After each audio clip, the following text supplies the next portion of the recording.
to the stream.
Storyline, aka one of your new party members. And I will give a recap in a bit on that. But basically, they did that. Ember, your character, I will explain what happened to them in just a moment. And then, pretty much start or go into D&D. Yeah, start whenever you're ready, dude. All right. I was just waiting on you. The stream is on now. Okay, perfect. Hey, everybody. Hello, everyone. Welcome back to our D&D session. We are joined with our wonderful DM, Valcor, Ember, Cheese Touch, and, if I am not mistaken, Garlic. Oh, wait, Garlic's not here. Hold on. I thought he was here. Rip. I'm so sorry. We're also joined with Achievement unlocked. Imaginary friend. Everyone is here. Except for a few people. Yeah, we're missing 4. Everyone. They're all here in spirit, and they're haunting us now. Great. Oh, yeah. Everyone except the ones that aren't. Cheese Touch, just so you know, one of our good friends in real life is actually watching our stream right now. So keep that in mind. Yeah. Let me pull up YouTube chat as well. Dang! Since I'm here. You'll find out. Yeah. All right. So I'm gonna ask you guys, but before we do, I'm gonna say this quickly. Hello, everyone. As Minx has elaborated, my name is Valcor, the great and powerful Lord Valcor Wintergast Morningstar, and today we are starting session 3 of our campaign, Worlds Collide. Now, if you were here for the last 2 sessions, we kind of explained the prequel on how our party got here, and a few other things. And today specifically, our party gets to kind of, just to relax a little bit and enjoy the campaign. So, without being said, I wanted those who are watching the streams of Minx or anyone else who is streaming to be notified that in the future, I will be sending out on my X account and other platforms certain voting points. And when you vote, you guys are voting random numbers that will decide what our players fight in the future, whether it be a boss or a creature of some sort, depending on which they will either get bonuses or consequences. And as such, I wanted to explain that. And also, if you haven't followed already or appreciated these people, be sure to go follow them and support them, as they are very important to my community. Now, for those who are here in the session right now, I need you all to mute your mics while I do a quick recap. No problem.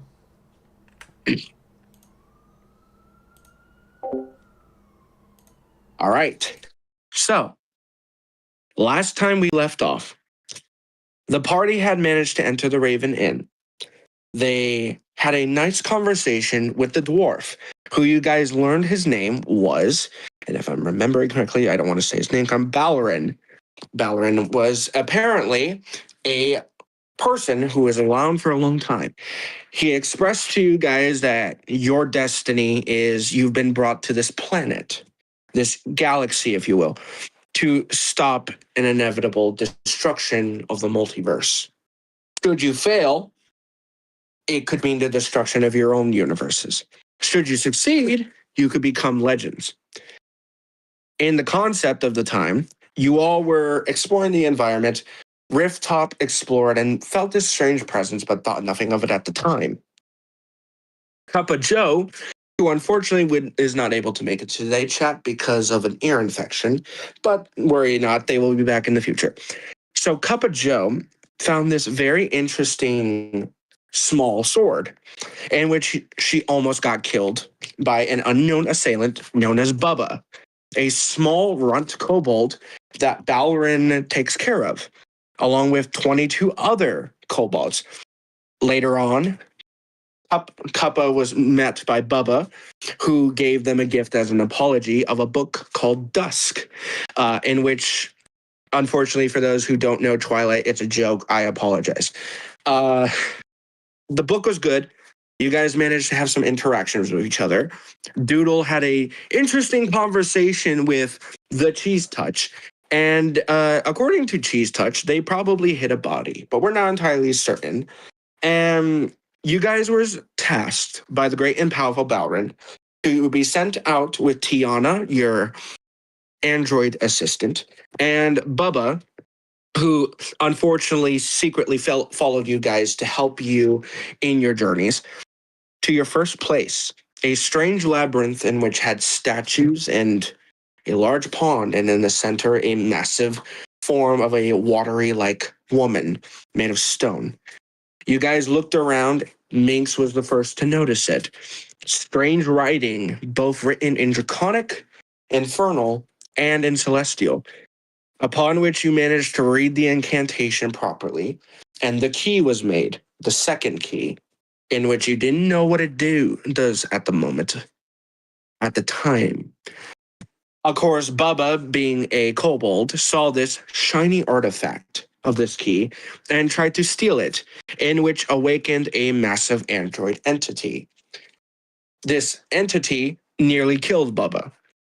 But with the quick thinking of Cuppa and the thinking of the party, they managed to hold down and restrain the robot, barely, some of them taking more damage than others, as Minx managed to use his strange, unique weapon he received, in which cured this giant celestial robotic form, in which you met a cat that was inside.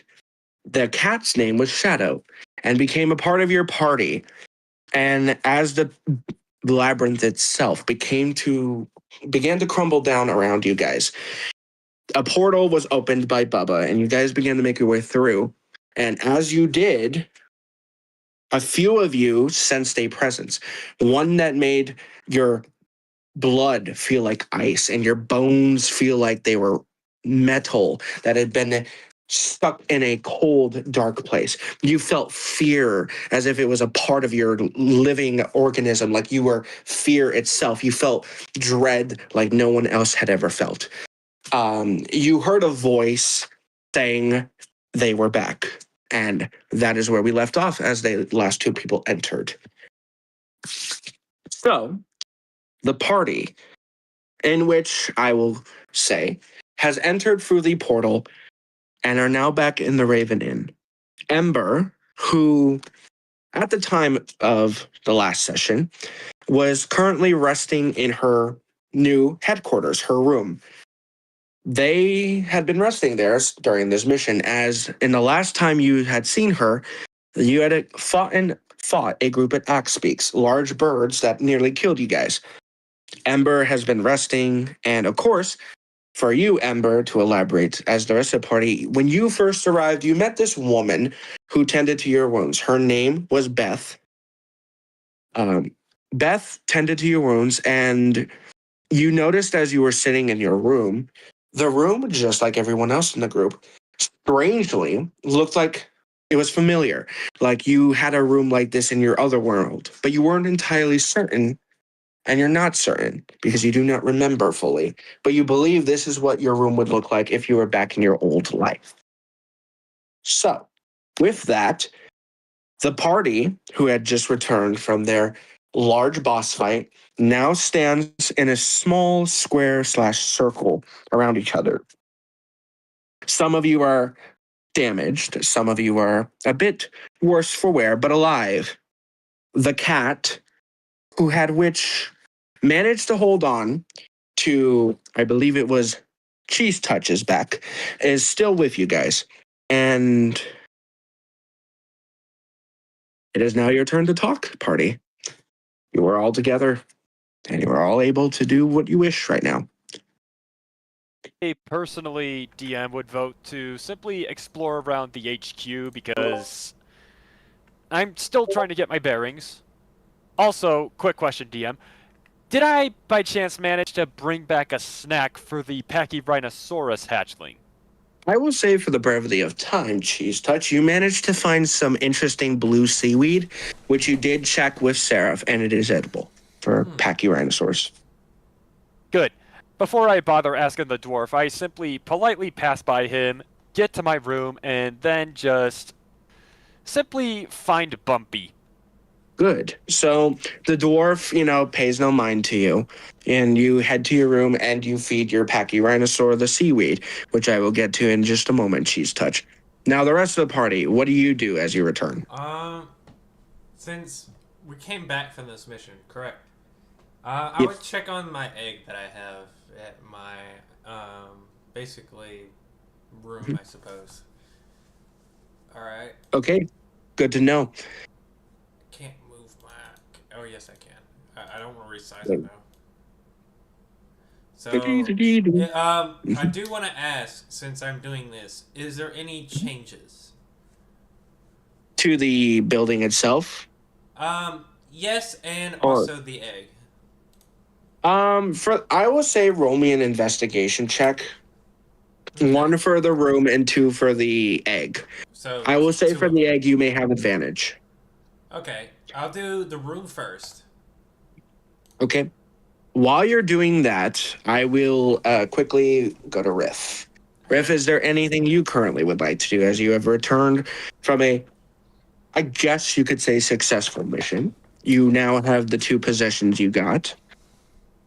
What do you wish to do? I am going to make my way to my quarters and reorganize my bags. Perfect. All right, so you do that. Creeper, aka Doodles. Is there anything in particular you would like to do as you have just returned from a very successful mission? You now have a new companion, friend, and the rest of the party seems to be going and doing their assorted things. I would like to head to my quarters as well and talk to Tuna. I will get back to you in just a moment. Ember, you see your compatriots. Some of them you know, some of them you've never met before, but you managed to get notification there were other people here while you've been resting. One of them being Minx, who has gone to their room. Minx is apparently a person that, just like you guys, that has been brought there and their memories erased for the time. As Balaran had explained to all of you, Ember, Beth explained to you, and to clarify, Beth is one of the maids here. She's a elven maid, and she's very sweet and compassionate to everyone. She explained to you that there were other people here, just like you guys, that had been brought here with their memories erased. Each and every one of them assigned with the same task. Either they will bring the survival of all the multiverse or possibly the destruction of it. Upon which you were expressed how everything works around here, that you guys are in a space between realms where you're in a safe location, and that whenever you guys need to rest, need to get your bearings, or even just need a place to just be yourselves, this is the place you would go, as it is the safest place in pretty much the entire multiverse. You managed to meet one of your party member, Ember, new party members. This one being They don't really come out of their room much. And you do remember, Ember, as you met them, keep in mind no one else knows this, you did manage to get a familiar sense from them. But today they are not out of their room. They seem to be resting or doing whatever they're doing. Their room number is 107, but they have not left that room. Minx had gone to their room, and Doodle, who is also a party member that you have never met, has gone to their room, which, funny enough, is right next door to yours. Okay. So, clarification as well, Ember. Minx is a strange humanoid-looking entity with draconic features, as far as you can tell. I'm assuming, Minx, if you want to describe yourself, you may. Okay. Sure. Let me eat real quick. Yeah. So, Minx is a Dampier Dragon hybrid. So, he had wings. They look like they had been removed. You can tell if he doesn't wear like his cloak and stuff, like you would basically tell that there used to be wings there. He does wear a cloak and stuff. He does carry a bag around that looks like it would be holding something. But during the time, which I will give insight, it would be the egg that he is carrying. That is his son, actually, or child. Yeah. Keep in mind, I did specify last time it stayed in that safe place so that it would not be harmed in this the battle you went into. So it would be in your room, unless you took it out of your room. No, I did not. Okay, so then they would not see that. And then the other person who is technically your neighbor, Ember, in this place, is Doodle. Doodle, if you would like to give a small, short, description of who you are, what you look like, you may. I'm a 2 foot tall shoebill stork that wears pretty worn out clothes with a cloak. Mm-hmm. Okay. Funny enough, Doodle, as you're walking up to your room, are you already talking to Duna, or are you waiting to get to your room? I'm waiting to get to my room. Okay, good to know. So I will start with Cheese Touch real quickly. Cheese Touch, you get to your room, and your sweet little Pachyrhinosaur baby friend is currently resting in his nice little nest, which was surprisingly made by the maids, the two sisters, the twins. They had managed to make it, and he's peacefully sleeping, even is rolled on his back, just sleeping. Seeming comfortable. Aww. That's cute. And then just simply, gently pat her stomach, since last I checked last session, Bumpy was a lady, not a dude. She is a lady. Like, yep. Hey, sweetie. Guess who came back with a treat? Immediately as you say treat, her eyes open. Immediately as you say treat, her eyes go wide and they open immediately. Treat! I love treats! And she runs up to you to see what it is. It's seaweed. Ooh, I've never had this kind of seaweed. Is it good? Why don't you find out, buddy? Do you extend the seaweed? Yes, I do in fact do that. Okay, so they eat the seaweed. And surprisingly, they look at you and they're actually seemingly liking it. They're chewing it, they're enjoying it, they're savoring the taste. Oh my! This is really good, actually. I think it's even better than those milkweeds that Mom used to teach me how to eat. Really, really good. Thank you. Yeah. By the way, Cheese Touch. Go ahead. Yeah. ahead, By the way, on that topic, I do wonder about whether or not my amulet could send you back to Mom. It's not that I hate you or anything. It's just that, well, you need your mom, and I'm not exactly the same species as you, buddy. She simply smiles and says, well, actually, funny enough, those two maids took me back for a bit to see Mom while you went to do whatever you were doing. she's doing well. She's dealing with my older brother. You know, he's kind of a jerk sometimes, but they're doing good. They seem to be doing well. Yeah, you do recall that Bumpy has siblings. They're some of them a little bigger than her, but they're all babies, just like her. Is it Snapper? She looks at you like, yeah, I think it was something about him, like, you know, being mean to one of my siblings. But she's doing well. Cheese Touch. As you're talking to Bumpy, you start to notice something very funny, but also kind of shocking. As she's talking to you, you're starting to see color coming around her, and suddenly, the room is bright with different bright colors. As suddenly, Bumpy is now glowing in multiple like rave color lighting, and it's just flashing like a rave. What the heck? Bumpy does not seem to even notice. But yeah, no, you know, Snapper, he's always just being a jerk. And I kind of sometimes think he has anger issues, but Mom never talks about it much. And she's just having a normal conversation, not even focusing on what is happening. Okay, Bumpy, can you look around your environment and tell me what you see? Because all I'm seeing is a lot of bright colors. Shapes and colors. She looks around the room and just says, everything seems fine to me. I have got to be tripping on something. What kind of food was I eating prior to this? Cheese Touch, you remember suddenly you gave Bumpy that seaweed, and it starts to make you think. If you want, you can roll a nature check. Okay, I will in fact do that. By the way, Valcor, Yes. I didn't even know what gender the egg is either. I don't know if I remember if I asked, but also I did roll. You did, and I will express to you when I get to you. Just one moment. I had a 6 plus 5.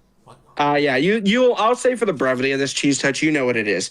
It's blue crystalline seaweed, and what it does is, you were told by Balrin that certain plants in this world, when animals consume it, it makes them glow bright colors. It's not dangerous and it doesn't harm the animal, but it's kind of weird and funny because it makes them look like a literal disco ball. Anyway, I then trying not to feel too confused, offer Bumpy a walk and see if I can find either Lily or Beth and ask more about that. But all right. I will say for the brevity. Yeah. I will say for the brevity of time, you go and talk to Lily and Beth, and they help you with whatever you need. Minx. Yes. You return to your room, yes, and you go to check the egg. What did you get for your investigation on the egg? The egg, let me go back to it. You do have advantage on those rolls. Yeah, 22. And what did you get for the room itself? 20. All right. Natural 20 or dirty? Dirty 20. Okay. So the room is fine. Everything is in place. The only thing that's out of place is there is now a small box on your bed. But other than that, everything is fine at the time being. Can I investigate the box? If you would like. I'm gonna roll investigation then, correct? All right. Yep. That would be correct. With advantage or no? No, this one not advantage. I got a 5. Okay. Looks like a box. Can I open box? You may open the box. You open the box, and inside, you see a glove that's made of leather. It's big enough to fit your hand. You see what appears to be a small, like, jar full of like dried meat or fresh meat. You're not certain. And you see a letter and a few other things, including a name tag. And inside there is a letter. Can I read the letter? You may. The letter is written in your language, actually, funny enough. It is written in Draconic. And it states, Hello. You may know me as Lily. I am one of the members of this household, aka one of the maids. I came in here to tend and clean to your room, and I noticed your little friend in the furnace. As I was once a professional trainer, I think you will need these, as I believe very soon the egg will be hatching. Best of luck, and be prepared for the most wild journey you ever can be as a trainer. Sincerely, Lily. And as you flip the card over, you see in more draconic, it says, P.S. It's a wyvern. Yay. Now, she doesn't specify what kind of wyvern, but it is a small wyvern baby egg. And I'm assuming you go and check the egg, yes? Yes. The egg is still, incubating, but now it seems a little bit more. When last time you checked it, it had bright colors already. Yes. Now it's even brighter, and actually some of the scales, the tips of the scales on the egg, like the shelling, has slight bioluminescent glow of, best you can see, a very light blue, like electric glow on parts of the shell. The egg on the inside is still, the center is perfectly warmed. You see some of the parts of the embryo on the inside seems to be fine currently. You do also notice, do you inspect the egg, I'm assuming, as well? Yes. You notice as well, as you're inspecting the egg, when you checked the embryo last time, the embryo seemed to be still growing and still like asleep in a state. As you inspect it, you see its eye kind of open for a second and look at you, but then for a second, just looks at you. I would. Could I hug the egg or hold the egg? You may, but you have to be very careful. So would I? I would say you're a dragon. If I really wanted to, could I actually do like? Would I have to make a skill check for it if I'm handling it? Yeah, I'd say you would, but I'll say because of your lineage, I'd say you had an advantage. Okay. Now, clarification for everyone in the party and for those watching. In the campaign, dragons and wyverns are based on the same thing, except for one of them is wyvern based and the other is draconic. So if I say blue wyvern, it's basically a blue dragon, but in a wyvern form.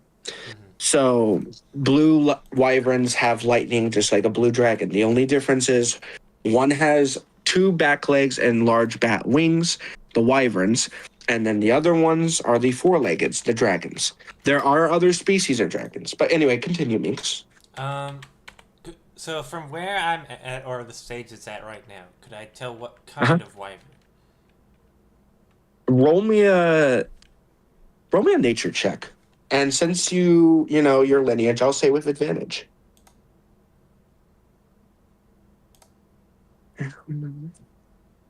I got a 12. I'll say it is between either a fire, aka a red, a blue, or a white. No, not white, sorry. It's a red, blue, or green. You're not entirely certain currently. It's between one of those 3. Okay. As red, blue, and green wyverns have a similar shape and appearance, and judging from the horn buds and the size of the snout, it's probably either a blue, a red, or green. Okay. But the egg, as you're watching it, the eye watches you for a moment, then goes, closes, and continues just resting. That's good. What is the glove? Is it like a training glove? It's Lily expressed in the letter, and I'll say this because she is, as far as you know, she seems very smart. Lily expressed that the leather glove is kind of like how you would use for like raptor training. Okay, that's what I thought as well. You use it to like teach them how to fly, and you use it to specifically teach them not to bite. Especially you. Oh, this is gonna be a fun training. Oh yeah, yeah. You're gonna have a lovely time. Congratulations. But no, the egg is still incubating. Judging from your role and from the fact that you have some experience in this, it's probably gonna hatch in the next 2 to 3 days. Okay, cool. So, with that, I will now move over to Doodle. You get into your room, Doodle, if you're there.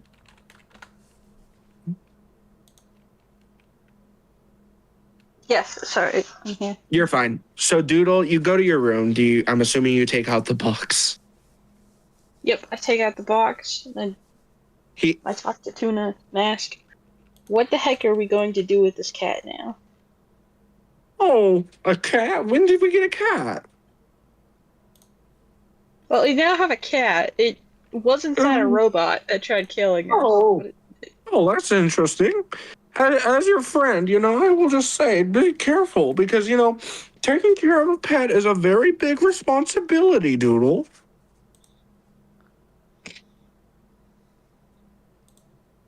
Also, no, cats are not edible either. After the last conversation, remember that. But Bubba makes me think of fish, okay? No, Oh, yeah. I understand that, but you remember, if they have a conscience, if they have sentience, you're not allowed to eat them. That's just the rules. Okay, fine. But he's listening, He's talking to you. He's doing his job.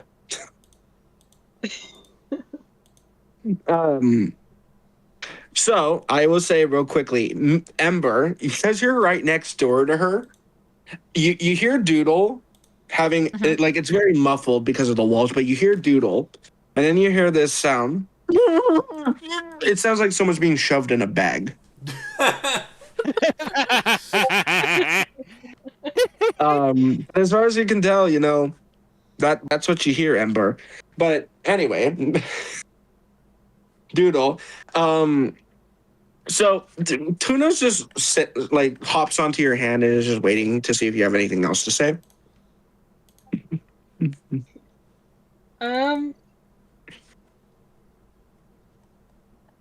Tuna, you wanna just hide in my feathers while we're just here in the Raven Inn? I mean, I guess I could do that, but that might not be very hygienic, and you gotta take care of your feathers. Yeah, but I can't be stuffing you in a bag all the time. I know, but it's kind of like it's my safety box. I gotta go in there to be safe. Okay, fine. I'll stuff you back in the bag. Practically speaking, I mean, okay. Just hears loud muffling noises. Minx. Minx, I'm assuming after you take care of the egg, you try to go to sleep. Yeah, I can. You're trying to fall asleep. You close your eyes and you're preparing to fall asleep, and then you hear, "I know where you live. Piss me off, and you'll never see the light of day." In the back of your mind. I would think, what if it was in the room? I just slowly turn my head to the door and was wondering if someone's actually in the room. You slowly turn your head to the door, and you see these big yellow, glowing eyes looking at you. But as you rub your eyes for a second, thinking it's there, you realize it's not anything scary. It's literally one of the kobolds coming in, bringing a cup of tea for you. I would respond as I hope and pray you did not just say that you watch me while I sleep. The fuck are you talking about? I never see stuff like that. Okay. I would. Here in the back of your mind, it means, no one will ever believe you, kid.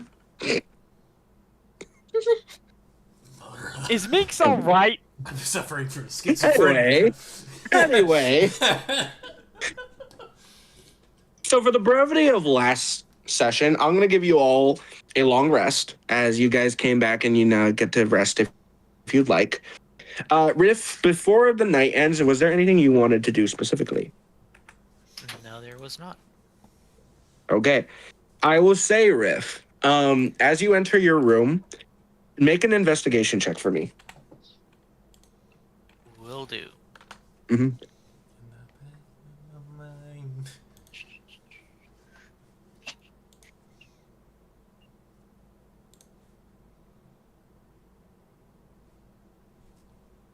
D&D Beyond is taking forever. I'm just thinking of the Legends of Elantris thing about D&D Beyond. Hmm. Yes, with D&D Beyond, you can also stumble around forever to make a simple skill check.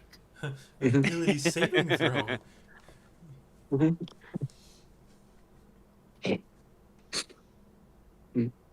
Oh wait, since we're I'm hearing voices in my head, would I be able to know if I've heard the voice before?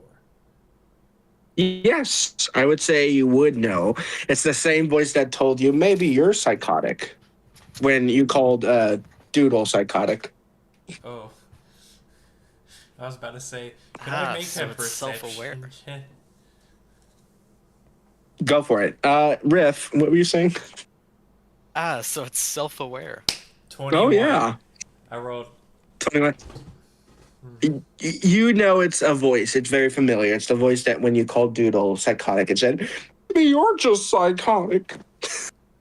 Did it just start now, right after You were trying to fall asleep and it just decided to do that. Just for the heck of it. Oh. You don't know if it actually means it or not, and you don't know what it is. It could Anyway, be Rip, what did you do? somebody playing with me. It could I'm be. still doing things. Reading Dude. minds. Detect thoughts. Speaking of which, I'm gonna put Kappa in one of the rooms so that they have a room set up. Not that one. That's. I'm gonna say for the joke of it, I'm gonna give. Where the heck is it? There's a bigger room nearby. I'm gonna. Yeah, that one's gonna. That's gonna be for Kappa. They're so tiny they get the biggest room. Oh. Anyway. The biggest room. Also, for the room that has 5 beds in it, that room they're all split off into different spots, so they're separate. So you guys know. Oh, okay. Anyway, Those are for our other compatriots. yeah. If you have any more, they might be dead by now. I say. Anyway, Riff, did you manage to get it? 11. Okay, Riff, you enter your room just as everyone else went to do, and you find a letter on your bed. Interesting. Mm-hmm. Just a letter, as far as we can tell. I'm assuming that means I failed my investigation check. No, it's a letter. The letter is what you were looking for. If you failed I was giving you a chance to see if there's anything out of the ordinary in the room for the fun of it. So it's just a letter. It's neatly put on your bed. How low was that check? Because It was very low. It was a 10. It was a 10. Obvious. Yeah, it's a 10. It has some magic around it, and I'll explain that. But Okay. no, so it's a letter. I pick it up. The letter I'll describe. The letter seems like an older parchment paper. It has a wax seal on the top of it, and the wax seal has the symbol of a feather on it in the center.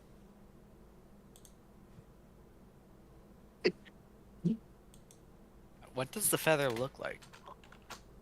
Like a feather that's like elegantly placed on a floor of water, specifically. Like it's floating on some water kind of look. Okay. Mm-hmm.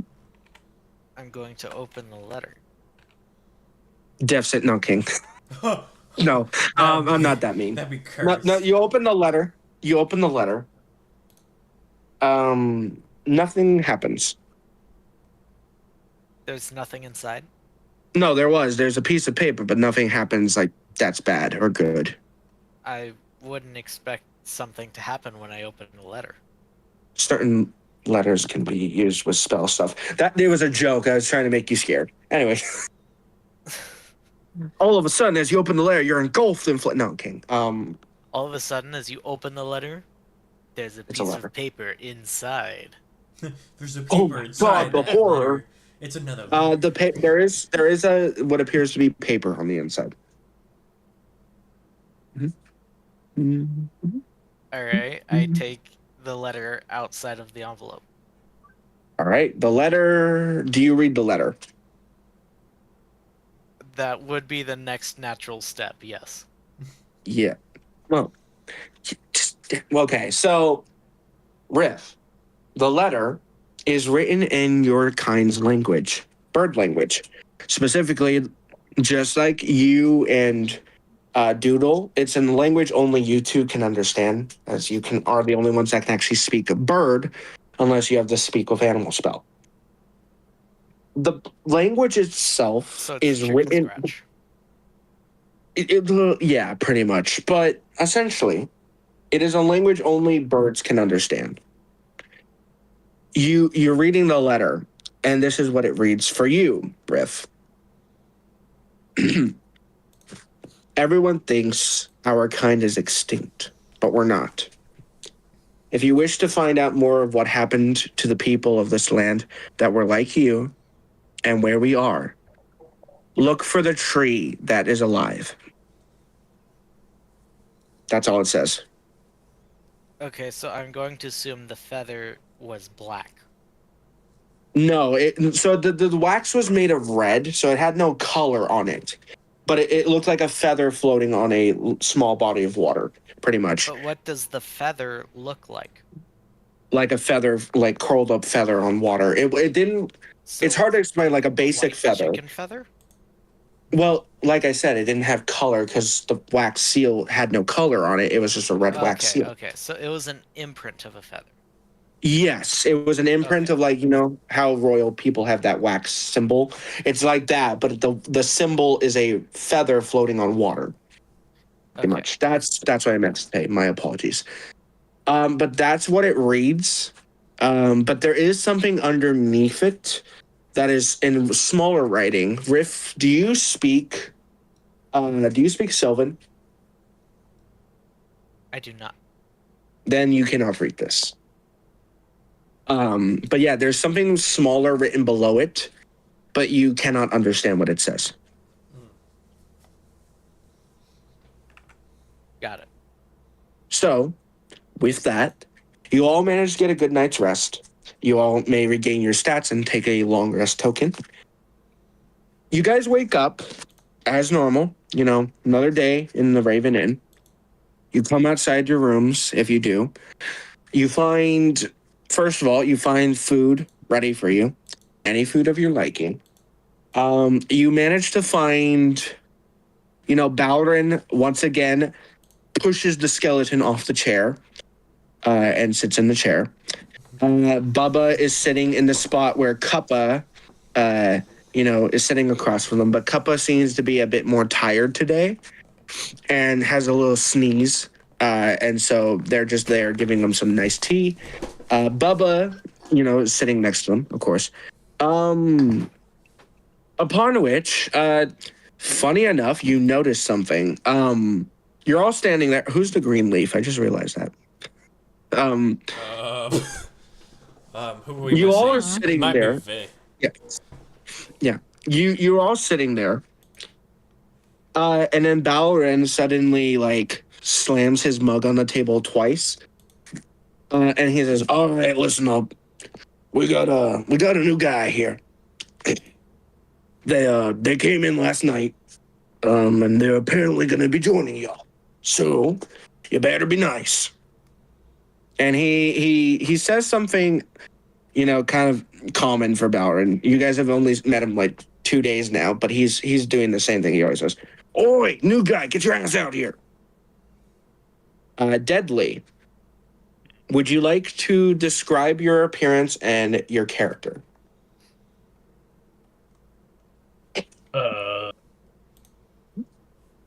And if you have, when you introduce, I have a question for you. Do you have a reactive? reactive, Or like Fujitech. what? You slow down a sec. What was that? Do you have a Fujitech so I can put your character up here on my stream? Mhm. A Fujitech? Yeah, it's Yes. It's like a model mover thing. He does Uh, whether or not he's set it up. It will just use his Discord profile picture. Yeah. And you no. do have access to that already. Really? Yeah. How do I know I have that already? If you go into the Mhm. website Yeah. under sources, Yeah. that would have everybody Oh. in the call. Oh my lord. Yes. And that Anyway. Never everybody mind. that you've ever been in a call with. Thank you. But yeah, Deadly, please Let me add describe this. your character for us, and kind of what you're doing. As Balrin just called you out.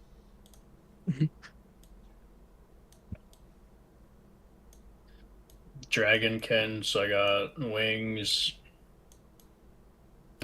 I was gonna say, Deadly, if you also want to, there are tokens. If you click the asset button, arrow upwards, you should be able to pick a token. Otherwise, if you want, you can add your own token, of your choosing.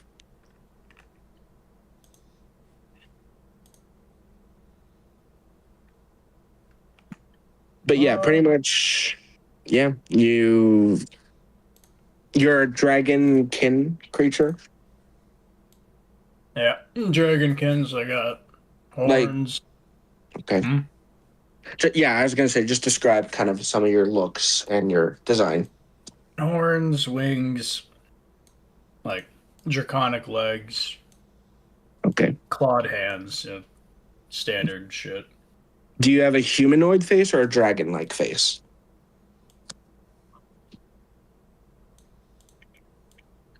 I'm trying to make room for other people that are joining now. I have so many now. No, I got a humanoid face, so humanoid shape, just dragon parts, I guess. If you have scales, what color are your scales? Blue. Okay. So, Minx, you see this other dragon-like kin member. Minx, so there's another dragon in the group now. Deadly. What is it currently your character is doing? Fuck, I don't know, walking in. Okay. I would say Deadly, where Corvin is right now in his room currently, there's other beds in there. Keep in mind, like I said, they're all separated. Who the heck is that? Oh, there you are. I thought for a second that was a random token, but I realized it's Deadly.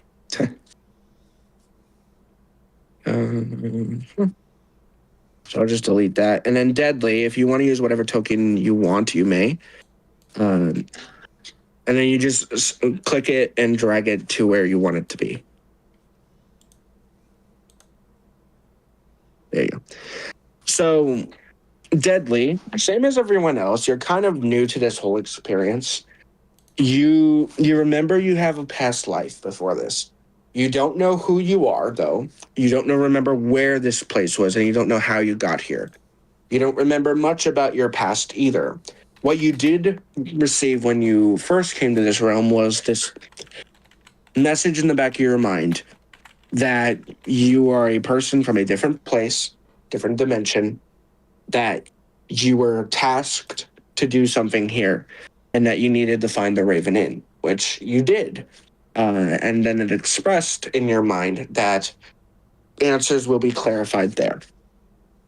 In which, as you had arrived earlier in the night when everyone was still sleeping, Balrin, of course, being his grumpy dwarf self, explained it to you that, just like the rest of these people, you've been brought here to assist in either saving or destroying the entire multiverse. Should you succeed, great. Should you fail, well, everyone's doomed. Balrin also expressed to you that these people were also here and that they would be assisting you in the future in this mission. And that over time, there's the possibility of either getting a new life if you don't like your old one, here, and eventually maybe even going back to your old life, depending on your story.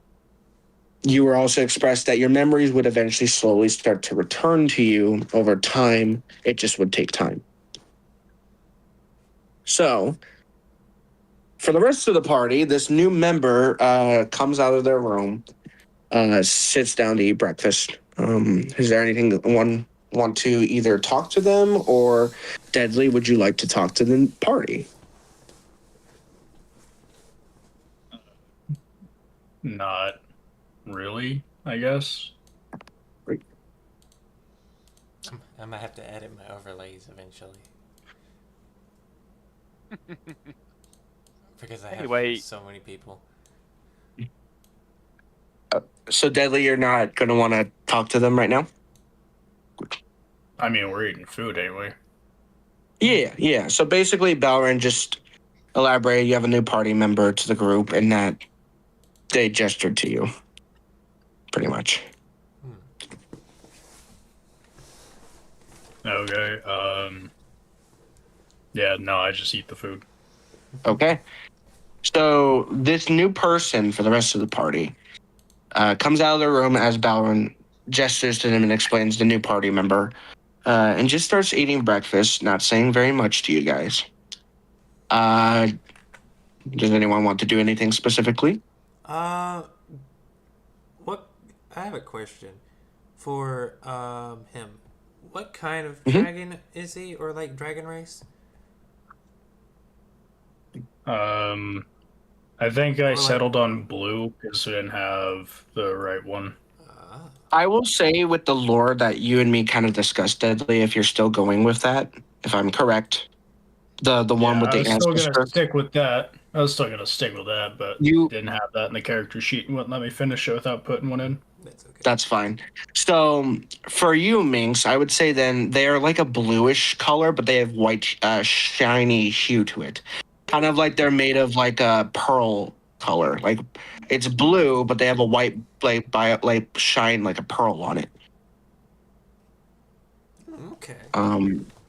They have humanoid facial features. They have, judging from their appearance and their art, they have a lot kind of like you, Minx. The only real difference is they still have their wings, and they still have, they still seem to have like more dragon-like legs. And for the most part, they just seem to, they're not the same dragon conic like you are, but they're very similar in some ways. They have more features because I lost my. They have more draconic features than you, I would say. Okay. Yeah, because I'm a hybrid. Yeah. Well, and this is the thing, is he's kind of the same. He's like dragon / something else, but you're not entirely certain what his other could be. And Minx, I will say, if you want, roll me a investigation check if you would like. Sure. I'm just observing and kind of curious, and I don't want to really. I rolled a 17. You don't want to 30, steal. So I got 20. Okay. I can just imagine Minx trying not to stare, but also staring, but like trying to act like he's not staring. Minx, Suspicious staring. Minx, I would say, Deadly's draconic features. You've never, as far as you can recall, you've never seen draconic features like this before. Can I stare at him You remember- intimidatingly? Intimidatingly? I can roll for an intimidation. Yeah, you got to roll for intimidation. And then Deadly, if you want a white, intimidation. an 8, I rolled What'd you get? 11. 11. Deadly, are you intimidated? Do I roll or do I just say? You can what roll. I would say roll me a wisdom check. Which dice is that? Just a D20 with your D20, saving throw modifier. Wisdom modifier. Yeah.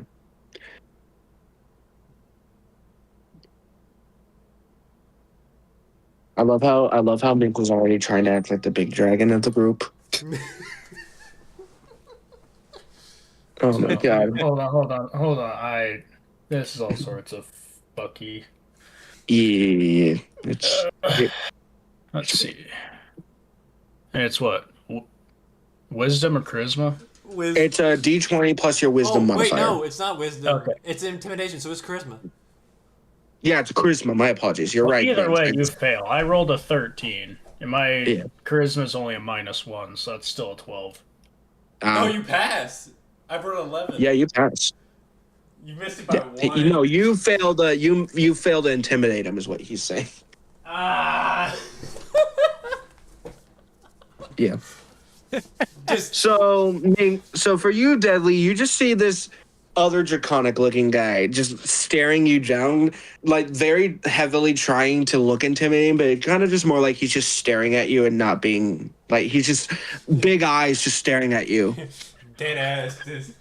Just Yeah. stare Big blankly. eyes, puffed out chest, trying to flex. Yeah. I'm just thinking of that, and just his eyes just say blankness, no thought. I'll say for the brevity, just for amusement, Minx, if you want to sit closer to him, you can. I'll allow it. All right, go for it. Where's your token? Wait, why is your token still in your room? Oh, I didn't move it. Hold on, I got you. Yeah. Yes, staring at me through the. I'll say fucking- sit on the stool in between right across from him, but not the one that's like Where in is the he middle. at? I'm gonna do something. He's the leaf. Oh, So sit no. So sit not the middle one, but the one that's yeah. And then go to the other side of the table. do you want me to go to the other side of the table? I So- can't move you. There you go. Right, that chair. No, the other one, above it. Because I'm gonna do something funny here. Okay. So not the middle one. Go to the one right above I it. can't click it. Okay, there you go. Okay, there you go. So as you're puffing out your chest, Minx, and this guy's just staring at you blankly while you're trying to stare at him intimidatingly. All of a sudden, Bubba, who is after Kappa goes back to their room to rest, he like skitters up to you guys and goes in the chairs between you, looks at you guys, and then also mimics Minx puffing out his chest, and he just looks at you guys. He just looks at you guys. He's like, "I can be tough too." Oh, that's cute though. I like that. Pam. He's looking at you, Minx, and he's like holding out his hand too, like a buff guy would. He's like, Pam. I'm gonna roll intimidation just for my amusement. I'm doing it now. Yeah, You're welcome. I'll do that. I'll do a saving throw for it too. Okay. I got a nat 1. That means I get to- Okay, so for those who are watching the stream, fair warning: if they get a nat 20, which is just a 20 roll, and there's no numbers added to it, they get to have essentially a reward. But if they get nat 1s, from me, I get to punish them. So, all right. Minx gets to put on the maid outfit, is what I'm hearing. No, I'm not. Actually, I am that mean, but not today. No. Not We'll see how he today. does. Future occurrences. Yeah.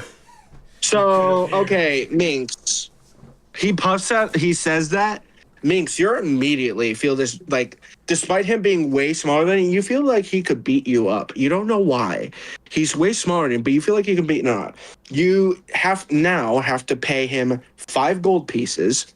All right. And for the remainder of today, you are scared of him and will go try everything and anything to try to remain 10 feet away from him. Hey, that works. How do I remove gold pieces? Never mind. Yep, you subtract them.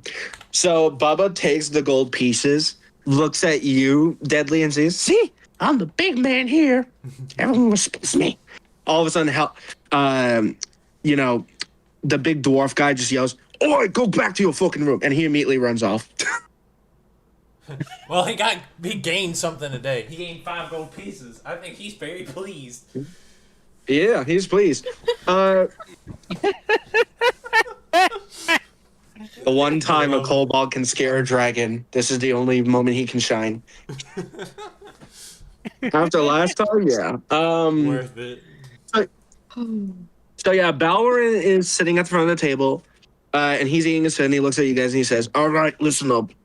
So you guys managed to get the guy I need you to get. Shadow is gonna take a day off to rest for now. And you know, Kappa, they're kind of not feeling well today. So I'm gonna need you guys to do whatever you want to do today. You managed to do what I asked. So today is yours. You can do whatever you want. I'd suggest, though, sorry, my apologies. If you're looking for something to do or earn money, there is a job I could give you, but it's not a fun job. Or if you want, you can go outside the Raven Inn and, just explore. Why not? Not my place to tell you what the fuck to do.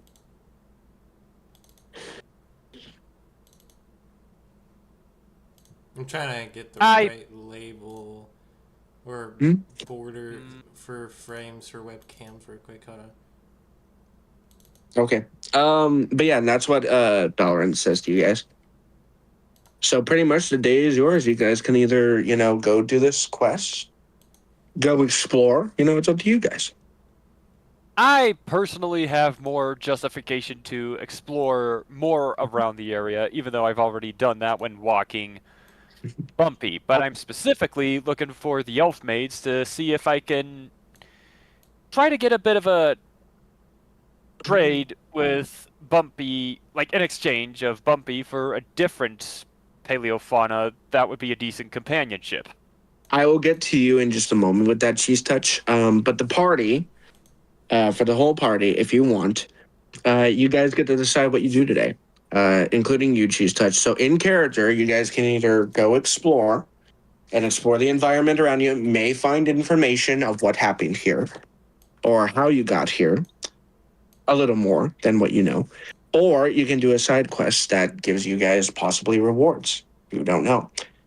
Also, Minx, with that Nat 1, just so you know, not only will you try everything and anything to avoid Bubba, or at least be 10 feet away from him at all times, and the fact that, he just stole 5 gold from you, Minx, I will need you in a little bit to roll a d6 for me, please. Okay. 1 second. Anyway, but yeah, continue. I'm sorry, guys. Continue making a decision.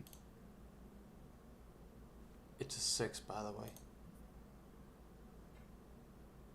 Great. I'm scared. But yeah, the party may, like I said, decide what they want to do today. All right. The floor is yours. Other than being absolutely terrified of a kobold for once in my life. All right. So it's basically a relaxing day, correct? In a way. More like it's up to you guys what you want to do. Like, you can, if you stay inside, you're probably going to have something to do here anyway, but basically it's a day where you can do like easier jobs essentially while you're here. What? So like, oh, sorry. Go ahead. I was about to say, is there like a job board or any of that sort of thing around here? Or There is a job board, but I will say if you want to see what jobs are available, you'll have to roll a investigation check. All right, time to go do more investigation. And then Deadly, if you're also wanting to know what's available, you may also roll an investigation check. It'd be a 20, dirty 20. Okay. I will wait for Deadly to roll as well. It's a D20, right? Does it go off of wisdom or int? Hold on. I'm going to help you out here. It should just be because if you click abilities and stuff, you should just be able to click abilities roles, and then you should be able to find investigation. Hold on. That's why. Okay.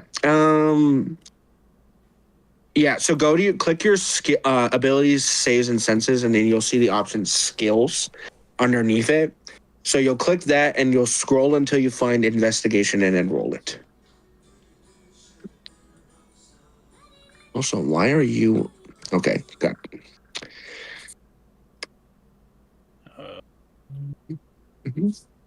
Said it's under what again? So you'll click abilities, senses, and stuff. You'll click that, and then right underneath that, you'll see the option of skills. When you click that, you'll scroll down until you find investigation check, and then you roll that investigation check. Okay, yeah, I'm not seeing any of that. I got you. So, I'll just do it for you, but in the future, I will help you with that, so you're good to go. You have a +2 in investigation. I'm impressed. I am. Congratulations, Deadly. You got a nat 20 because I did it for you. Nice. So Deadly, I will give you a reward later. Great, congratulations. I just helped him. If I roll a 20 later. With the dirty 20 and a nat 20, I'll say for the brevity of this, there are a few options on the board. There is apparently at an ancient temple nearby, one that has apparently been ransacked, and all the loot's been taken. As far as you're aware, a few people from the nearby village apparently went in there to, I guess, party or something, and they've been missing for the past 3 days. There's that bounty. If you can find these people that disappeared, and or if you find the thing responsible, you'll get paid for that. Also, there is a bounty for in the nearby village as well. Apparently, there's a bounty for a creature that has been spotted in the nearby forest, in which you guys can either pretty much go hunt it or try to capture it and gain information. And the final bounty on the board currently that is on the quest is there is apparently in the cattle farms nearby with the wild cattle that they have. Apparently there's been a creature also stealing the cattle. So those are the 3 options currently. Is there is a thing that people have gone missing and they don't know why, and you can go investigate that. There is the creature that is killing people in the nearby forest, or there's also the cattle killer thing for the quests, that is. Now, if you go sightseeing, you could do any of those quests, or you could do whatever you guys want to do that day. How many are on the board, But by the way? I'm sorry, how many? Currently 3. 3? I was going to say 4. And so Yeah. I could roll a d4. The cattle one, the forest one, and the disappearances in the nearby temple. What's the second one? The second one is the creature in the forest All right. nearby the village. I rolled a d4 and got a 2, so I was like, we're going to the I'm going to suggest the second one, the forest. Okay. Riff, what are you thinking? I'll ask you first. I think I'm gonna have to wait to use any information from that letter, and instead I shall head back out to the table with everybody else. Oh, I was gonna say if you're wondering about the bounty thing, but yeah. All right, Ember. Minx, do you tell the party about these bounties that you can do? Yeah. These tasks. Good. They're all Okay. grouping it. So Somebody yeah. will get something done. So, Ember, which one sounds more appealing to you? I would like to try to find the people that went partying and got lost in the cave, possibly. Okay. I will Or say, met something in the cave. well, it's not a cave, it's a temple, but yes. I will say, actually, Minx, roll me a perception check with advantage, please. Okay. The temple does sound good, though. Yeah. Doodle, which one do you prefer? I prefer to go find the people in the temple as well. I got All right. 20. Interesting. Oh boy, why do you keep getting 20s? Anyway, Because I have a lot of high anyway. stats. Minx, I will say for the brevity of this, you think it's pretty clear, most likely, that the disappearances in the forest by the Also, that village was a nat. and the disappearances in the temple are probably connected. Ooh. So- Okay, then that intrigues me, actually. Yeah. But yeah, no. So temple. Cheese Touch, are you wanting to do temple as well? At that point, after potentially being heard about the intel, I changed my mind and considered joining. Mostly because So- these are people, and we're supposed to be classified as the heroes of the group. So, True. Cheese It makes Touch, as sense. long with that, you did get to talk to Beth and Lily a little bit, and they agreed to, when you are resting or when you have time during the days that you are not working, they would be willing to teach you about some of the creatures in the biome that live in this realm. And the Well- first creature, they actually give you a book that goes through 1 through 47 of some of the creatures that are living in this world.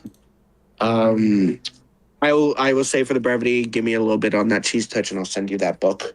But with that, are you all in agreement about the temple?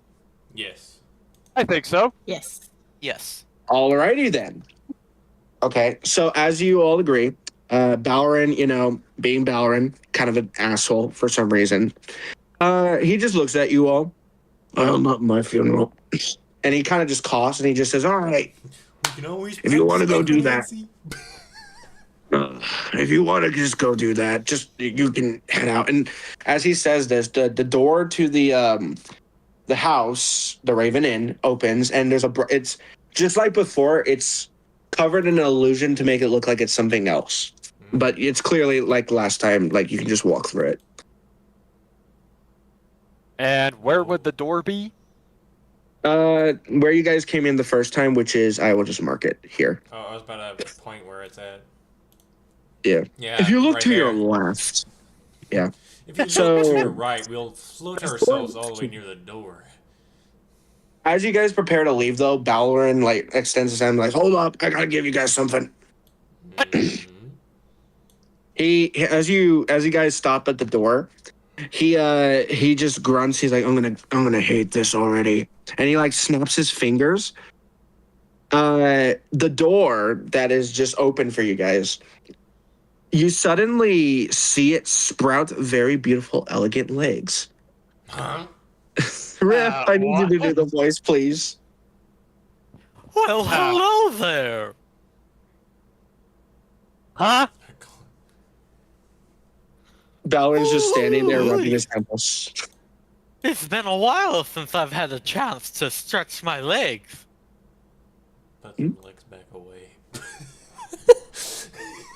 Balrin's still rubbing his temples, and he explains, "This is Billy. He's a sentient door. Why is He's gonna be accompanying you guys now. Sorry. Essentially, if you guys need to get back to the Raven Inn, he's the guy you go to, and he'll let you in why is without it even coming to the Raven Inn." Question, Balrin. Mm, Can I use him to bludgeon a monster with? the fuck if I know. Interesting questions, indeed. Actually, I almost tied one time. I don't think that Billy likes that. Oh, I am Really, dude? fascinated by the concept of death. Yeah. What in the sanctimonious digital circus did I just walk into? Don't ask questions. Hello, I ask I'm myself. Billy. Don't ask questions. He's weird, and everyone loves him, but hates him. Just do it. What if it gets caught on fire? Okay, Balrin just doesn't know what to say. He's like, I don't know. okay. Again, he's been. To find out. Look, he's been. He's yours. You can have him. Just get him the fuck out of here, please. It sounds like he's been. What are you suffering a lot. talking about? Hey, Billy, Hello. Is Billy G not your lover? I am wondering if you could transport the heroes, aka me and these people over here, to the temple. Apparently we got some people that are missing in a temple. Balrin immediately he looks at you guys Call like, yourself the heroes. It's quite the hero complex you have there. and you hear Balrin mumble in the background, "Someone give me a fucking hammer. I'm gonna put myself out of the misery of this."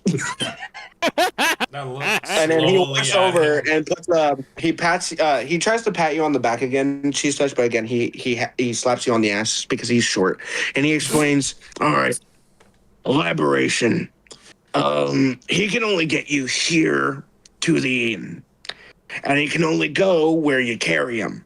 So, no, he can't get you to the temple. That's not how it works. Oh, so basically he's just a fast travel. Yeah, he's a fast travel. Wherever you take him, he can open the doors and let you to the Raven. And as long as he's with you, you can get to the Raven Inn. That's it. Well, this man sounds handy. Who are we talking about? Just get this fucking door out of here, please. I've had to deal with him for the past 400 years. Yeah, let's get out of here before this gets a little bit crazier, or before we see any other bubble parodies. As you're saying this, she says you see a little bit of blood trickling from freaking the door's nose. Clearly, he's having an aneurysm from stupidity. Is he the voice that was in my head? No. Oh, okay. I would have lost my damn mind already if it was.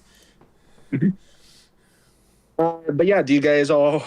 I mean, you need to carry the door, but do you guys all, go Yes. for the door? Can Wait, I who's put carrying the the door in my bag of holding? I'll say, Riff, do you think it could fit in the back of holding? How much does it weigh? I think I'm more concerned about space. It's a door. How big is the door? It's a door. It's door size. Dimension. It's door size. It could be a Yeah, size of it's a literally doggy it's door. It's like literally 7 feet by 4 feet. Get in that dimensional doggy and door. not including its giant luscious legs. Okay, not including the legs. We could make him into a doggy door, bruh. Yeah, congratulations. You now have a fast travel. All right. So you guys go outside, right? And then, Riff, do you think it can fit in the bag of holding? You know Let what? me We could roll pull for up- this. Yeah, how much space is bag of holding again? Fair good point. question. Let me Google this. I will say otherwise, if it doesn't fit, you guys could also Cheese Touch could carry him on his back, kind of like a shield. So The it's door like does have legs, Right. so I think the door can carry itself. Roughly, It can walk too. Yeah, the door can walk. It has legs. so it's like a magic. It has So inside the everything. It bag- has nothing. Mhm. Sorry. Sorry. inside the Go for it. bag is 2 feet by 4 feet, Oh no, it and it won't can fit hold up him. to 500 pounds. Can it fit him? Then no, I don't think it would fit him. It's 2 feet. It's No. bigger than me. Like, Yeah. I'm sorry, I can't fit in your bag of holding. Okay, so no, so Billy can't fit in there, but he. Oh God, I'm starting to regret my decision making on this. But anyway, you guys go through the door. I'm assuming. Yeah. Yeah. All right.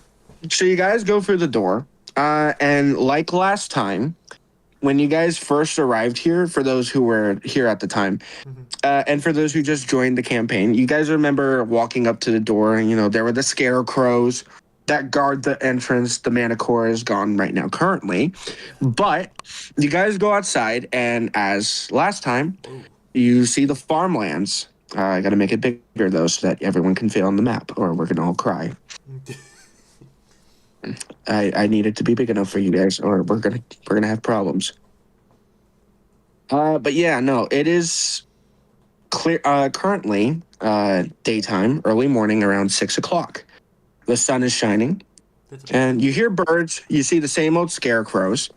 You guys can kind of I would say, just so you guys are aware, around this area is where the hut begins, like the house. So if you guys, just so you know, that's where you would be coming out. So wherever in that area you would like to be. Somewhere around here with my gigantic behind. I mean, you have to get past the scarecrows, but they won't harm you. They know you're okay now, for now. There's that.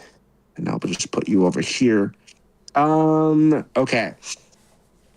Welcome to the wheat field. As you guys are coming outside, nothing bad happens, but you are greeted with, I'll say actually, everyone roll me a d6, please.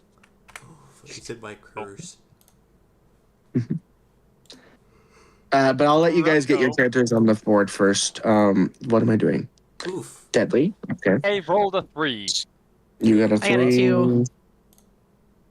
Okay. I got So a 2 everyone as well. that got at least a 3 or lower, everyone's fine. I'm just letting you know.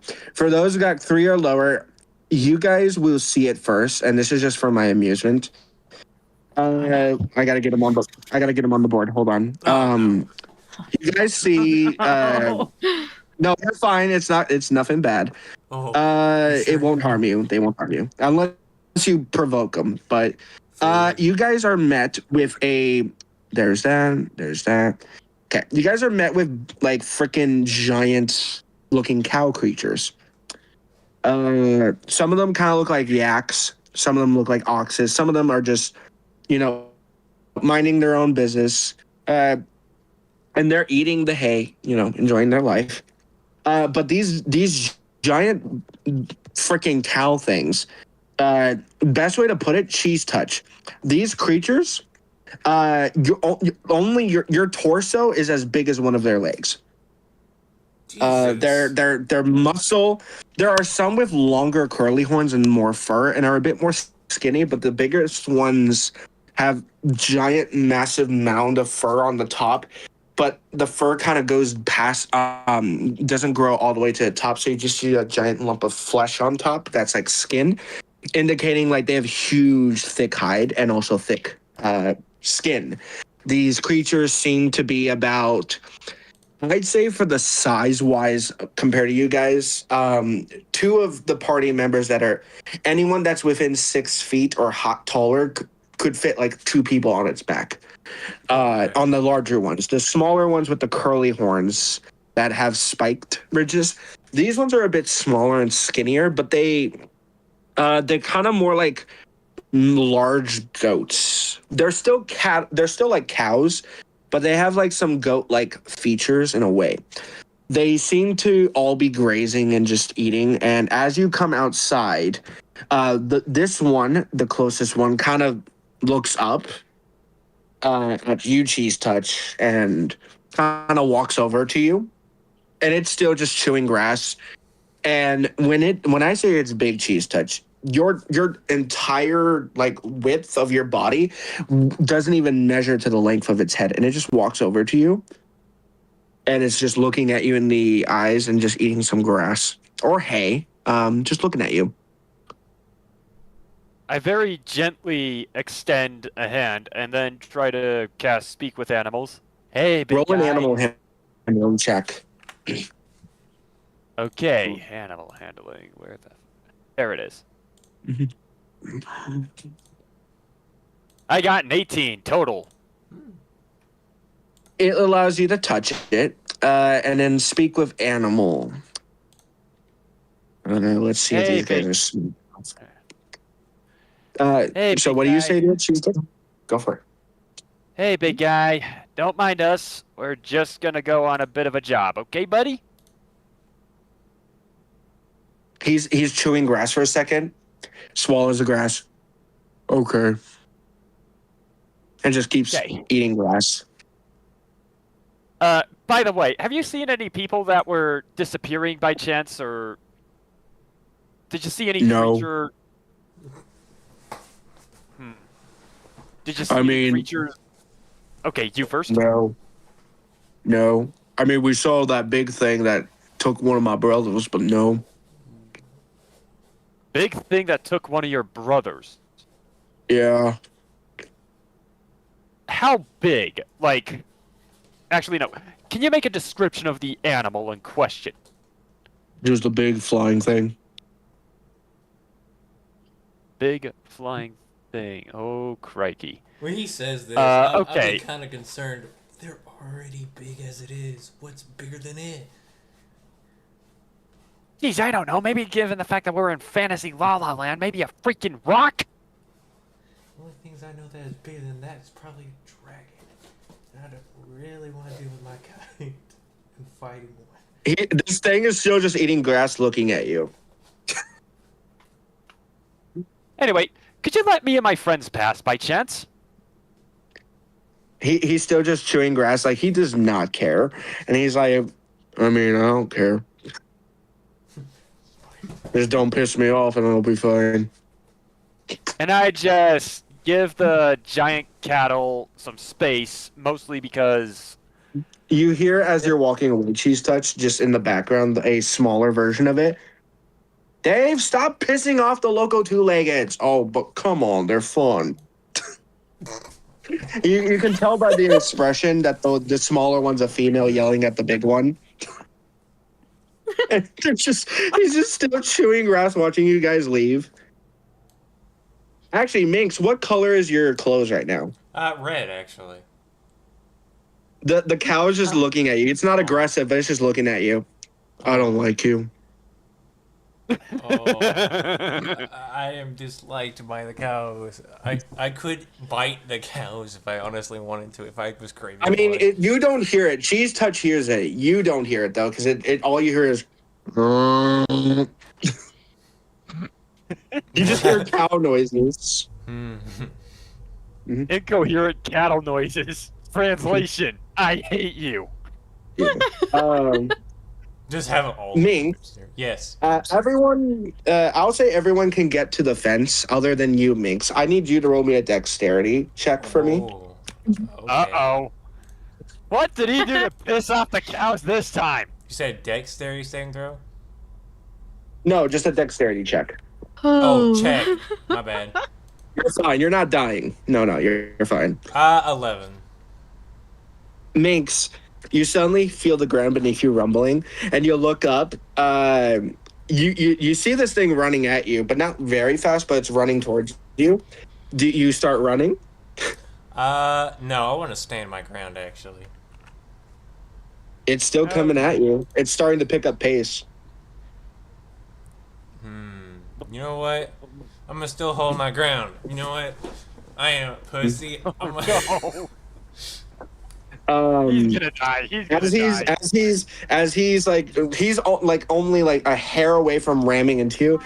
And Cheese Touch, you hear in your mind again when the animal's talking, Dave, I told you to stop pissing off the two-leggeds, and he just stops, like holding his foot down, stopping, and like the ground underneath him comes up, and as it does so, like it literally looks like a asteroid hit the ground because of how much dirt comes out of the ground.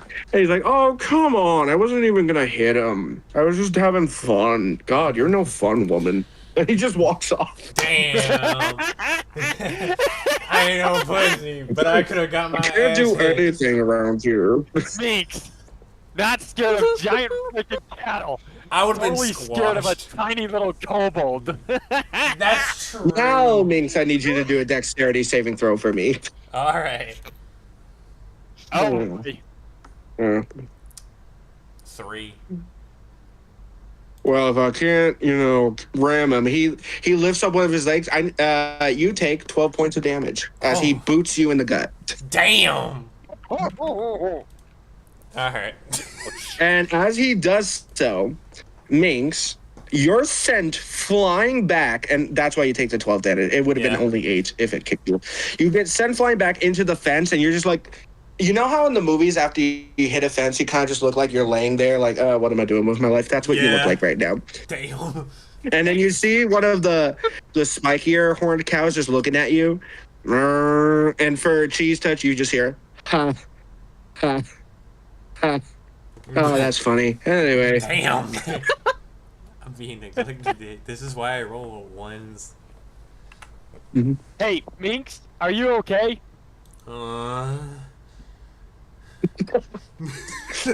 Dear goodness, I'm slightly we're not at dazed. the temple fighting something, and you choose to get attacked by a damn cow.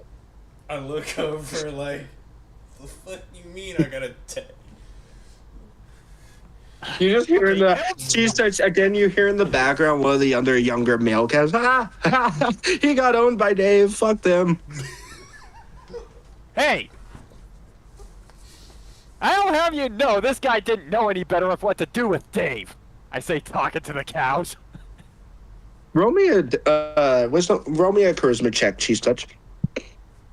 Which type of charisma? Just Or a is it any? charisma check. Just a charisma check. 17. You say this, and then Dave like turns his head slightly, giving you a glare. Want to say that again? No, I'm saying I'm saying he doesn't understand what kind Want of to say that? living. I want to say that again. Didn't your woman tell you not to piss off the two legs? I will ram you and crush you to a pulp. He's just looking at you like, you know how when a cow is ready to like kill a person, that's what they're looking at. Just looking at you. Ooh. That's not what I was trying to say, sir. What I was trying to say was that this dude didn't understand how strong and powerful of a brute you are. Now, I'm saying that as a compliment, dude. He's just still chewing grass, and he just keeps walking like, that's what I thought. Just leaves. If I was conscious, I could cast a spell. You are conscious. You're just your gut is hurting horribly. Can I cast boil blood? Oh gosh, no. I will Oh say for the my brevity God. of this situation, I'm gonna advise you don't. But yeah, no. So you got kicked in the gut. Do you guys keep moving forward? I do cast after Cure I- Wounds. Huh? I'm gonna, Yeah, you can if you want. I'm gonna start moving again. Okay. I will say also just for the shit of it, Cheese Touch, you cast Speak with Animal. So Really? one of my Riff- comments Riff- said he wanted to fight the secret Riff cow boss and, for the witch. yeah. Riff and Doodle, because of your lineage and who you are, you already understood exactly what they were saying the whole time. You just didn't say anything. So you could hear everything that Cheese Touch heard because of who you are as characters. So keep that in mind. Seriously, can you believe them things? Yeah. Strong creatures, and yet Minx didn't bother getting out of Dave's way.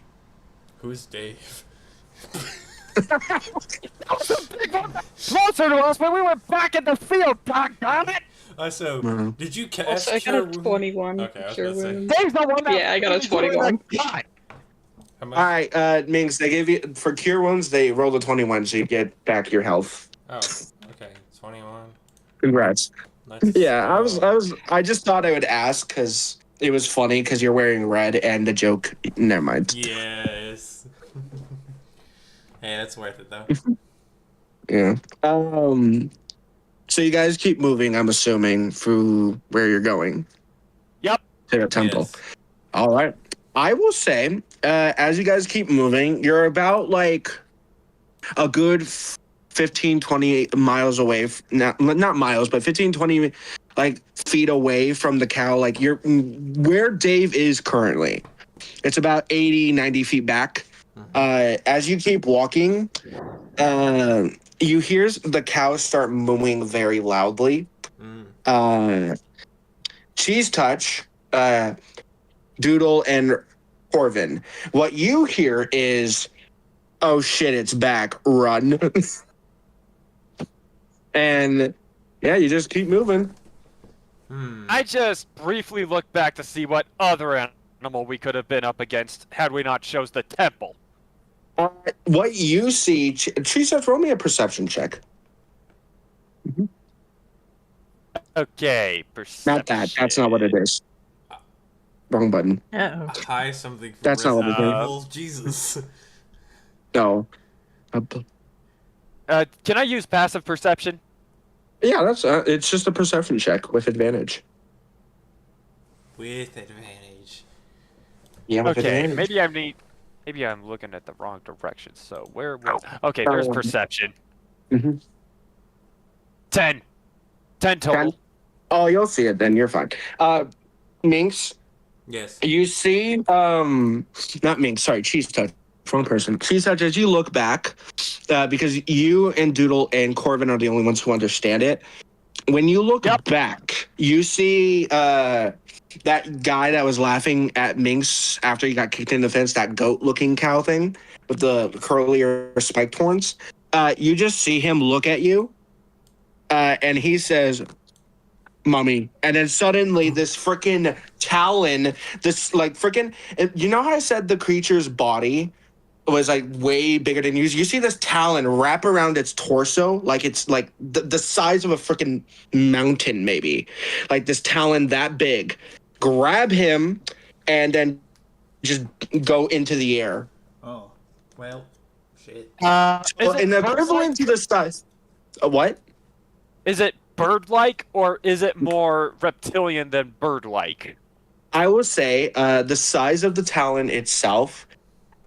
Okay, so you know how I said how big they were? If it's you in its hand, you wouldn't even fit around its pinky. So this creature's thing, best to describe it, looked a bit like a mix of a bird and a reptile. It seems to, when you looked at it, Cheese Touch, the scales were like a black obsidian color. It was so quick that you didn't have enough time to see the full detail, but you get the sense it's not a normal creature you've gone against, and it's clearly not friendly. Great. Guys, seize it now! What? You heard me? Seize it, guys! We gotta get out of here! So you guys keep moving. We sure? Yes. Yes. Okay. In my personal case, I just run on all fours because I am not freaking dealing with that. I forgot about your heritage, so I just was going to say, why are you running on fours? But then I remembered. Yeah, So you keep magically moving. augmented human, agile enough to run on all fours like the Stranger in Oddworld Stranger's Wrath, if anyone's familiar with that game. Got it. So you guys keep moving, and you get to the forest line. Do you keep going in? Yeah, mostly to avoid the giant winged creature of whatever the heck that was. Unless it follows Okay. us in. Okay. You keep moving in, and I will change the scene now as you guys are moving away from the area. You know that's right by the You end, managed to. No, wait, you're no, fine. You keep running for a good while. Like not some of you running, some of you just moving with haste. And you suddenly end up in a place you really remember very clearly. Let me pull it up, as I will. Give me just a second. I gotta delete the tokens as well, so just bear with me. You end up in a place you guys remember. What the?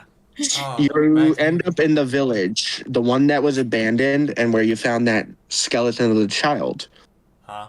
Well, I don't remember you this, guys- but y'all do. No, you weren't here for that. So you were not here at the time, Minx. So for you, Minx specifically, this is a large village area. All of the houses, other than some of the damage on them, they're basically like they've been abandoned and the nature has reclaimed them. There are small markings here and there. In the center around the town, there's a well. But other than that, it's just a very like, as if like, imagine like how in apocalypse movies, if nature reclaims the buildings, this is what it looks like the in this Last area. of Us, basically, Yeah, in a state. pretty much. Yeah, the houses have been reclaimed by the nature. For those who remember, who were here at the time, you guys remember this is the place where apparently one of the so-called the effects of a ceremony had happened. And you also remember this is where you found that skeleton of that individual and that strange big head that turned out to be some sort of strange creature. Oh yes, the squirrel that totally does not, quote-unquote, sound like Stygian. Yes, aka Nut Friend. He. The moment I recognize where we're at, I quickly go to where Tiana tossed the book so that I could look more into it, because odds are it's valuable as a means of investigation. The book area? Oh, where the kid was. Okay. Yes! Roll me an investigation check. Okay, investigation investigation. Since I have never been here, can I also roll for investigations about the symbols and stuff? I got a dirty 20. 21 You total. may. Okay. You may also as well, Minx. So, Cheese Touch, other than, of course, the skeleton of the kid where you found the notebook originally, you find, first of all, you find 3 things. Hold on, let me. I'm going. You find the same markings that had that strange, like, strange smell of cinnamon, like before. That had that strange, like, cinnamon, like, smell to it. Which you remember was like magic writing from the paper. And you do find, the same markings as before that indicated the dangers of this area. In which, with your roll, and Minx, what did you get? I got an 11. You got an 11. I'll say with Minx's help. As you guys are, walking through and you and him stay a bit behind to look around, you, Minx, kind of point out to Cheese Touch some writing he missed. It's in Draconic, so only people who speak Draconic can read it. I would read it out loud. Okay? What does it say? The writing says, I hope you're ready for this because this one was a really fun one for me to write. Oh. Okay. It states, do not scream if you see it coming. It knows we are here, but it doesn't acknowledge us. But if it does acknowledge you, do not scream, do not run. Only pray, for there is no hope left. That's. And as you read a little further, Minx, you also see what they're talking about. Do you say the last part out loud? No. If I know what it is, wait, can I do an insight for it first? I will say, since you're reading out loud and you didn't say it beforehand, you either choose to read it out loud or you don't read it out loud to the group. I'll read it out loud since I'm reading everything out loud already. Okay, good to know. I was gonna say if I could catch myself. It says a name. The name is a one you've never heard of before. Beware Raphilius, the razored blade of the sky. He's always watching. He's always waiting. And when he finds you, pray that he is merciful. Oh, crikey. Please tell me it's not that weird bird that we encountered earlier.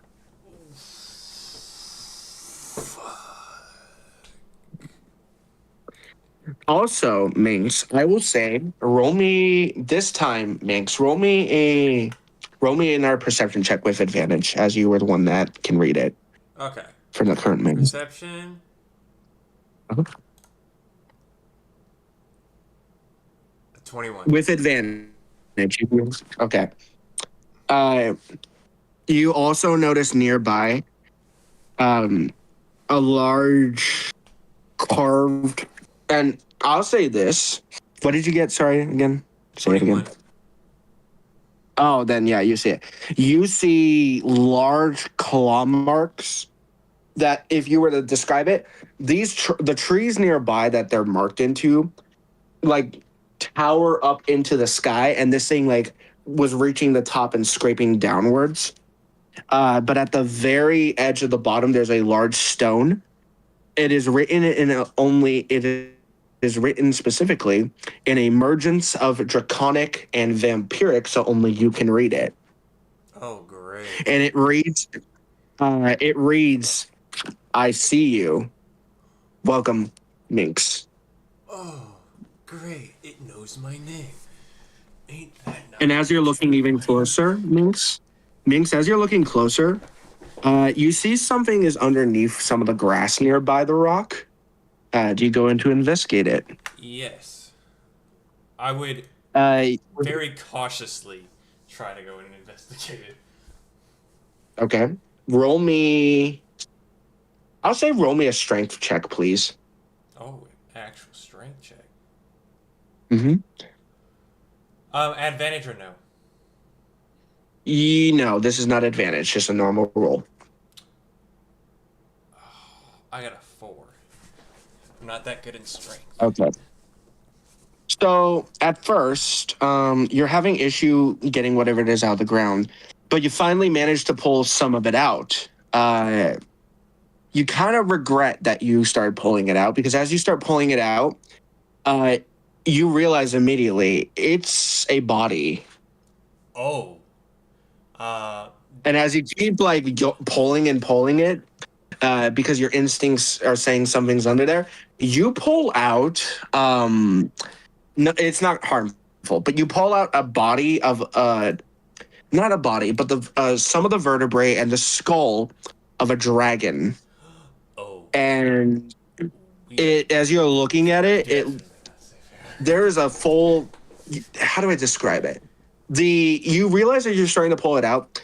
There are two, like the size of it are like talon holes. You know, like when a creature strikes a creature in the skull and its talons sink in. Yes. There's those, but it's the size of a like baseball hole shaped. And it goes into the skull and comes out on the other end of the lower jaw. Oof. And as you're looking at the skull, you see a smart, you see in Draconic in the side carved into it. This will be you if you keep looking. Oh, I've been threatened. But also, What is it? Minx, I will say, as you're reading it, this reading of Draconic is very rare. This is very old Draconic, like older than you've even seen in your lifetime. Oh. Mm-hmm. I would pull out the dragon skull. Since Cheese All the way? asked, yeah, since Cheese asked what was going on, and I was like, we might be in danger. Yeah. So, Great. other than that, you pull out the skull, nothing seems to happen that's bad currently. I would try to continue looking, but also kind of keep myself aware, like kind of make sure of where are my surroundings. So basically, keep. Roll me a perception check. Yeah, because I was like, I want to make sure that without advantage. Anyway, does anyone else in the party wish to do anything as they pull out this skull or do whatever they're doing? Hey, DM, do I by chance find the book that Tiana tossed aside from the first session? No, you don't. I'm pretty sure one of the party members picked that up, if I remember correctly, because she threw it. Oh well. But yeah, anyone else wish to do anything as, Minx is pulling this skull out of the ground? I personally just look around to see what else could be there. Minx, if you would also like, while they're doing whatever they're doing, you can try to roll to see what kind of dragon it was killed. What kind of perception roll would that be? That would be a nature check with advantage due to your lineage. Okay. Also, the So yeah, perception was 11, Doodle, Ember, Riff, or Doodle, Ember, Riff, and Deadly. Is there anything you would like to do currently? For the second. I don't know if they're still. Are you guys still there? Hello? No, I know you. There you go. Riff, is there anything you would like to do currently? And Ember and Doodle and Deadly. I don't. Okay. Ember, is there anything you would like to do? No. Okay. Doodle, I'm assuming there's nothing you want to do at the current moment, or is there something you would like to do? No, there's nothing this time. Deadly, is there anything you would like to do?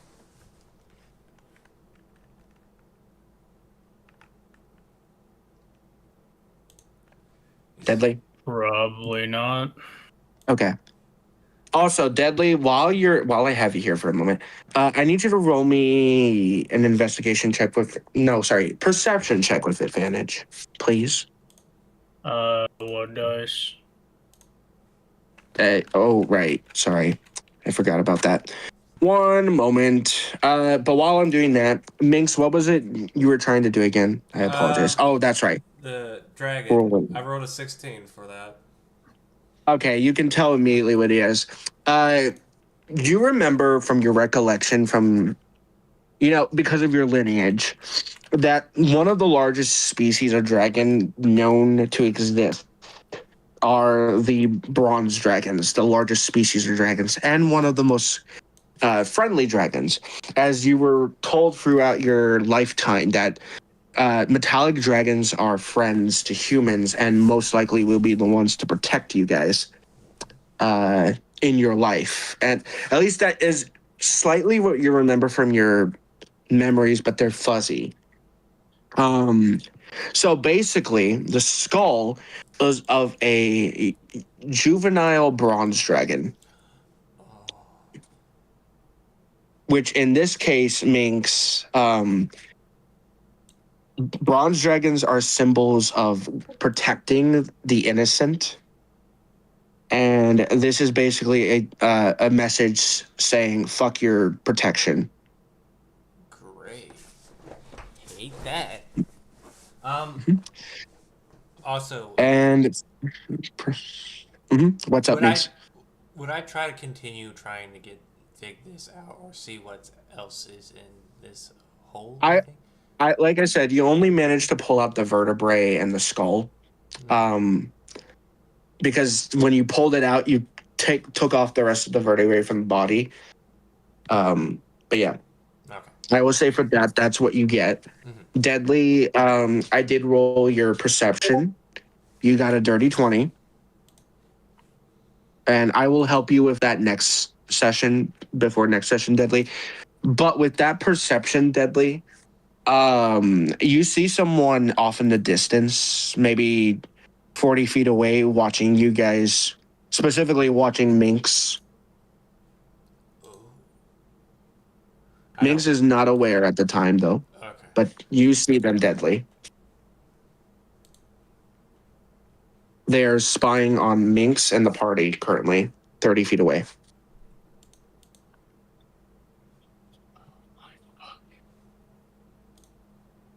Is there anything you would like to do with them? Yeah, I tell the rest of the party that there was someone in the woods. As soon as you express, Deadly, that there's someone in the woods, you see them start running in deeper into the woods. I would turn around and look in the direction where he said that there's someone watching, and Minx and Deadly. Roll me a perception check, Minx, with advantage because there's a reason for it. Oh, fun.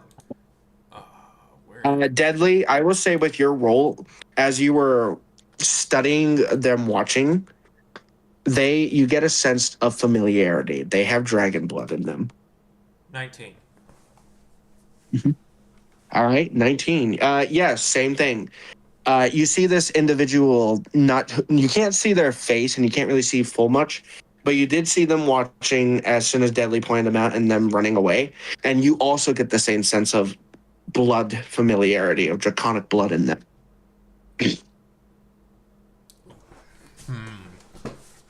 And you guys have the choice. Do you follow them or do you just keep moving towards the temple? I personally would rather recommend keep following, heading towards the temple, mostly because we don't know what it is. For all we know, it could also be heading over to the temple. Okay.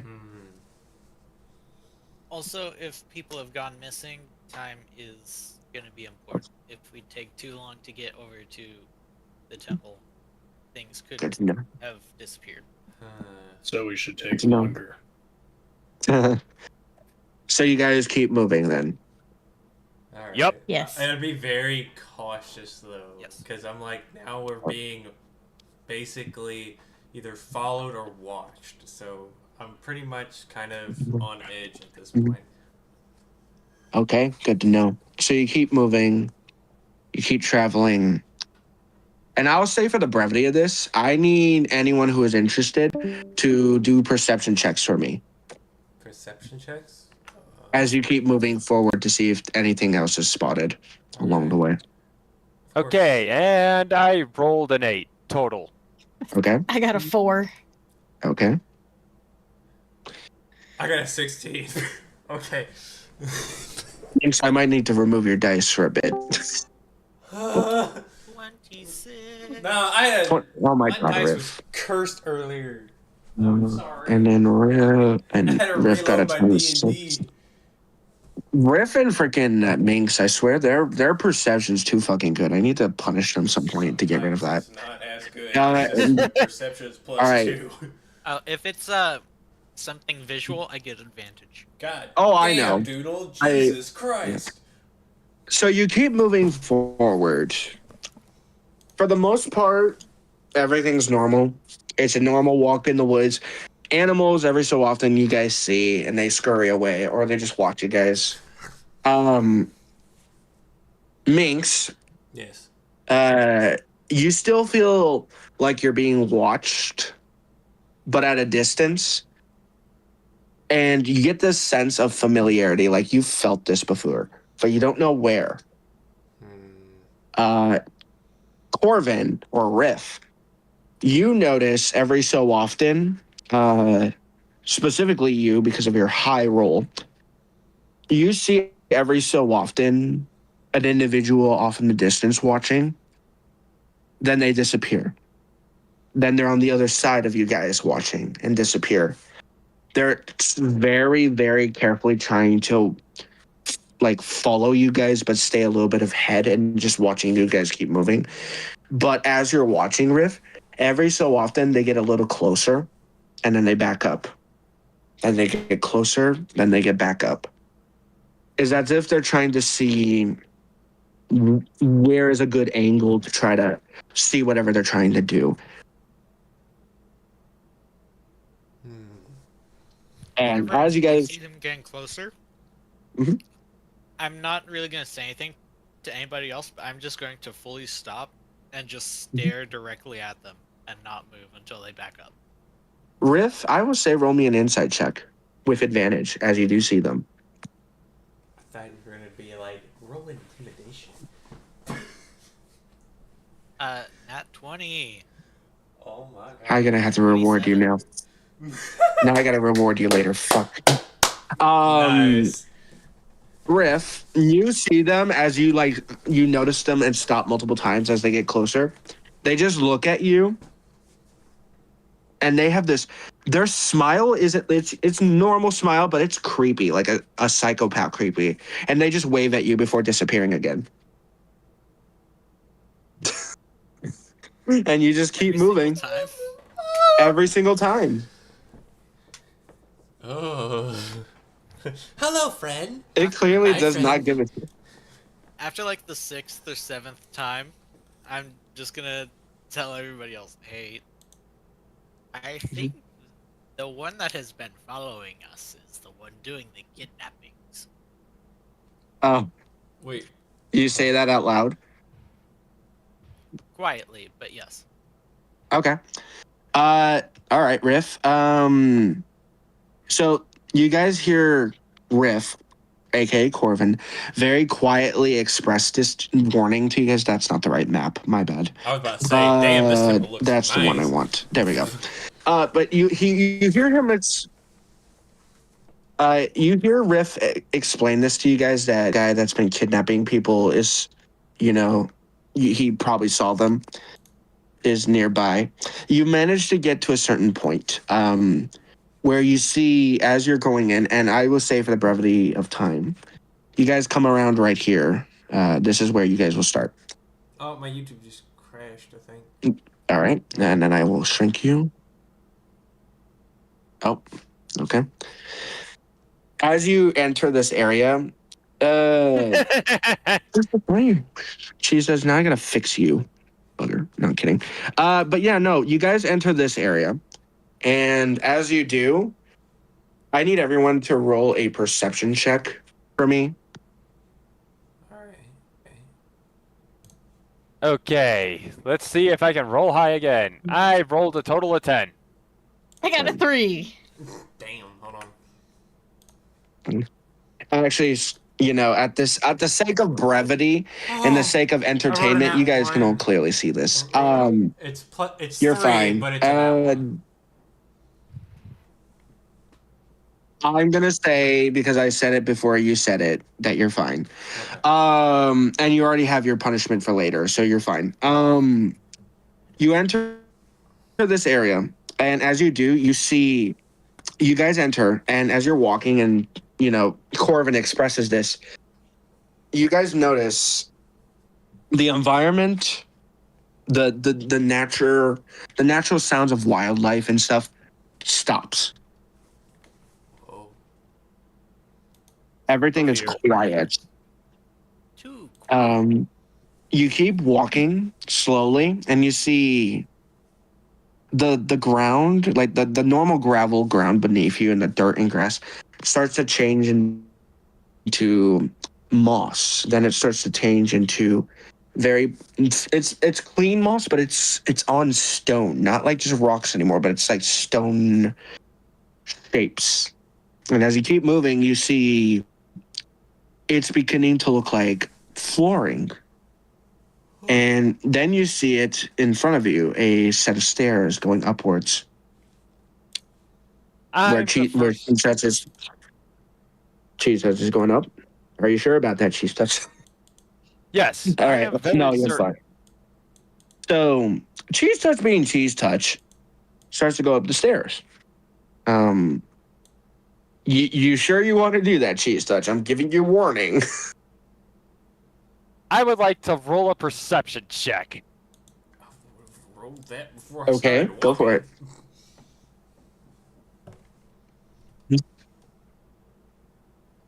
I rolled a total of 9. No, you don't see it. Everything seems fine. You're walking up the stairs, and as you step on one of the steps, it sinks. Oh no. Nothing happens. Oh. 2 And I seconds. just- 2 seconds happen. Nothing happens. Nothing happens. Oh. I Boom! just... And then suddenly, as you start talking, Cheese Touch, you see. Actually, for those who got higher perceptions, you see up in a tree, there's a stone that kind of looked like a bird before, but it's actually just a statue of a bird. Out of its mouth shoots an arrow. And Cheese Touch, I need you to make a dexterity saving throw for me, please. Okay, dexterity. Where the heck is that? Oh, wait. I'll be right back. 9. 9, you fail. As you get hit by this arrow, nothing bad happens. You feel fine, but for some reason you can't feel your fingers. And as you look down, Cheese Touch, you can't move your arms. Your arms are paralyzed. So for the next Guys? 2 turns, you cannot move your arms at all. Guys? I'm back. We got a trap. I was gonna say you should have let the rogues make a check first, but okay. I know, Anyway, right? how much HP do I have as of currently? Oh, you don't lose any HP. You don't lose any HP. Your arms are paralyzed now. It's a paralysis dart. No. I just go back down the stairs and then politely ask if anyone is willing to remove the dart from my arm.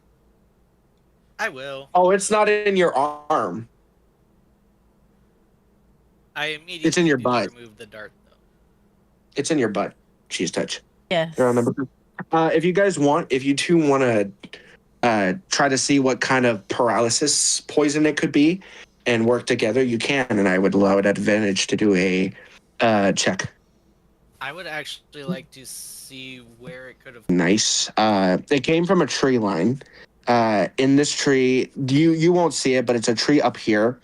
It was a bird-looking statue, but you guys thought originally it was a bird because of your low rolls, but it's a statue and it shot out of its mouth at him.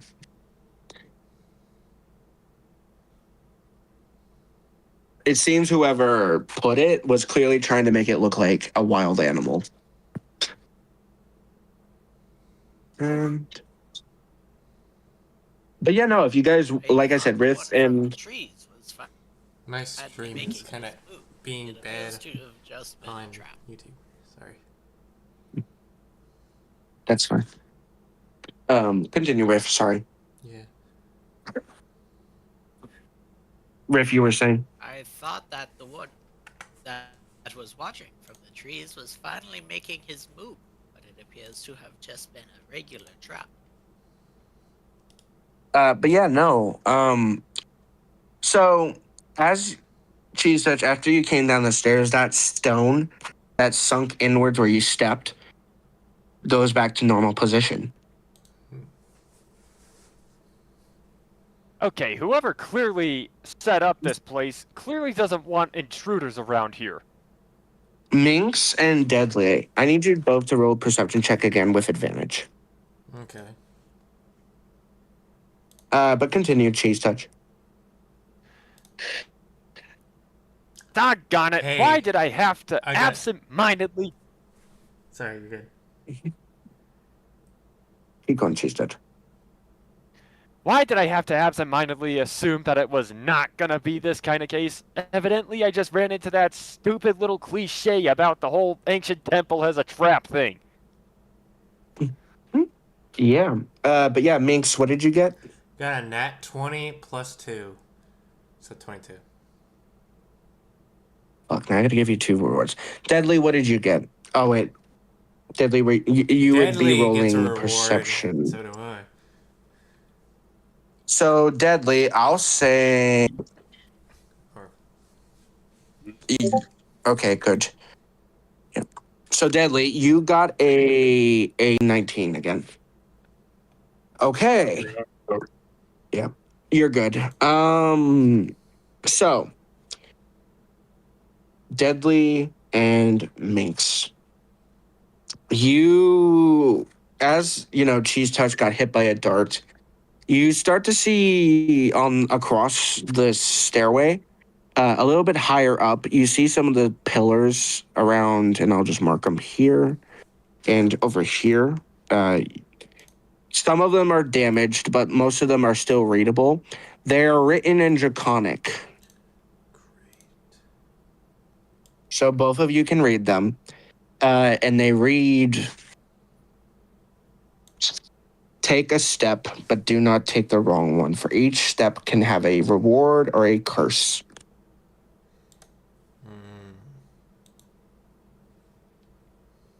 Follow your hearts. That's what it reads. Okay.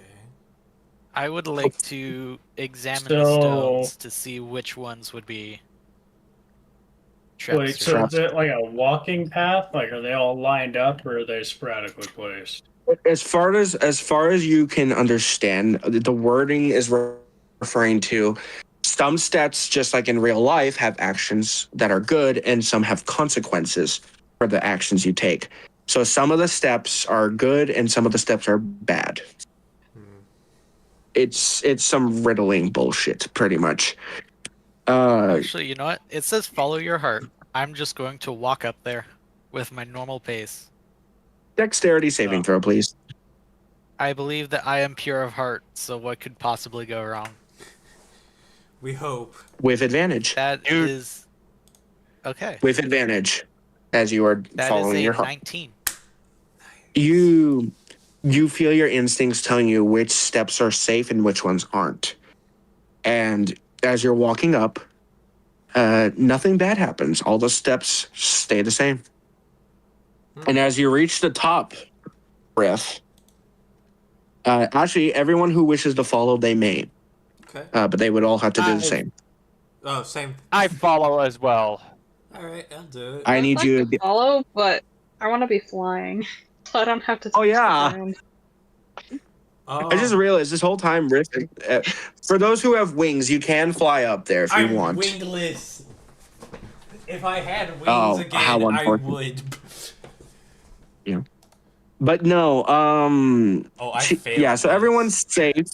Yeah, I'm assuming everyone follows the same steps that okay. Riff took. Yes. Yeah. I thought we were having to roll Okay, another good. dex saving throw, and I You was reached like, the top. fucked. Yeah, you reach the top, and you guys see underneath you a large waterway. You guys are standing on a large pillar that seems to end right before a bridge-like look, but it seems to end abruptly. And around where you're standing, Doodle, there is a strange thing, like a gap underneath that spot. And you see water gushing out of it into a strange machine-like waterfall. And it's currently just going into the water below. On the other side, though, around here, I will say everyone roll again a perception check with advantage. Okay. Okay, perception with advantage means that I could just roll again and get the better roll. I rolled a total of 15 16. for the better okay. check. 23. 8. What did you get? What did you get, Minx? I mean, Cheese Touch. Jeez. 15, I Minx, think. what did you? 15. Okay. And Deadly got it. Okay, he's safe. All right, so everyone that got a 15 or higher, good news, you can see it.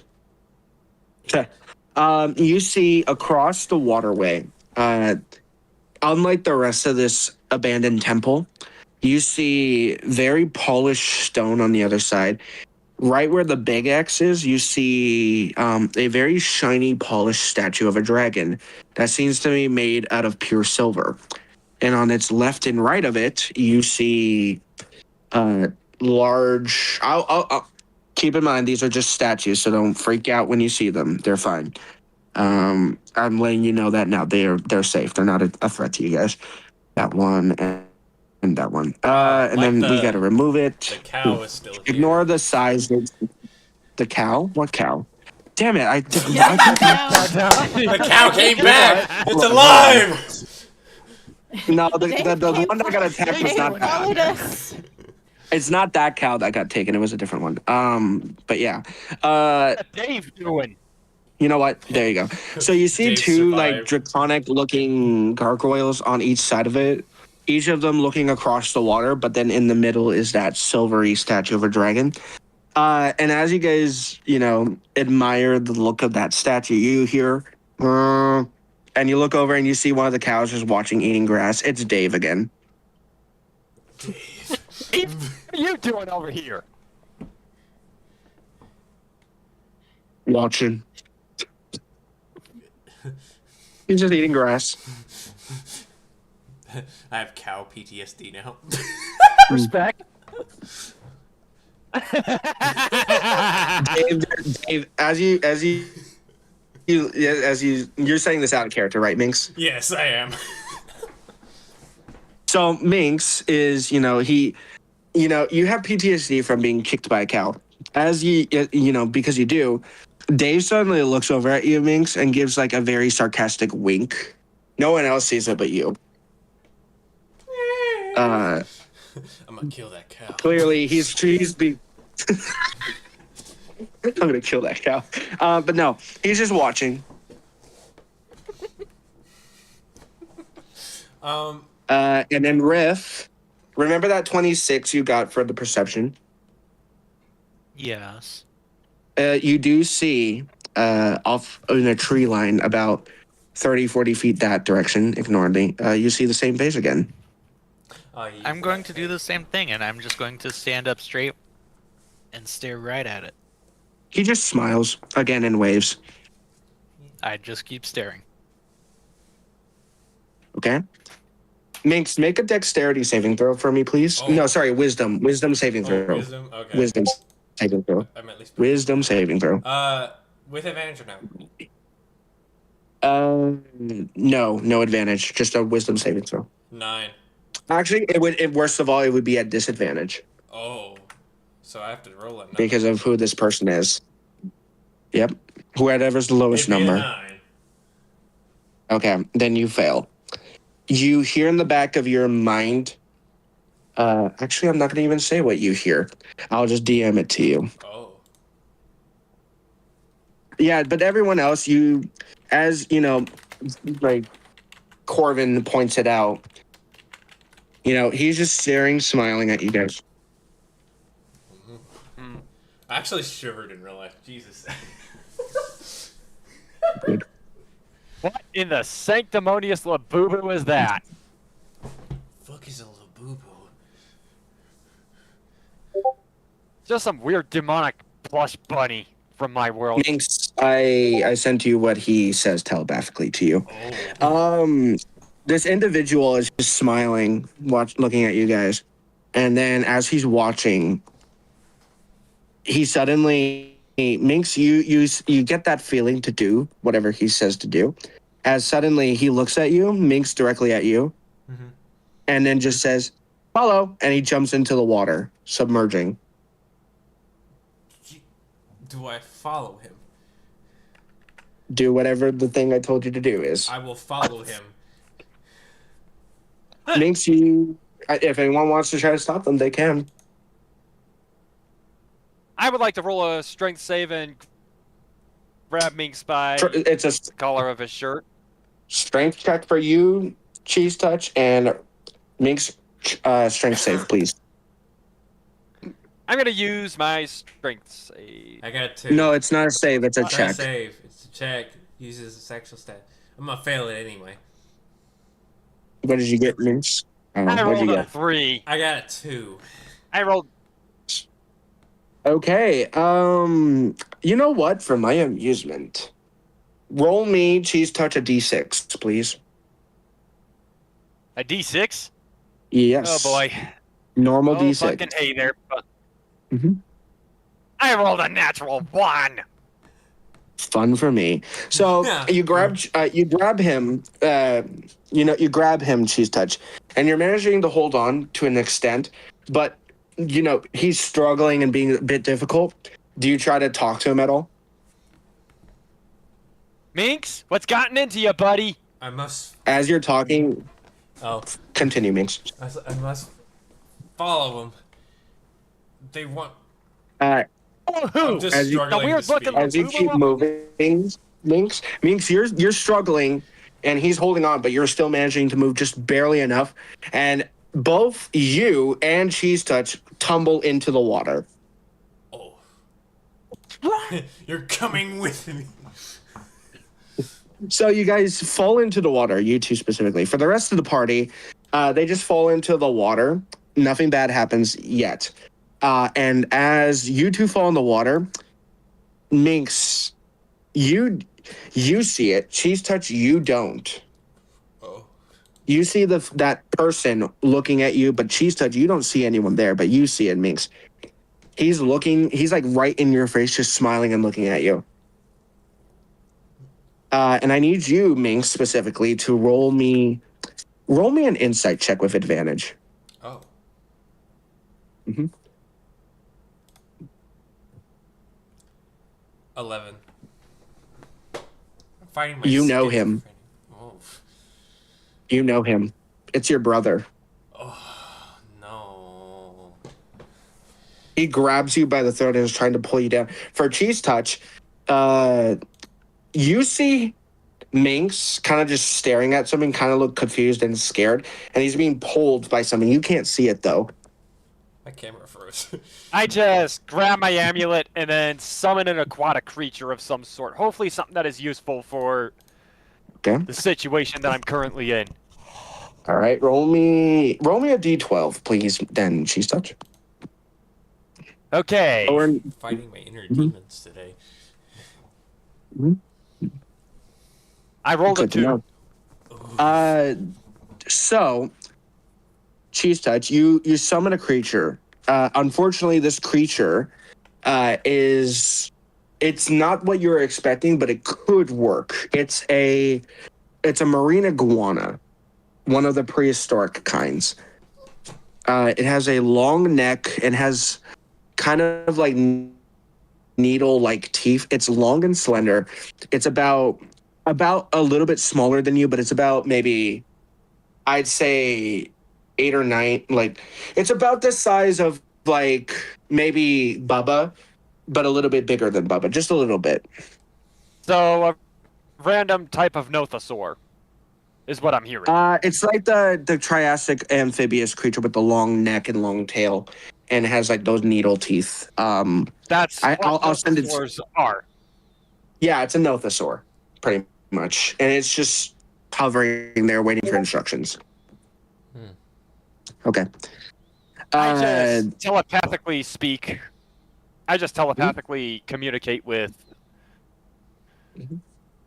essentially the nothosaur and explain, Yep. I need you to try and get Minx. Or at least try to find a way to snap Minx out of it, okay? Alrighty. It does like a weird like nod of its head and tries to swim after Minx. And we'll get back to that because meanwhile, on the surface, you guys watched Cheese Touch and Minx fall into the water. They haven't come back up yet. It's been about 3 minutes now since they fell under. And as you guys are that's not what I asked for, game. Thank you. Nice. Remove you. And as you guys are just standing there, like, what the fuck just happened? I'm assuming. You hear behind you guys trees being pushed aside. You hear large footsteps, but you don't see it yet, but it's coming towards you guys.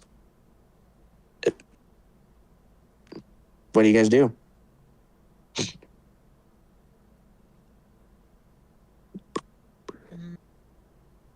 up to you. That's not one. While Valcor is figuring that out, I quickly just surface. Like I said, what do you guys do to try to...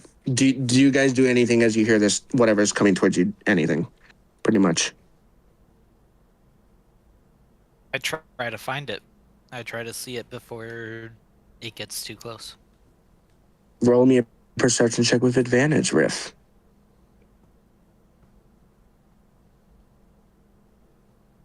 Oof. 16. How unfortunate. No, I'm kidding. Your rolls, man. I really I love your rolls so much. You see, Riff, you see it, and you immediately feel like, oh fuck, we're dead. As you see off in the distance, it's hard to explain. It's unfathomable. It's something it's impossible. It's outlandish. As suddenly, from the tree line, for everyone else who is, hasn't seen it yet, you see a goose head poking out of the trees. A goose? Goose. It's just looking at you guys. The head is probably like, you only see the neck and the head right now currently. It's about the head itself is probably about the size of, I'd say maybe the size of your head, Corvin, if not a little bigger. It's normal goose sized for the moment. Big goose. It's just looking at you guys. Quick question, DM. Is that by chance a Garganornis? Nope. Rats. It is not. It's just looking at you guys. Do you guys do anything? I'm gonna look to see if Billy is around, actually. Billy is nearby. Billy gets abducted. I will take note of that in case we need to make a swift escape. Okay. Good to know. You see this duck look at you, and then look at you, Doodle.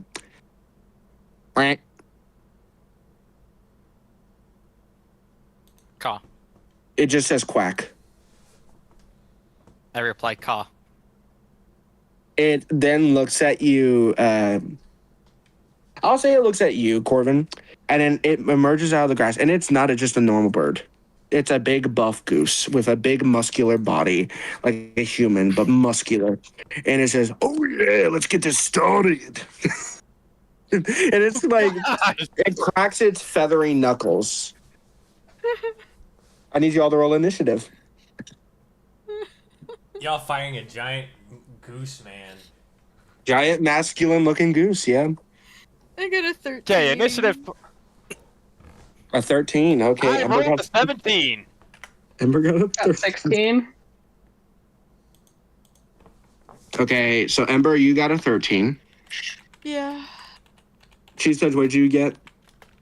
A 16. You got it. What did you get, Doodle? 16. You got a 16 too? Good. So Cheese and Actually, Doodle, no. I need to. Okay, never mind that. I got a 17. My bad. Sorry. Oh, so okay, never mind. Okay. Riff, I know you're not going to be rolling initiative because you'll be leaving shortly. So you're good. I am actually going to. This is, an unexplained phobia of Corvin's. He is terrified of swans. Mhm. So as soon as this goose swan comes out, really both of them. I don't like necks that are super long. Yes. Doodle is scary enough for me, but I can manage. Yeah. I'm going to head straight for Billy and dive through the door. Okay. Billy opens the door looking shape and lets you in. Yay! Ember, what did you get? Okay, I got you. Never mind. Minx, what did you get? Oh, I'm actually doing initiative? Holy shit. Hold on. I thought Oh yeah, no, you're doing initiative too. Hold on then. 10. Okay, and then Deadly, you got a 12, so you're after Ember. So Deadly, now what you're gonna do is you should be able to go to your spells and stuff if you can, and we'll start preparing the battle. Right. So while I hold on one moment while I set this up for you guys, I'm gonna make this fun for me. Oh dear. Oh no, it's nothing bad. I just want to add the right stuff. Hold on. 3 do. And you might want to turn these down just so you guys know. Boom. Oh come on, I asked. There we go. Oh, the bot? Mhm. Yep. Now I'm gonna turn that sucker up. Yeah. All right. Let me turn. It is actually. Oh boy. Oh no. It is the goose's turn. Oh no, it is. It got a 19. Oh no. Oh no. Goose got problems then. Yeah, he has anger issues. Anyway, So he got. DM, will I have by chance resurfaced by then? You have. Your buddy is going to try to go help Minx. And then speaking of Minx, I'll have to do his brother in a moment. Yes. Anyway, so Corvin is outie. All right.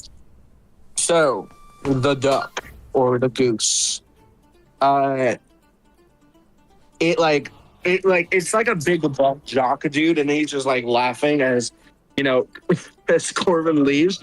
And he just says, "Oh, come on, I was about to have fun." And he picks up a giant boulder about the size of, he was picking up a rock the size of Corvin's body. Jesus. And he said, "Oh, fuck it." And he just throws it towards Ember. Oh no, Ember, dodge! Ember, make a dexterity saving throw for me, please. And he's going to do 15. that. Okay, 15? Mhm. Yeah, you succeed. You manage to duck out of the way of the rock just in time. As the rock collides nearby, pushes off and into the water where Minx and everyone else is. Doesn't hit Minx, luckily, but it like collides so hard that the stone where it hit, I'll say like this vicinity, is basically like dented inwards, like about 5 feet under now by that rock. And he's gonna take, big boy Goose is gonna take his movement of 40 feet, and it should get me fine. That is not what I asked you to do. It's one. Oh yeah, he can make it to you. Never mind.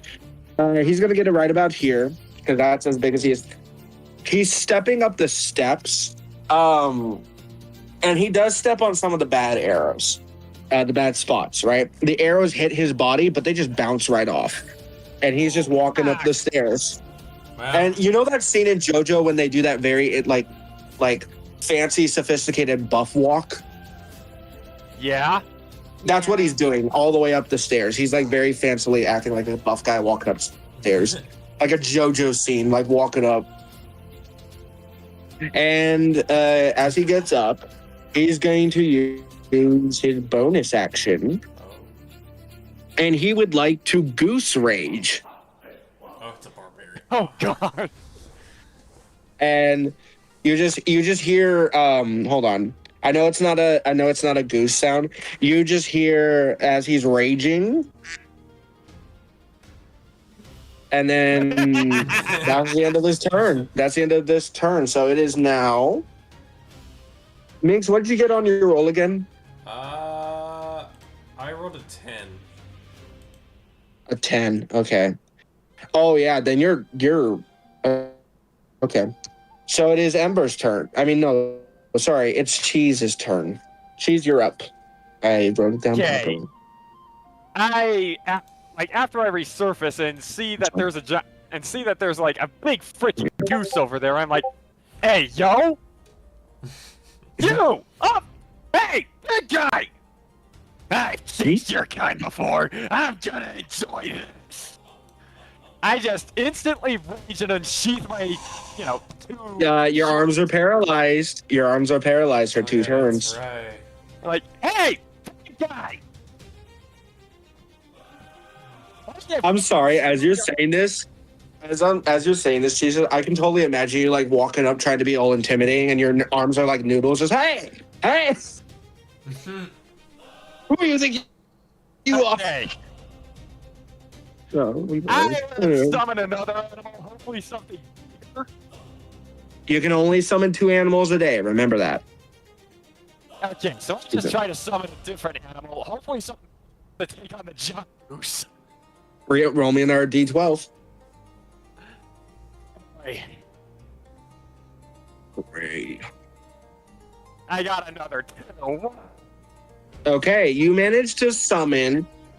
You try to summon something that maybe can fight this goose, and you summon a pistachiosaurus. A what? The little yeah, the little ceratopsian thing. Okay, I just have that thing try to bite people. Like, I just order that thing to bite the goose's ankle while he's too busy being bombastic. Okay, so it goes. I'll actually try to see if it does anything here. Okay, with that, the little dinosaur runs up and is like, you know how a chihuahua tries to ankle bite, but it does absolutely nothing. This big goose, like, it's just walking up, and the little pistachio, like, with its beak, tries to snap at one of its toes, and it does absolutely nothing to it. Cheese touch. It just lifts its foot up. It just lifts its foot up and just flicks its foot, and the pistachio goes flying like 20 feet away. You tried your best, pistachio. Cheese touch. As I said, you are not able to move your arms. Is at the end of your turn. I just wankily try to pet him, but I can't pet him. And it's sad. Yeah. Now it is Doodle's turn. The Doodle, you are up. I would like to cast Charm Person on the goose. Okay. Go for it. I have to roll a save, don't I? Yep. Wisdom saving throw. Okay. Oh, Doodle, what is the save on that? 15. 15, okay.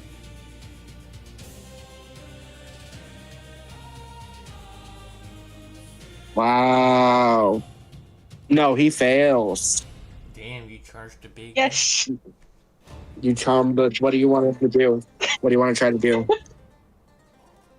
What do you want to try to do? Alright, I want to pull out some rations I have from my bag. There's just some Mhm. dried fish. Give it to the goose and ask him to go save Minx, who's in the water. He walks up and kind of like how a goose takes bread from a person, does the whole beak thing where it's like nibbling on the bread in your hand, and then just says, "Yeah, well, it's a fish, but it's eating it just like it would like someone with breadcrumbs in their hands because it's a big thing. Like so, for you, Doodle, how tall is your character again? 2 feet tall.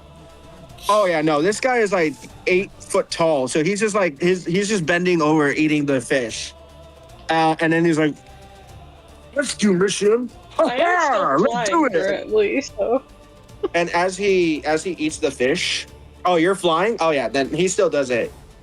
He runs past you. He jumps very high off the thing above Ember's head. Like Ember, he like jumps over you and into the water. And instead of like diving, what he does is he hits the water, floats back up to the surface, and does like the whole duck paddle, looking around.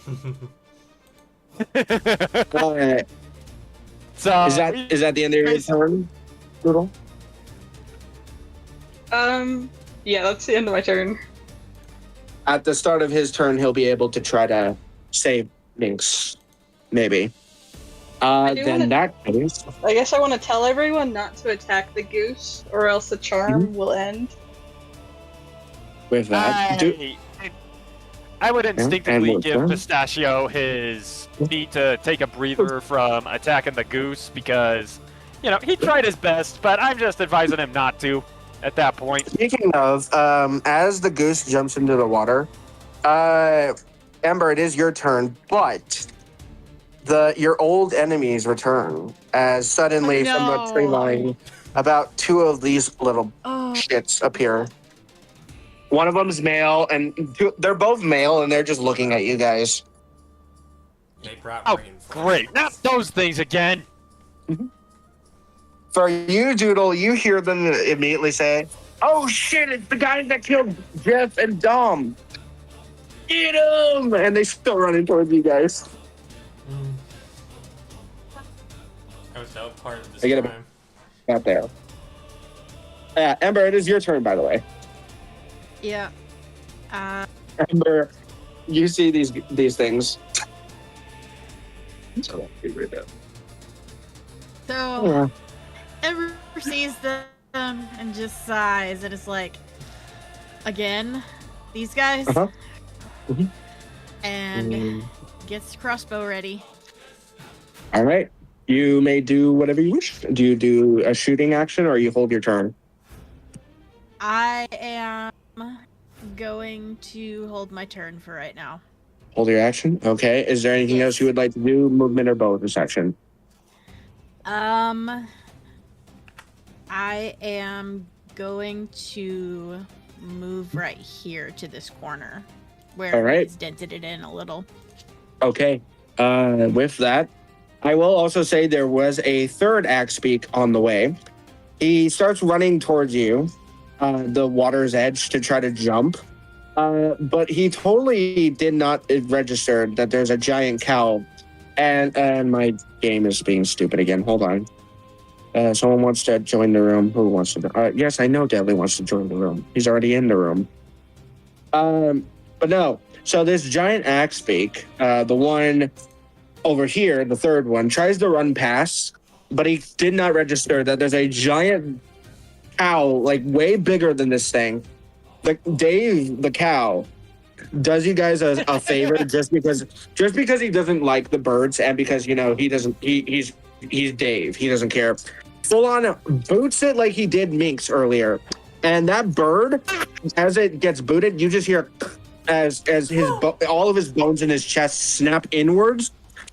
His chest is indented and he's sent flying back the other way. And I took that like a champ. I didn't die immediately. And as he does so, you hear Doodle. You hear one of the birds say, "No, Jimmy, he was having such a good day. He got to beat the shit out of the snake next door." No. And then you hear, I'll say Cheese Touch and Doodle. You both hear Dave just say, I didn't even know he was there. I just shot at the top of my lungs. Dave is apparently blind as fuck. He didn't care. Okay. Deadly, what do you wish to try to do? For your turn. You have been told by Ember that the goose is an ally by Doodle. Go ahead. Sorry. Okay, you were cutting out. What was that? I said it is your turn. What do you wish to do? Right, but you said Ember something or other. I was just letting you know, Doodle told you not to attack the goose as it is on your side at the moment.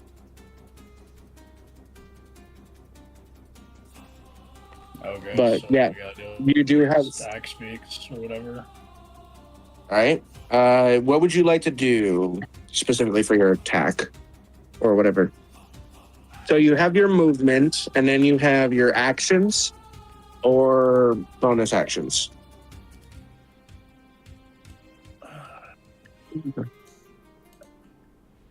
Right, but we're fighting the axe beak since the goose is on our side at the moment, correct? Yeah, and it's trying to save Minx currently. Okay, I guess I go after one of the axe beaks. All right, you're able to move.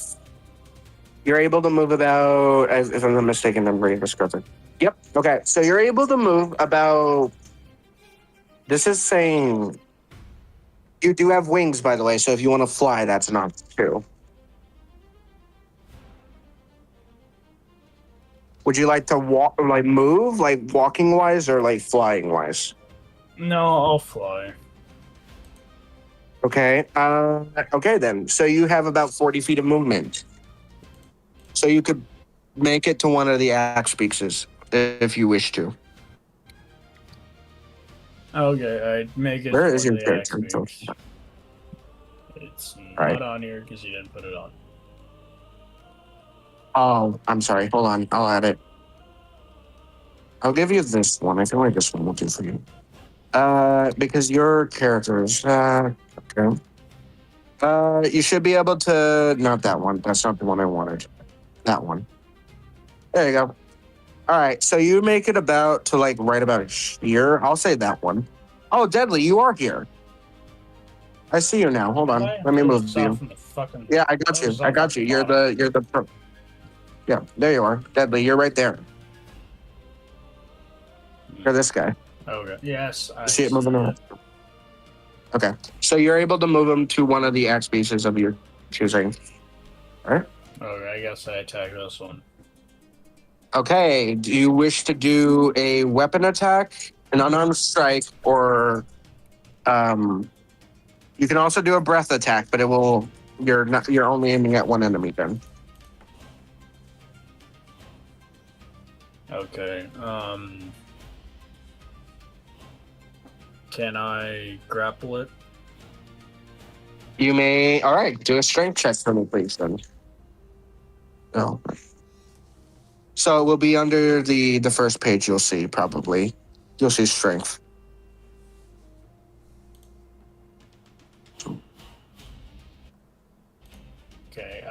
still like. It's under. What's it under for up top? Strength. So it's you see a strength +2, and it underneath it says 15. Just click that +2.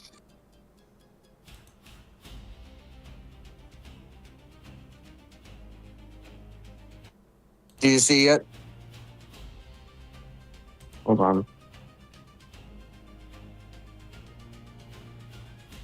Yeah, you're just clicking your strength and then the strength buff. So you'll see strength, dexterity, constitution, intelligence, wisdom, and charisma. Right? Do you see that, Deadly? No, I do not. Are you using D&D Beyond? No, I'm using this owlbear rodeo. Oh, this is for the map stuff. Here, I forgot to. You're using your D&D Beyond character. That's what you're using here, or the rules. That explains why you were having so many issues. So owlbears is like for the map and for the tokens, and you're using D&D Beyond to roll the stats for like your abilities and stuff. A lot of complications. I should have clarified that. My apologies. But yeah, just roll a strength check once you get to D&D Beyond.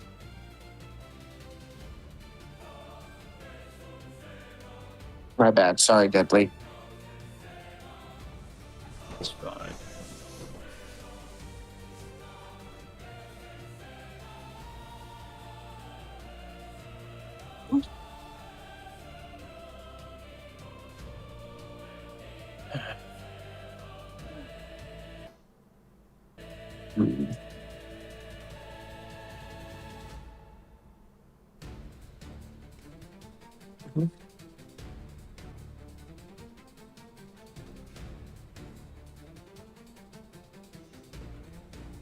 You managed to figure it out yet?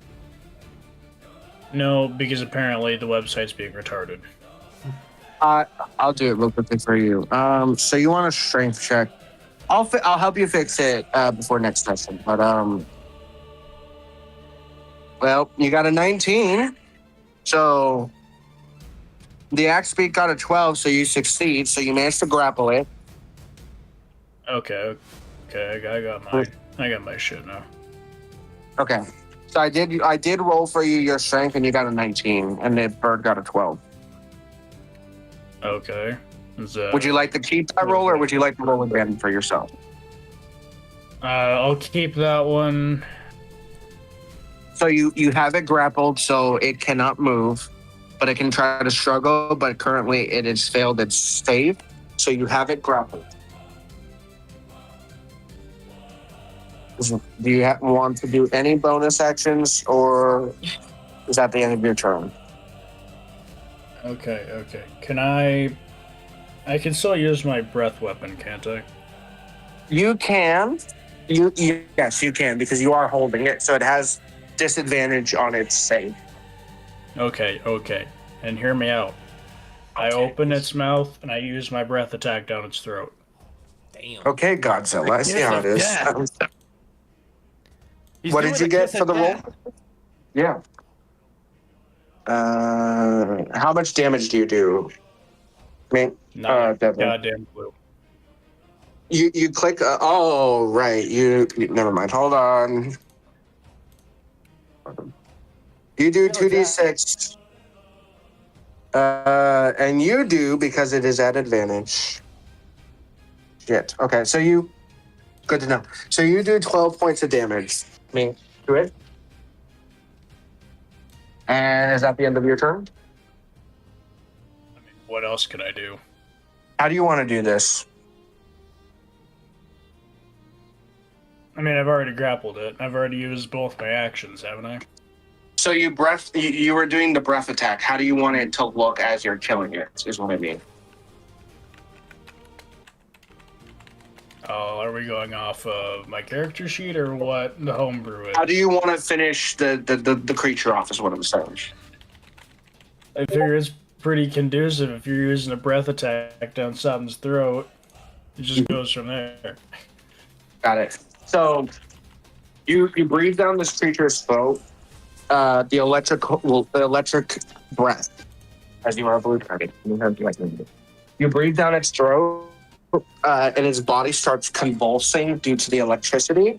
And as you finish your breath attack and start to let go, you pull along with it its head, and its bird head is in your hand.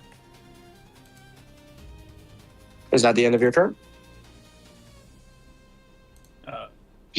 Yes. Hey, good to know. It is now your turn, Minx. Okay. Do I still have sight of my brother? Yeah. All right, I'm going to. He's still dragging you towards the bottom. Can I try to cast Consumption? It requires concentration as a bonus action. What does it do again? Sorry. So, the casting time is 1 bonus action. It's as part of the Oh. casting spell, you must expend 1 of your hit die, or the spell automatically fails. Choose a creature within range, which the range is 60 feet. Roll the extended hit point die. The creature takes necrotic damage equal to the number rolled. The creature must make a Constitution saving throw at the end of each turn. On a failed save, the creature takes necrotic damage equal to the roll of the expended hit die. On a successful save, the spell ends. So, Okay, go for it. I'm gonna use one of my traits so I don't have to use a hit die. It's the Sagromancy die, Okay. which basically it fuels my powers. It does d12s instead of actual hit die. So I may just roll a d12. It needs to be it needs to do a wisdom saving throw or charisma. Let me look at that again for you. It is a Constitution. Thank you. Let's see if you beat it. Oh wait, I need. And what roll does to the save hit. have to be? Huh? 13. What is the save? 13? Okay. Tell me what you roll. Where is it? Well, for to hit or just the roll in general for hit die. Yeah, to hit. Oh, how do I roll to hit again? Is it an initiative? Or what do I No. roll to hit? Or just a regular d20? Oh. Hold on. You don't need to roll Why? because this is not the creature has to roll a saving throw. If it fails, it takes d12 damage every time it hits. If it succeeds, it takes no damage, is Oh, what I'm reading. oh, you have the spell up too. I went to your... No, I was reading it right now. Okay, cool. Okay. I heard what you were saying and I started reading. I'm like, yep, never mind. But no, unfortunately, it does no damage because he manages to Okay. get so- past the charm. Damn. All right. So that All right. action's out. Any bonus actions? That was a bonus Mhm. action. What's your action? All right.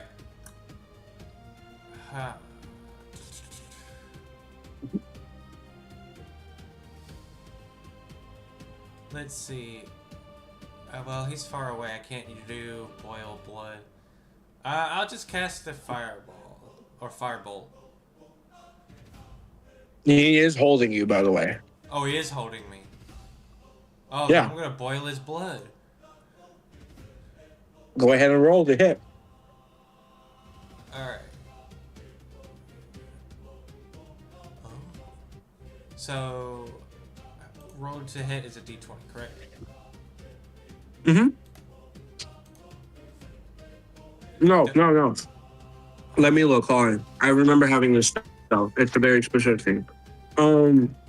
It's boil blood, level Where? 1 transmutation. Yep. I'm looking now.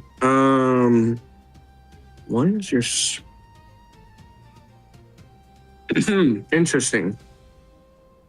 Okay, no. So what you're doing here, if you're boiling bread, you're boiling the blood. Yes. Mm-hmm. Okay. This one's fun.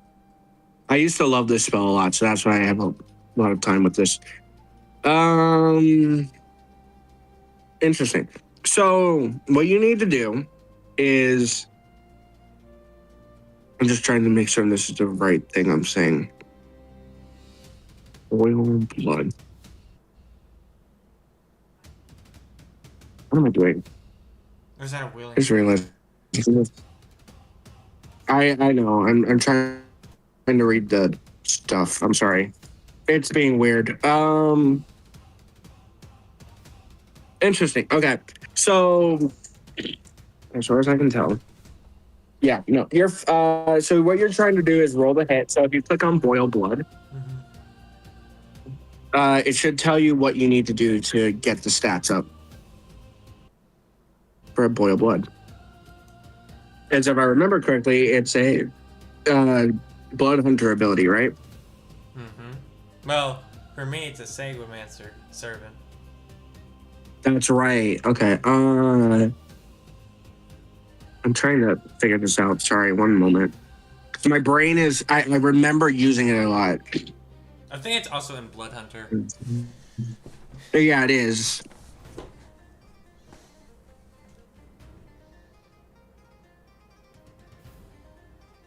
This is a whip. It says a target takes fire damage equal to the roll of expended hit die. I have to do a concentration saving throw again. Okay. Mine says just touch. It won't work. Yeah, when you touch, they have to do a concentration saving thing or their blood will boil. Okay. I did go to D&B and be able to check that. Okay, cool. Because mine does not tell everything on mine. No, he fails.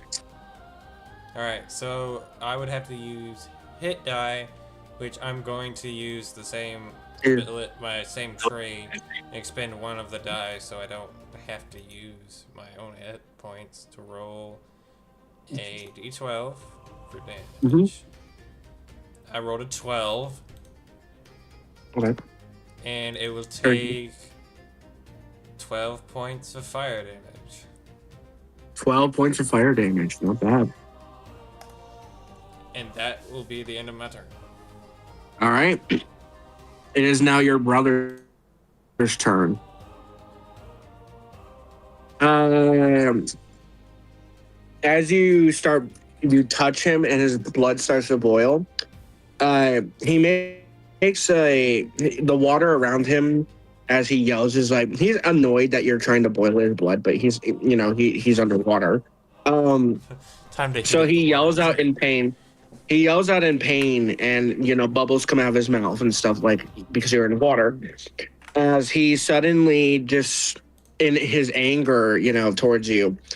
You remember from your history with him, your brother has for some reason a absolute despise for you because of something. You don't remember why he despises you, but you did something to him in the past that makes him absolutely despise you. And he's gonna try. As he's holding you, he's gonna open his mouth in annoyance as he's screaming. And he's gonna use poison spray on you. Oh no! I need you to do no. I gotta roll the hit first. Hold on.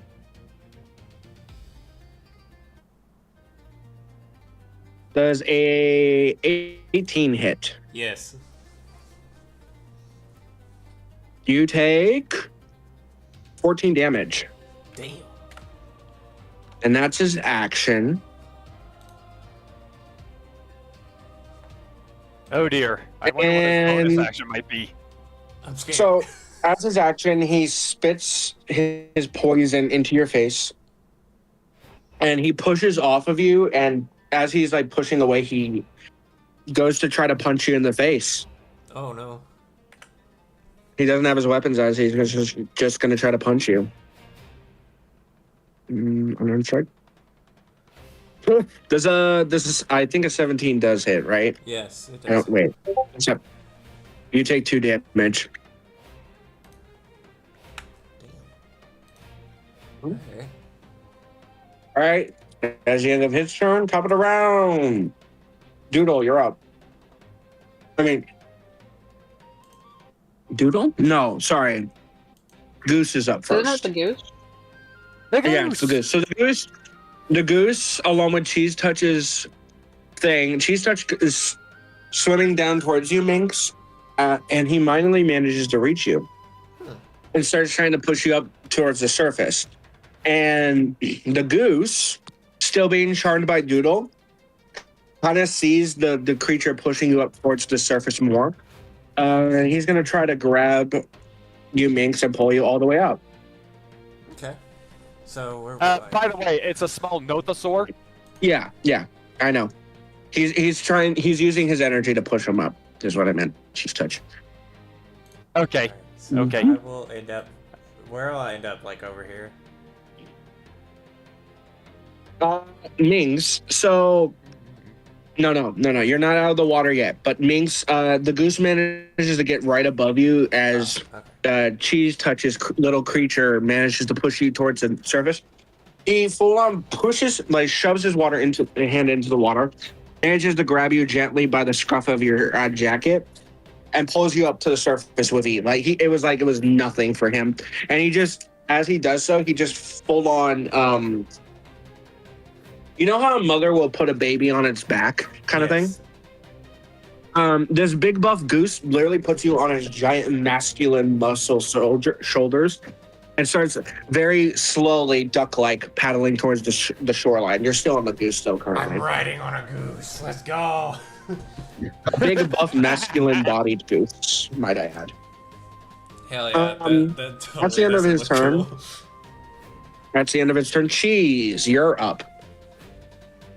Do I get my arms back?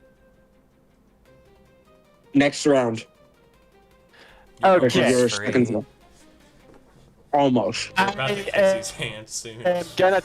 Okay, what I'm gonna try to do. Is use part of my mobility and order the Psittacosaurus to help Deadly. Is it? Actually, no. I'm gonna use Speak with Animals and politely ask Dave to see if he can deal with the other axe beak. Hey, Dave, Yes, the cow. roll me an animal handling check. Also, you're cutting out. Yeah. Okay, but yeah, I'm using Dave to attack the other axe beak that is unoccupied. So, Roll an animal handling check. 7. I am not doing well with my animal handling today. He's gonna look at you, Cheese Touch, and he's gonna say, "Only if you give me 20 stacks of hay." I'll see what I can do, buddy. He's just chewing. What did he say, Cheese Touch? I just need. Your I'll do screaming what I can, is causing buddy. you to cut out more. Right? Mhm. I'll do what you can, buddy. I just need you to deal with this unoccupied axe beak over there. He's just looking at you, Cheese Touch, and he just says, 2 days, or I'll beat you to a pulp. Okay. And Dave just very casually walks away. Okay. So- And is that the end of your turn? Not necessarily. I just then order the Psittacosaurus to attack the axe beak over where Deadly is at to simply, well, help out with trying to end the axe beak unless it's already dead. Well, there's only one right now. Oh. So Because I said- Deadly managed to basically Godzilla atomic breath this guy to death. So I should have removed him. Sorry. or, AKA Kiss of Death'em, because that's the signature move that Godzilla has. Yep. I just have the Psittacosaurus try to sneak up behind the axe beak and have its jaws bite down onto its leg. Hopefully the jaws This are one over strong enough to break. Yes. I will roll an attack for this little guy.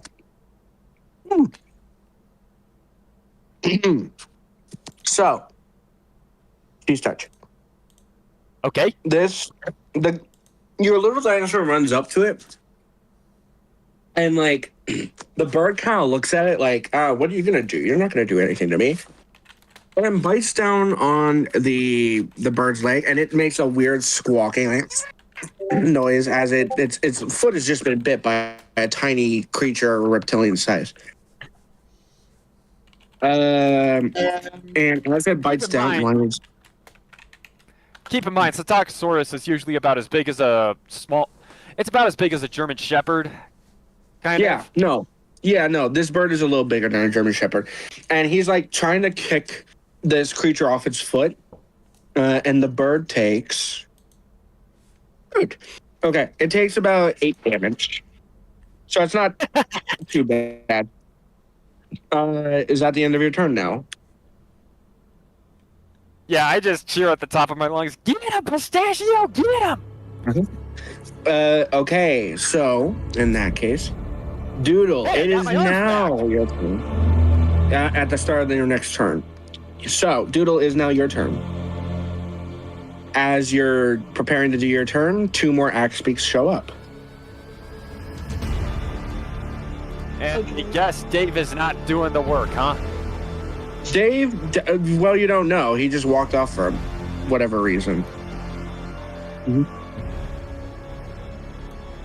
But yeah, no, Doodle, it's your turn. Currently, the duck is the goose, big brawly goose, is taking care of Minx. There are 3 axe beaks. One of them is being attacked by a pistachio-looking creature, and the other 2 are just coming into the scene. Again, small ceratopsian specifically. Correct. What do you do? I'm gonna take out my longbow, and I'm gonna use it to attack the nearest axe beak. Okay. Let's see. It says 1d8 plus 5, so I just roll a d8, right? You gotta roll the hit, and then you gotta roll to see if it does damage. Unless, hold on. I'm not saying this right. You might have a specific thing. Hold on. I keep forgetting that this is not the right song for this occasion, but hold on one moment. I love how. Okay.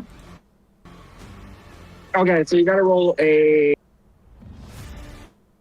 You'll see the 1d8 plus 5, but to the left of it, you'll see a plus 7. Right, Doodle? For the attack for the bow. I see a plus 5. Oh. Okay. So for me, you got a plus 7 for some reason. That's weird. Oh. Okay. So just roll the plus 7. So you see the 1d8 plus 5, right? Yeah. That's the damage. If you look to the left of where the damage is, to the left, you'll see a hit D/DC. It says plus 7, right? Or am I looking at this wrong? Oh, I was looking at the item itself. That's why. That's my bad. Yes. Yeah. That does No, say you're plus good. 7. So roll the hit first. See if it hits. I got a 21. That definitely hits. Go ahead and roll damage. It's a 6. I got a 1 though. 6 damage. Yeah. Okay. Very interesting. Okay. Yeah, no, the bird's still kicking. But you manage. Where do you try to shoot it at specifically? In the chest. Okay. You shoot it in the chest, right in between where the plumage of its feathers, the arrow disappears across its feathers. And it, as it hits, the bird makes another noise, Doodle, you can hear it through there. It's just squawking and saying, "Hey, you stupid fucking little creature, get the fuck out of me!" It's like freaking out. It's injured though. Okay. Oh, that was just emulating the growl of the little creature. Yep. Ember, it is now your turn. Okay. I am going to use my crossbow to also shoot at the same one that Doodle was attacking. Okay. Roll a hit. 19. 19. That hits. Go ahead and roll damage. 3. 3 damage. Okay. Ember, how do you want to do this?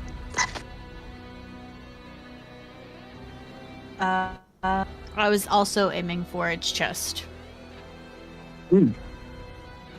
Okay. So, you shoot your crossbow bolt at the bird. The arrow that Doodle had shot at the bird as well, it hits the arrow, like kind of like in the movie Brave. Doodle's arrow splits down the middle and starts to split like a piece of wood outwards. Your arrow keeps going and just hits into the chest. The bird like makes like a noise. And as it looks at you, Ember, it says in Ember, what languages do you speak? Common, Goblin, Infernal, and Undercommon. Interesting. It speaks to you in Goblin, and it says, "My friends, the axe speaks. The axe speak terrorist strikes again," and falls over dead. Damn. We have a title now. Let's go. As Ember was the one that tried to shoot it, and the last time she shot one, it made it an agonizing death for the first one. Damn. And all the other athletes learned about He it. really did. Yeah, we butchered that thing very brutally. But yeah, no, is that the end of your turn, Ember, or do you shoot another one? That is the end of my turn for right now. Okay. Okay, in that case, now that the axe speaks, those two. It is now the axe speaks turns. They walk into the scene, seeing their fallen comrade fall as they say that. And they look up to see Ember, the one that shot it. They see the dragon who just literally electrocution-wise down the throat of one of their comrades. One of them looks at the other and starts speaking in bird. So Doodle, you understand what they're saying. They said, "Hey man, maybe this isn't the fight we should do. We should probably just leave." And as they're about to get ready to leave, the ground begins to feel like it's shaking a little bit for you guys. Cheese touch. Oh dear. What is it doing? Cheese touch. As you're just standing there, your arms slowly coming back to you, you feel this, and you see Dave come out of the area, and he's just like, "Hey, Dad, Rufus, these are the guys. They promised us hay," and you hear a louder noise behind him as an even bigger one appears. He's like, "These are the guys? Yeah, these are the guys, Dad. Let's get them." and his dad, Rufus, full on starts running towards the axe beaks. And he's going to do a stomp and a charge. I just quickly instruct little Pistachio to simply disengage from the dead axe beak and just return to Pops. Okay, that one does 28 damage to that first one. Interesting. Oh dear. So he runs forward. He full on stampedes forward. This giant. Keep in mind the bigger bull, the bigger one. You notice as it's running forward, one of its horns is some of it's missing, like it got chipped off, and its eye has one of its eyes are blind, and some of you do see that there's like spears and arrows and stuff in its back. It looks like and it still seems to be perfectly in health. And it's running full speed at these guys. This one axe speaks, just as says in bird, and only Doodle can understand it. He's like, "Hey, what do we do?" And just gets full on as this bullet rams into both of them. This one gets sent about over there. And this one, in the process, just looks at his friend getting pushed off. And as the bull keeps running, this guy, as he looks up, sees his friend get flying, he looks back, and the hoof of this bull squashes him underneath him as he keeps running. So that guy's dead. And now it is you. Yeah, there's only one axe weeks. Deadly, it is your turn again. Going on right now. Yeah, so you're still holding the axe speaks that you killed's head in your hand as you had burned it off. So there is an axe speak over here that got sent flying past you. If you want, you can go and attack it. Okay, or you can do like stunned on the ground after being thrown, or just it landed on its side, but is trying to get back up. But it clearly it's looking hurt. So what do you do? It looks hurt. That's all I can say. I fly over to it, pull out my sword, and cut off its head. You're gonna try to cut off its head? Go to roll the hit then. Okay, where do I see that on D&D Beyond? So abilities, senses, and stuff. You click that, and then you're gonna go to your actions. Also, why the heck is your sword not on there? I'm having issues finding your sword. Oh, it's because you don't have it equipped. Hold on, I got you. Why is your sword not equipped? There you go.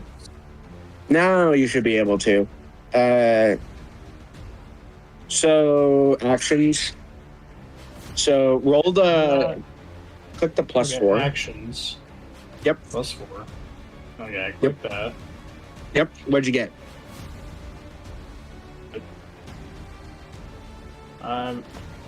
Hold on. No, because I'm just reading a character sheet. Where do I go to actually do that? Okay, so you're in D&D Beyond, right? Yes. Go to the normal thing where you look at the normal sheet without looking at the character sheet abilities. So then you're gonna click abilities, then saves and senses, which should be so it'll be in between above you. You'll see your character, heroic inspiration, blah blah blah. Underneath that, you'll see abilities, saves, and senses, right?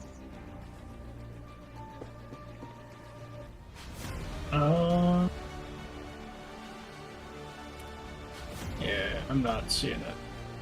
I'll roll for you, and then next session I'll figure it out with you. Okay. So you're trying to swing to cut off its head, right? Yep. Okay. You do hit it. So you take. So, deadly. You swing downward to try to cut off its head. You do manage to hit it, and it goes through some of its neck, but it with every ounce of its being, it's not letting you kill it that easy. It's trying. Your sword doesn't go all the way through, but it does take some damage. It's hurt, but it's still alive. Do you wish to do another swing? This sword allows you to do 2 swings if you want. Yeah, I'll go for another swing. You raise your sword and swing again? Okay. Okay. This will be interesting. I'm going to say right now. Oh, yeah, no. How do you want to do this, Deadly? Did I succeed in cutting off its head? Yeah, well, yeah, I'm saying that if you want to add extra flair to it, you can. How do you, like, when I say how do you want to do this, it means, like, how do you want to kill it, essentially.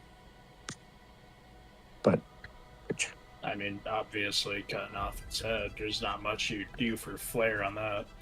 okay. So you cut off its head. Yeah, the bird's dead. Meanwhile, it is now Minx. Yeah. It's your turn. All right, I'm still on the. You're goose, on the back of this goose. Do I still see him? You're on the back of the goose. Currently, you're safe for now. I would cast Second Wind on myself, which will allow Go me for it. to do a 1d10 to regain HP. Go for it. I gained 7 hit points because it's Bonus action 1, right? Yes. Okay. Then for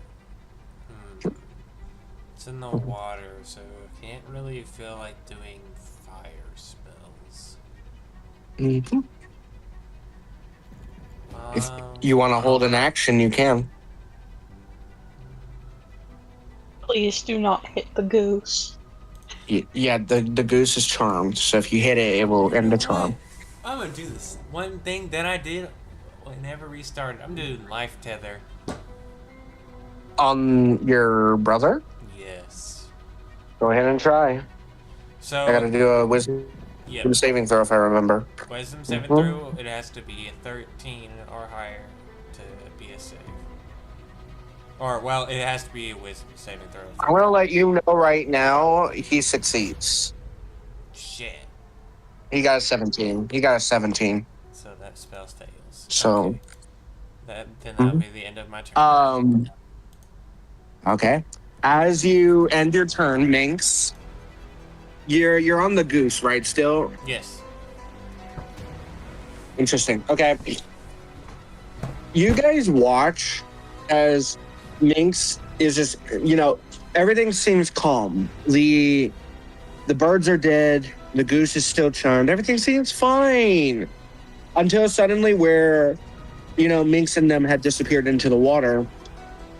With immense inhuman speed, something bursts out of the water like a freaking action movie. Aquaman jumps out of the water, and he lands on the shore over here, and he just looks at you, Minx, and now he's not smiling. He's pissed, and he just says, "You may have not remembered what you did to me, but I'm not done with you." And he summons. No, he doesn't summon. Sorry. Damn. He's gonna use. He's gonna. No, he's gonna be a bitch. Actually, hold on.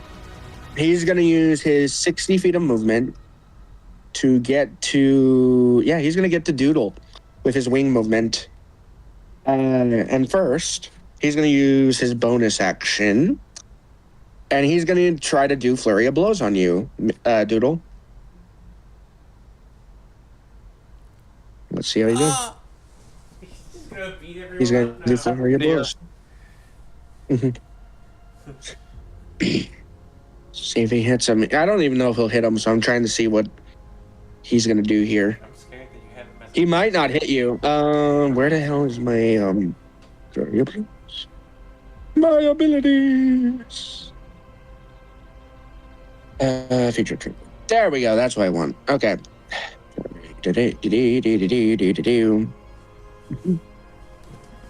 Variables. Why is my game just so loaded and slow today? Man, I'm really sad about that. I don't know why my game is acting so crazy today. Why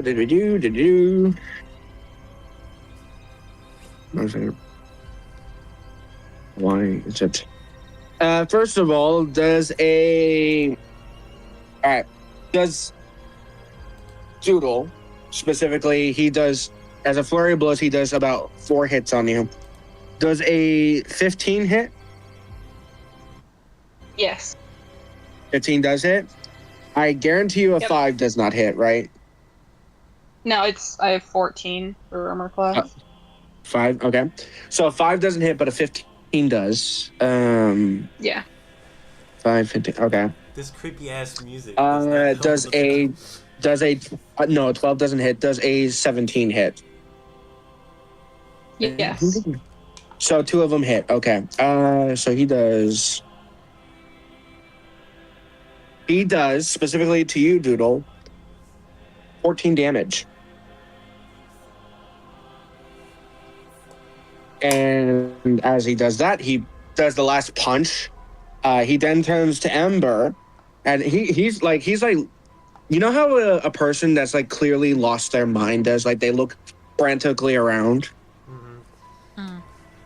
He suddenly locks eyes with Ember, and he has this terrifying grin all of a sudden.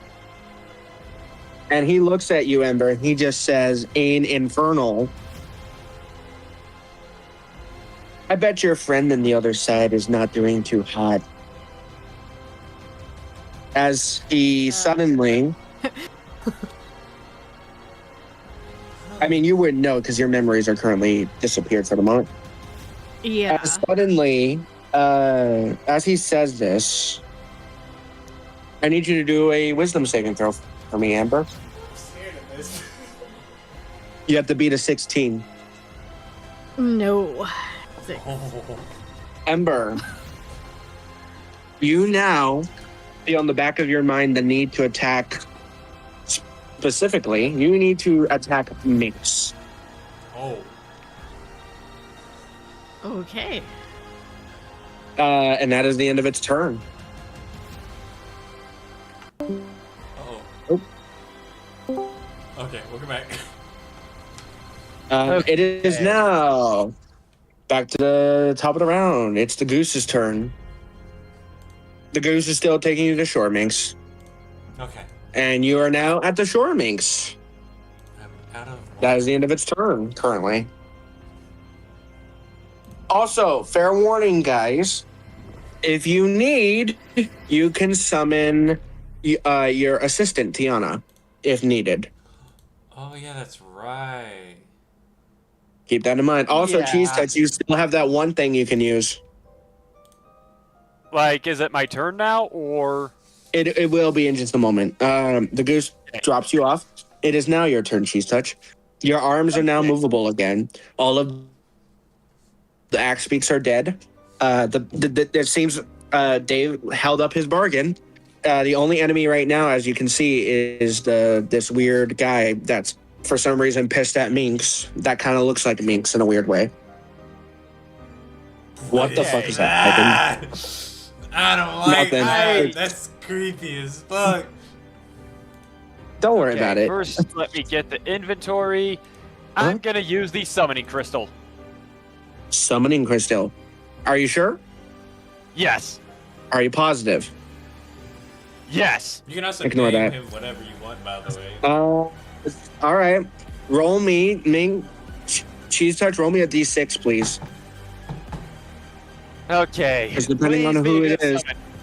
You said Why I'll do you let roll you know. these twos? Actually, Cheese Touch, that's the number I wanted you to get anyway. So you're good. Minx. Yes. Sorry, Minx. You are... Cheese Touch, you managed to use the crystal, right? And Minx, Yes. you see Cheese Touch off in the distance doing something like holding this weird shard crystal. But nothing happens at first that you can tell. Then you hear behind you a voice. As you hear behind you some strange feminine voice. And it says, "Excuse me, you're in the way." I would turn over to them. You see strangely enough, you see a woman, a very muscular woman, about 6 foot tall. And she is half dragon. She has black armored scales. She seems to be holding herself at a stature that almost kind of like is both like angry, but also very much like she's an honorable warrior. And She has black scales covering her body, two sets of horns, one set curve around her head, kind of like a ram, and the other two sticking outwards like a crown. Huh. And she has two large black draconic wings and a black dragon tail. On her back, you see a massive sword of some sort, and she's just trying to walk past you currently. I would let them pass. So she has jet black hair. She has black mascara covering her eyes, and she does have like one piercing on her lip and like 6 piercings on her ears on each side. Huh. So she's trying to get past you, Minx. All right. I'll let So them... what I'm hearing, sorry. No, you're good. So the description I'm getting from this person I've summoned is essentially a dragon-themed goth muscle mommy. Hell yeah. Close enough. But yeah, do you move out of the way, Minx? Yes, I do.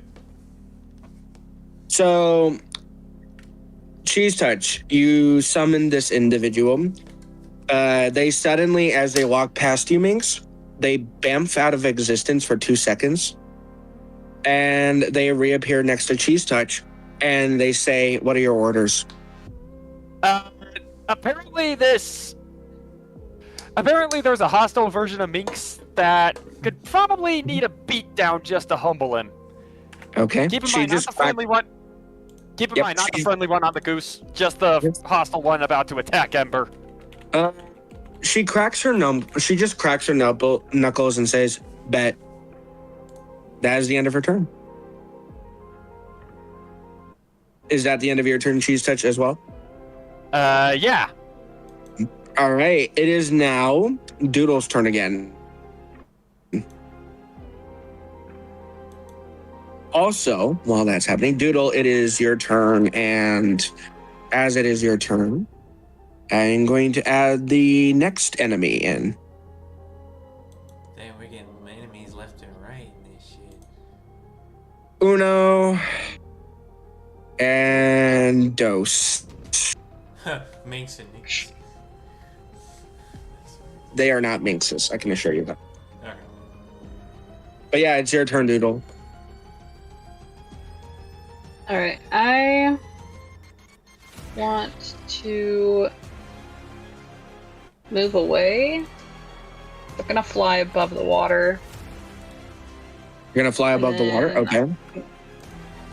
Yeah, and then I'm gonna use my bow again and shoot at Minx's brother. Minx's brother? I Well, gave you don't know it's Minx's brother. It just looks like Minx, kind of. I gave you the name if you want. That name. Okay, yeah. I gave him a name, but I actually like that name a lot more. Thank you. I gave him originally Sebastian, but I'm gonna name it to Lucian now. Thank you. Let's go. Alright, let me Yay! Let's Character go. development. Okay, I probably shouldn't have said that out loud, but it's not gonna matter if you guys are. I don't think you will. We'll see. So, okay. I got a Oh, come on. 25. 25 definitely for Lucian? Yeah. Now I'm curious. Hold on. Yeah, 25 hits. Go ahead and roll damage. Dang, I really am surprised you Is hit. it at an advantage because he's turned away from me? No. So If you're in you're stealth, not flanking him? then yeah, you Yeah. would be. Oh, if you're stealthing it, hold on. Yeah, I'll say for the brevity of this, no. For now, it's not. You're not hiding. You're in the air, so I would say no. It is not at advantage currently. But you still hit him. So how much damage does he take? Doodle. I think the music. Hold on. Sorry. It is just a normal roll to damage, though. Sadly. It does 12. 12 points of damage. Okay, good to know. Can I also try to intimidate him? You can try. Go ahead and roll. Go ahead and try. 13. I'm gonna let you know. No, it does not intimidate him. But what do you say? Just leave my friends alone. Interesting. Okay. He just turns his head and looks up at you, Doodle, and he just smiles at you in a very creepy way. Yeah. Is that the end of your turn? Yep, that's the end of my turn. Ember, you're up. Ember, you get in the back of your mind a new command. Okay. Get that person, and it says, get the person flying in the air. Oh? So, I move right here to this edge. Mhm. And I guess I'm gonna try to hit with my crossbow. Alright, a Doodle. Oh no. Wait, is she charmed? I cannot tell you if she is charmed, but what I can tell you is that if he's interesting, I'll give him that.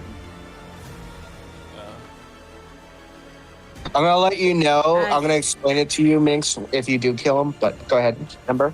Okay. I got a 10.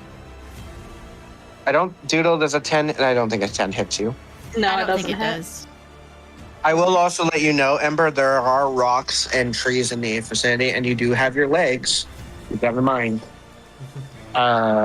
Anyway, no. So no, that doesn't hit. So you shoot your crossbow at them, and it just bounces off of their armor. Ember, you should be able to do a second shot if you wanted to. I remember. Crossbow should have two. You should have the ability to shoot twice as a bonus action if you decide to. Your choice. Or you can do something else. It's just more of a thingy. Well, I mean, considering that is what I've been told to do, yeah, I'm gonna try one more time. Unless you have a spell that can do it too. But yeah, you can go ahead. Yep. 17. 17 hit you, Creeper? Yep, Or Doodle? that hits. All right, go ahead and roll damage, Ember. Right. 7. 7 damage. So, Doodle, you were talking to Lucian, and Lucian kind of just smiled at you. You don't hear him say anything. He just smiles, and suddenly you feel something bounce off your armor. You turn and see Ember. Ember, what is your expression right now? Kind of just dazed and confused because I have no idea what's going on. I'm hearing voices in my head telling me to shoot. In a dazed look, they don't really seem to have any expression other than confusion, as they suddenly shoot at you, Creeper, and this arrow does hit you in between your shoulder, but it does 7 damage, right, Ember? Yes. All right, Ember, if you want to, as a reaction, you can try to resist the charm. Yeah, let's try to resist. Wisdom saving throw. All right. We succeed. 13. Does not succeed. You're still charmed. All right. All right, it is now Deadly's turn. So, am I just kind of sitting here doing nothing with all this going on, or what? Well, so it's your turn, so now you can move and do your reactions and stuff if you choose to. Essentially, when it's your turn, that's when you do whatever you're going to do. In this Right, situation. no, I know. I'm just saying there really isn't much for me to do at this point. So there is currently 2 new opponents on the board. One of them is about 20 feet away from you. They just have appeared on scene. They are draconic looking, though. Okay. Do you wish to try to attack them or try to head to help your allies?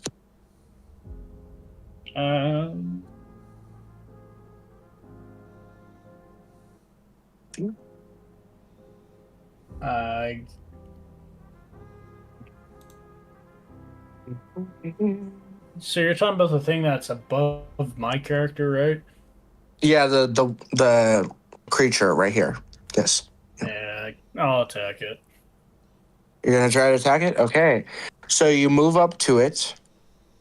So that's you'll make it. You have are you flying still? Yeah.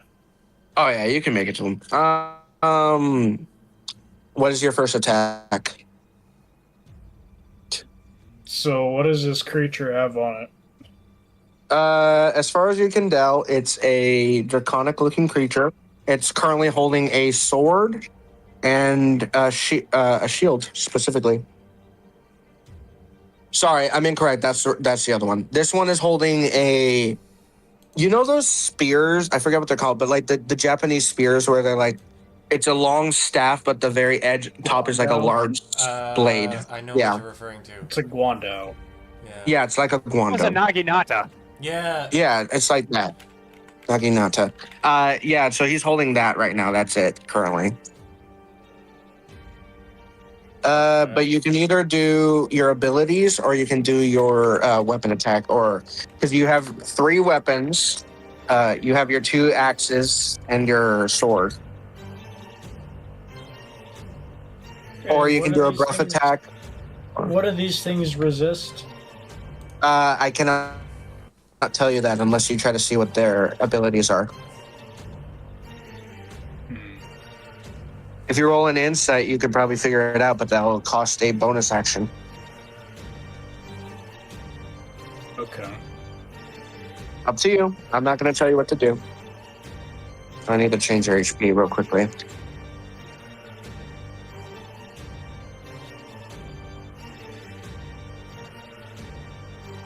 So, what are you doing? Give me a minute. All right. Also, the bulls are just going to leave now. They have nothing to do. You owe them now, Cheese Touch, just so you know. Yeah, I'm well aware. Mm-hmm. Could have knocked out my brother.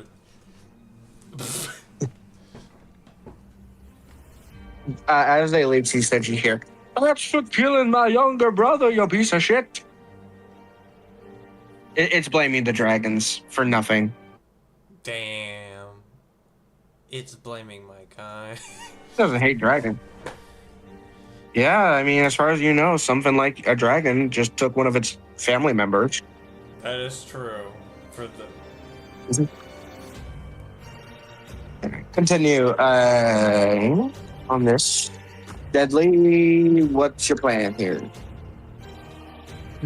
So, can I use a cantrip and a spell in like kind of the same turn? Cantrip is a bonus action and a spell is an action. So yes. Okay. I want to cast Grease under it. Is that a cantrip or a spell? That's a spell. That's a spell. Okay, so you're using your action to cast Grease. Okay. What do I hit the roll? Or what are you rolling to hit? Dexterity. I have to do a dexterity saving throw?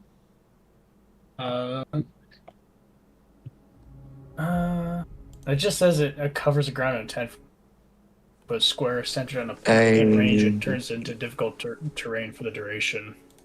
Okay, so I see what you're saying. Yeah, anything that's in it must succeed on a dex saving throw or have the prone condition. Dex saving throw, okay. On its turn, right?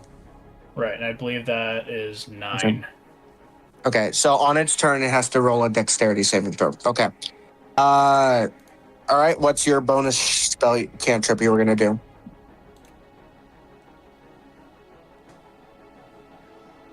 You said you wanted to do an action and a bonus action, right? Right. I'm looking at it. Calm down. I use Acid Splash. Acids? Oh, okay. Go ahead. Roll the... I have to do, I believe, I remember, a dexterity saving throw. Yes. Got you. Lava. What's the save on that? A 9? Yeah, it's 9. He succeeds. He does take half damage though, as it is. Yeah, he takes half damage. So you roll the normal damage, which is, it says here your level. Yep. So you do 2d6. And then So I would roll 2d6. yeah, you roll 2d6 and then you cut it, and you roll 2d6, and then whatever the damage is in total, you cut that in half because it's half damage. Okay, 2.5. I got a 5. 2.5. So okay, gotcha. So it's 3 damage, then I'll give you the higher number. I don't know. Okay, is that the end of your turn, Deadly?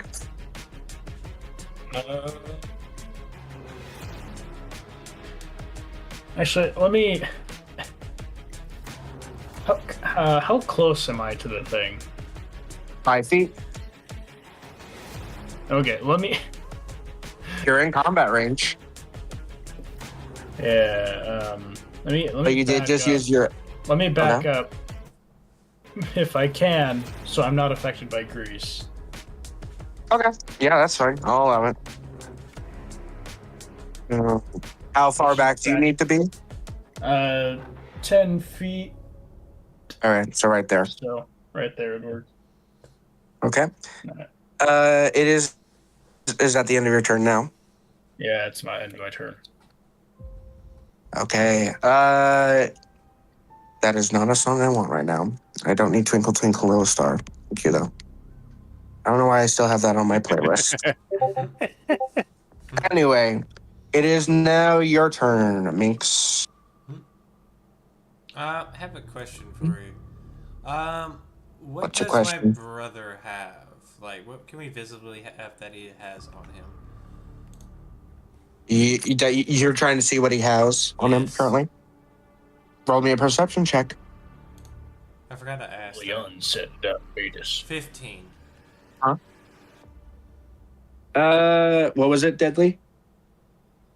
No, it just sounds stupid. Oh, Minx, you managed to see.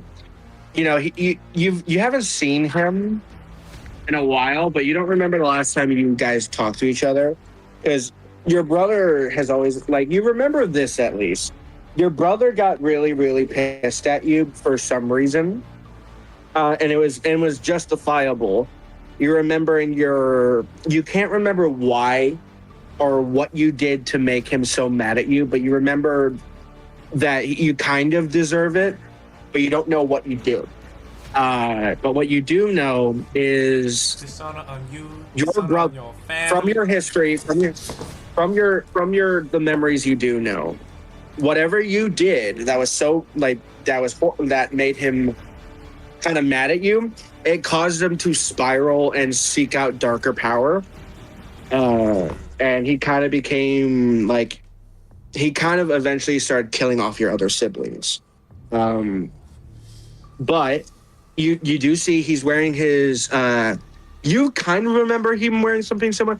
It's a long, like, military kind of trench coat. It's black with rims of like cyan, like a very bright neon green. His hair is the same as yours. The only difference is it's like a bluish black with hints of like white in it. His eyes are the same as they've always been, like a very bright yellowish green. And his, as far as you can tell, you see his normal attire, but you do see, as he moves kind of forward a bit, you see one of his, you remember them, but you don't know what they do, but they're dangerous, one of his sickles. Oh. I ain't getting near him. But yeah, that's what you see. You still have your movement and your How far action and away bonus is action. he? From you, you're on the other side, so you're about like 30, 40 feet away. Alright. I'm gonna try to knock him unconscious. Oh? Because I feel like I don't want to kill a family member and be like him. I'm just gonna try to knock him out. Well, you do. As far as you know it was something bad that made him kind of look to darker power. So you don't know. You don't remember if he was doing it intentionally or not. Yeah, because it's like I don't know if it was just a well, yeah, because I was like I don't. What know. what do I need to do saving throw wise, just so I know? If would I be? I'm gonna use my quarter staff, and I'm just gonna do like, what is it, like bludgeoning damage? Because I'm just doing a regular. You're gonna try to hit him in the back of the head. Probably, yeah. Okay, so you still have to reach him. Do you have 40 feet of movement? I have 30 feet of movement. Okay, so you wouldn't be able to reach him to do that then. Okay, then I will use. Firebolt would be good here now, probably. Yeah. It won't hit Ember. I'll use that instead. I'm gonna roll the hit if that's okay. Fireball would hit Ember. I have Remember, guys, Firebolt and Ball are two different. Good. Okay, so yeah, no, that would hit him if you reach from here. It's Yeah, a you're good. cantrip. So where you are, yep. So that would be a bonus action then, Firebolt. So 16 to hit, by the way. that sucks. It misses, unfortunately. So you shoot your firebolt, like you extend your fingers and fire it. And he just kind of like the Matrix, kind of just tilts his head to the side and it flies past him. Hits a tree nearby. Do you do an action of some sort?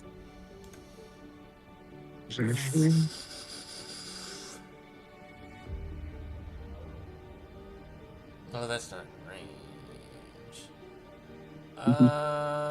Let's see here.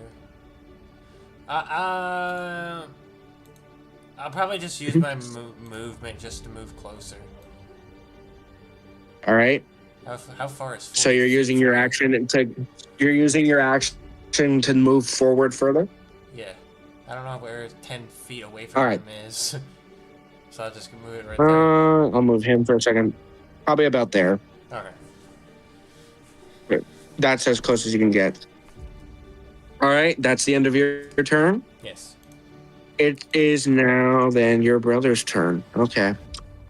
So he's just smirking at the fact that your allies currently are kind of fighting each other, Minx. He then turns and looks at you. Minx. And he just simply says, you know, you kind of look shitty compared to my beautiful looks. And he's actually gonna, you know, he's gonna be kind of a petty bitch, and he's gonna use his wings and jump over to you to be in range to fight you. At least you. And he's gonna first do. He's no. You gotta remember, he's like your twin brother, yeah. Minx. So he's about the same height as you, has the same attire. The only difference is you remember in the past, he was a lot more kind and he had a good heart, but as far as you remember, something happened between you two and now it's led him down this sadistic path. You don't remember what right now. He stands there and he grabs the sides of his coats inside and pulls out his sickles. These large sickles are about, the blade wise, they're about like 3 to 5 feet long. Not literally, I'm kidding. They're about the size of kind of like a worm. They're long, they're big, and they're glowing a very bright red, like crimson color. But they have hints of yellow and like colors of like they're made of like fire, it looks like. And he like strikes them together and sparks fly as he takes 2 swings at you with his sickles. Do I do a throw or anything? No, he's doing an attack. Does 13 hit? No. That one doesn't hit. Okay. Does a 25 hit? Yes. Okay, you take 5 slashing damage, Minx. How do I? And then I need you to do 5 slashing damage. Sorry, make that. I was wrong. Yeah, 5 slashing damage. And then I need you to specifically make me a wisdom saving throw, Minx. Ooh. You glad I actually am patient in wisdom. 17. Yeah, you're fine. I will say, though, as he strikes you, you succeed on saving, but you suddenly start remembering bits further. Oh. You remember how Minx, I will say you decide, as it is your character. What did you do to hurt your brother Since in you the went- past?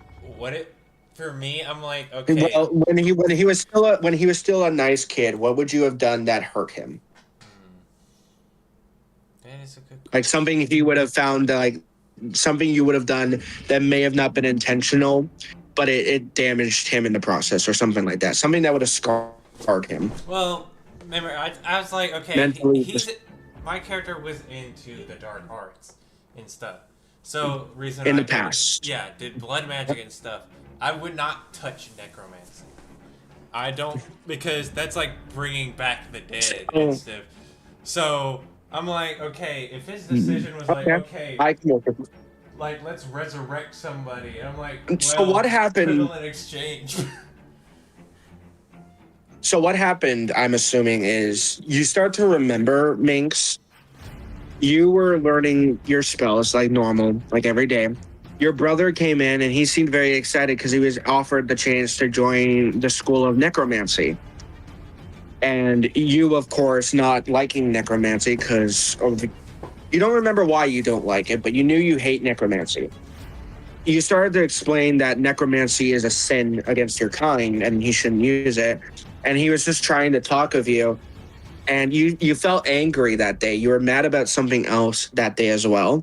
And as you were, back, like he was trying to calm you down, you struck him in the face.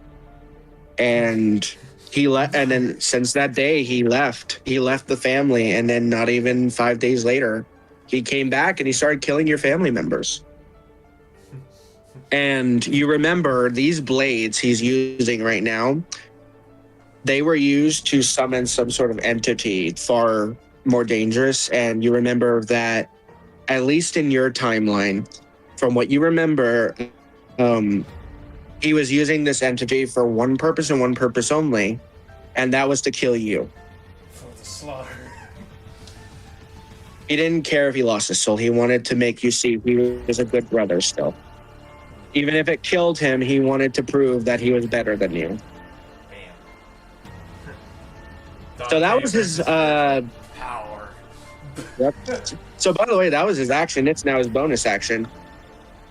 Oh, fun. So now he's going to look at you. He's still smiling, and he suddenly his smile gets even wider. And he's like, "Oh my God, you don't remember a thing. You really don't remember. Well, this will be fun for me." And as suddenly he does this, because you don't remember much about your past, Minx, he's suddenly realizing you've forgotten things. His face and the area kind of around him starts to go staticky and shakes a little bit around him, like a weird hallucination or a scary scene in a movie. As his face, suddenly his mouth, like his smile goes past all the way up to ear. His normal teeth turn into sharp daggers. His eyes grow even bigger and wider, and his the wings on his back begin to look like they snap and contort into large tendrils of shadow. I need you to specifically, let's see if this hits. Oh, okay. Minx, I need you to specifically wait one moment while I add this. Oh, you need to make another wisdom saving throw. Yeah. Another 17. Okay. So, Minx, as you're staring at your brother, you feel a and you failed, unfortunately. You feel this impending dread in your body, and you start to stumble on your feet as you feel this fear. And you take... This will be interesting. I'm gonna add some more lore when this session is over. Mhm. I'm gonna add it to lore.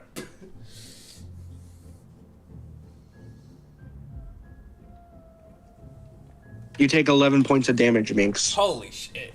I'm about to die, y'all.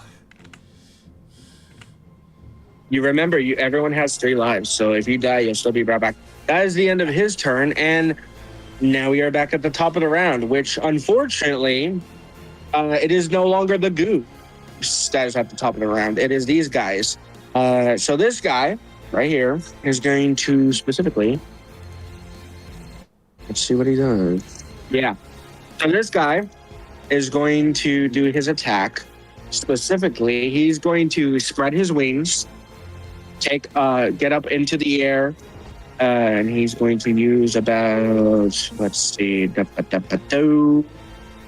said yabba dabba doo. Okay.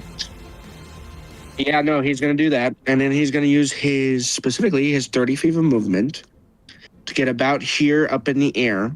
And he's going to take specifically this one. He's going to take out his crossbow. And he's going to take one shot at you, Cheese Touch. Okay. He's going to take a shot at you. Does a 18 hit? Versus what? Your AC, armor class. Yeah, because mine is still 13. Ugh. Sorry. Okay, so you take... Okay, it's not that bad. You take about 6 damage and 2 points of poisoning damage. Oh. So... Let's see. 8 points of piercing damage and 2 points of poison damage. So, let's see. That's 10, so I'm down to 23. Mm-hmm. Okay. This one needs to make a dex save. Of what was the dex save for the grease? Deadly? A 9, right? 9, yeah. Yeah. Oof. Okay, no, he's interesting. Oh no, he succeeds. So he got a 10. So he manages to, as you're backing up, Deadly, he decides to say in Draconic to you, let's take this to the skies, and starts to slowly fly up into the air. Not high, but, he wants to fight you in air combat. Okay. And that's the end of his turn. Air combat. It is now the goose's turn. The goose looks at Doodle for its next instructions.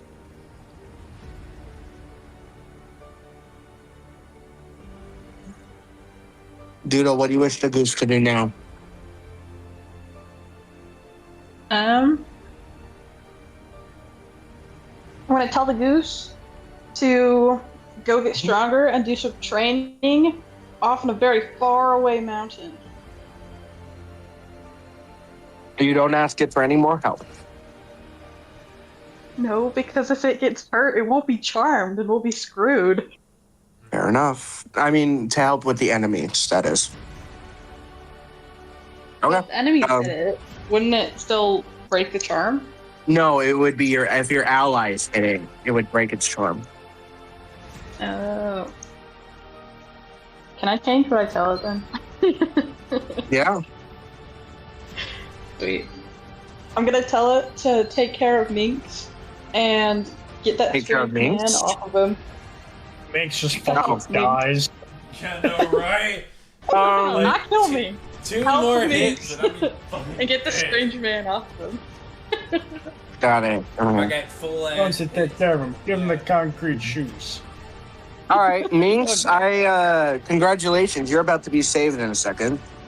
this goose comes up, and as you know, your brother finishes his attack, Minx, this giant goose like jumps up into the air and lands in between you two. Luckily, you know, not stepping on you or your brother, and he just is like using himself as a barricade to protect you. He's going to do. I cast wall. Goose wall, go. Goose. The goose yells Okay. at Hondo and proceeds to murder the other one. So your brother takes 42 damage. Jesus. I'm glad it's on our side for right now.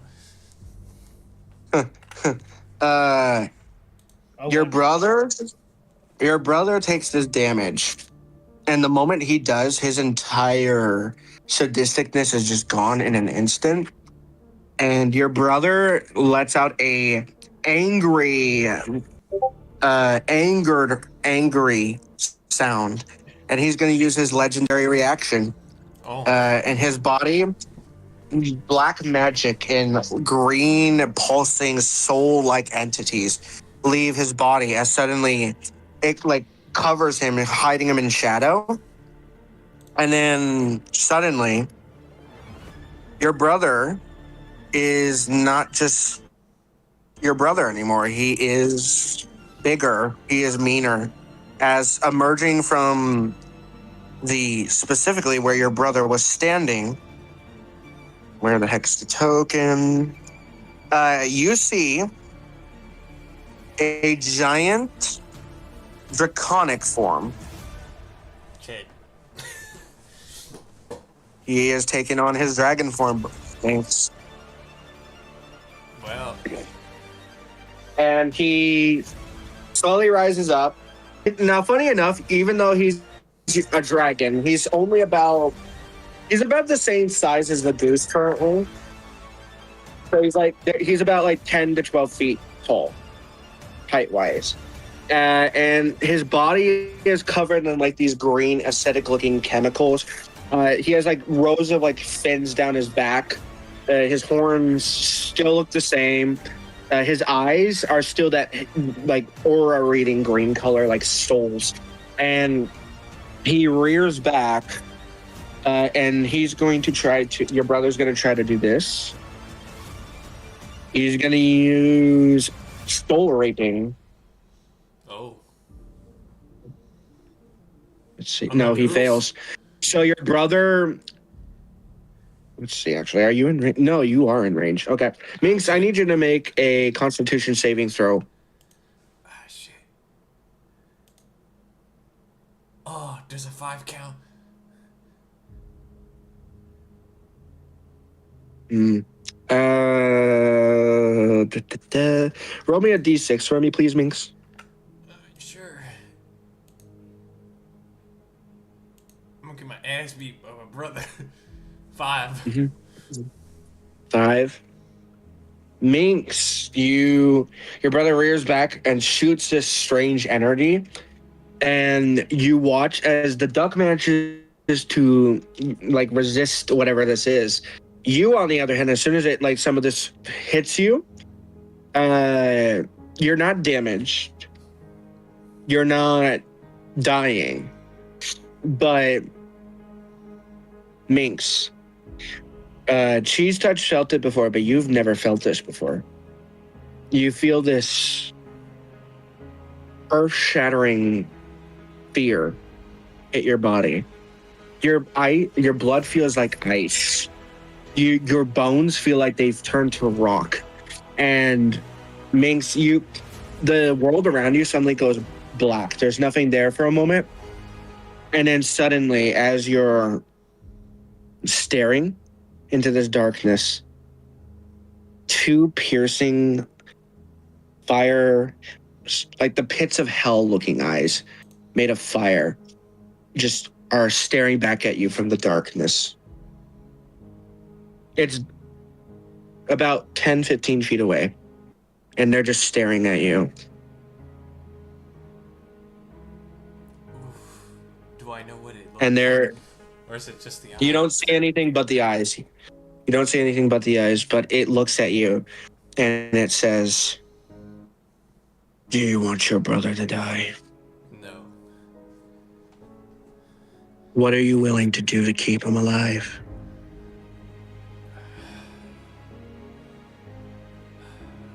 I would try anything. It's not like I haven't done it before. He looks at this entity's eyes kind of widen a bit for a second. How about a deal then? What is your terms? I will take care of your brother, and I won't kill him. In exchange, you'll do me a favor in the future. Alright. And should you fail to do this favor for me, I will kill you and take your soul. And it extends. You see this armored, obsidian-looking clawed hand come out of darkness, ready to shake your hand. I reach out and shake its hand. I wish Shadow was here right now. He'd have a kick out of this. As you shake his hand, your vision returns to the normal area. As somehow you're now laying on the ground, and at first you would have died, Minx. Oh. You were whatever your brother did would have killed you, but whatever happened, something intervened to say not that.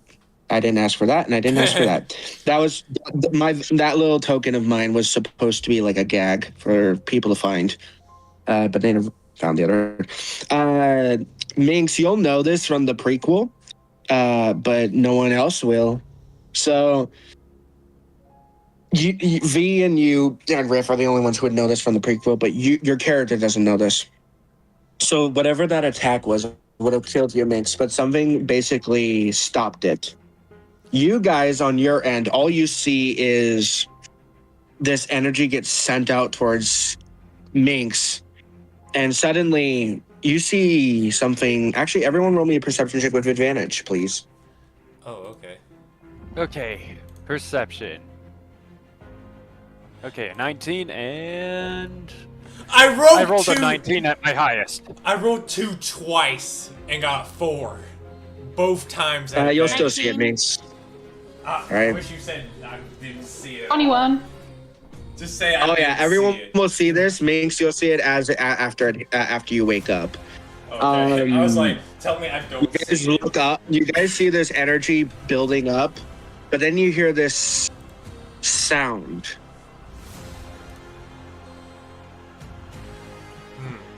And then suddenly, this sound of searing fire, like hissing like a steam pot. And you look up where it's coming from, and you see a giant, like a small red thing glowing in the sky. It looks like a star, and it's getting bigger. No. It's getting bigger and bigger. And Minx, I'm gonna let you know you're gonna laugh at this. Go for it. You'll know immediately after it comes, but your prequel character would know. So out of character, you know. Okay. You'll probably remember. And as it comes in combat with this, it collides into both the goose and it collides with your brother. You're unconscious though, Minx, so you don't know this yet. Okay. The goose is dead. Its feathers burned to a crisp, and it now looks like a buff, like goose, ready to be eaten. Let's go. Fried goose, yeah. It's a fried buff goose. It's just big. Your brother just took a ton of damage, but he's alive. And now standing where the goose was is this figure wearing black obsidian armor. It has large wings protruding from its back. Its eyes are the same color as the ones you saw in that weird vision, Minx. And it has its armor is like covering its entire body, so you can't even see its face. And it slowly rises to its feet. This entity is about 7 foot tall. It's a little taller than you and your brother. Your dragon brother is still a little taller than it, but it doesn't even seem afraid of the dragon. as it slowly stands on its feet. Minx, you're conscious now, so you see this. Oh. And he's now standing in between you and your brother. And I'm going to click and stop for a second to change the music for 2 seconds. I'm hearing this the is the song I'm going to notifications from it. Sorry, dude. I'm changing the song quickly for the right song, so just bear with me.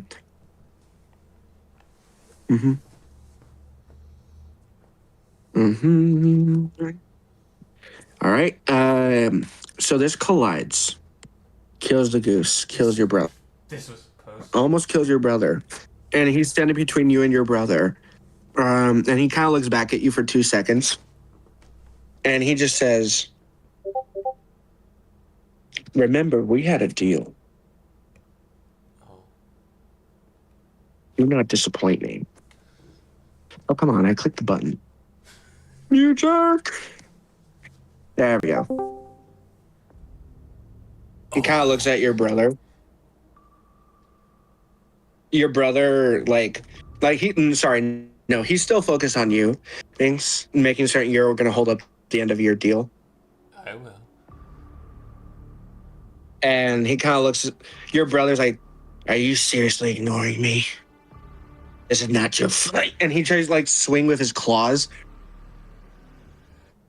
And as he does so, this entity just lifts its hand and catches your brother's giant talons. Jesus Christ. Looks up at this entity of your brother. And then quickly just says, does with his other hand, he does like a waving of his finger and does like the tisking sound and says, naughty, naughty, the grown-ups are talking. And he just says, give me one moment as he looks at you before full on using his wings to flap up. And you know how a person backhands a person? Yes. He backhands your brother in the face and your brother gets sent flying all the way over here, 60 feet away. No, sorry, make that 80 feet away. That's 80 feet. And then he turns and looks at the 2 dragons. But he doesn't care about the one that's fighting deadly. That's whatever. And he just points his finger at the one closest to you guys. And his finger suddenly turns into a bright blood-colored fire. And it shoots out and instantly incinerates this dude. He's dead. And then he just looks at you, Minx, before... Snap. He looks like he's about to grab you by the throat, Minx, but strangely he just kneeled down and just smiles and pats you on the head. You can't see his smile because of the mask. And then he just starts walking towards your brother. Your brother looks absolutely terrified and is trying to get away from whatever this thing is. And suddenly this creature extends its hand, not touching your brother, and some weird green energy begins to emerge from your brother. And suddenly he starts to shake and spasm and static. As suddenly this energy from your brother begins to rip him. It looks like it's ripping him apart, but he doesn't seem to be in any pain. As suddenly, as this creature does this, it suddenly makes your brother disappear. The fuck?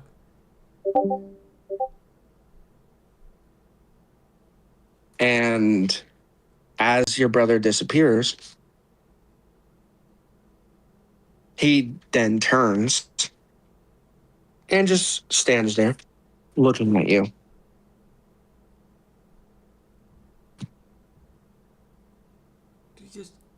He didn't kill him, because if he killed him, that was our part of the deal not to. Are you saying this out loud?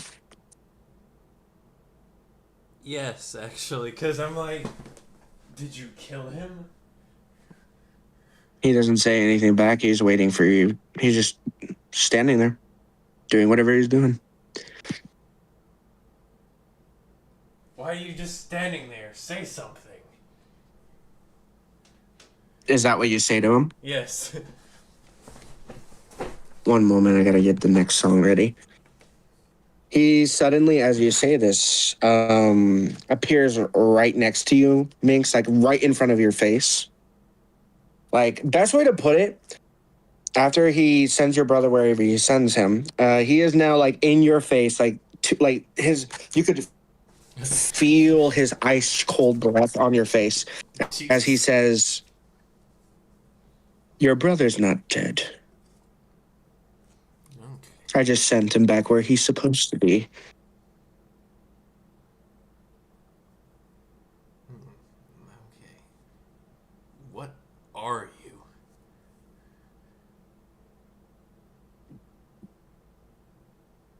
Creature just stares at you in the face. What am I?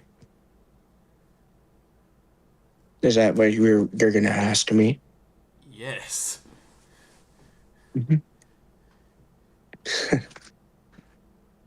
Well, I guess you could say I'm a lot of things.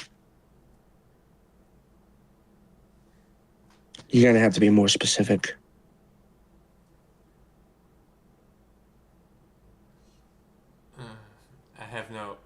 I just don't respond to that because I don't know what to ask.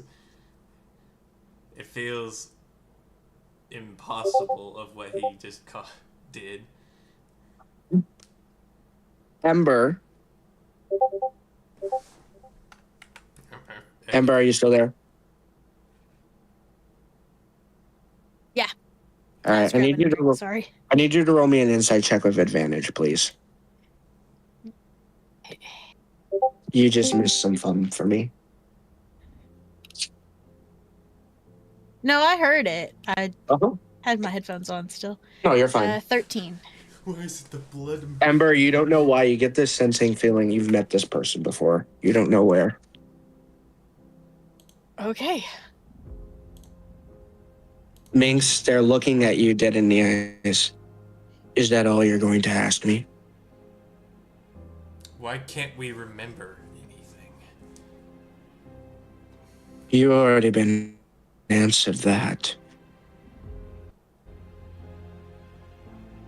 But if you really want to know again, simple.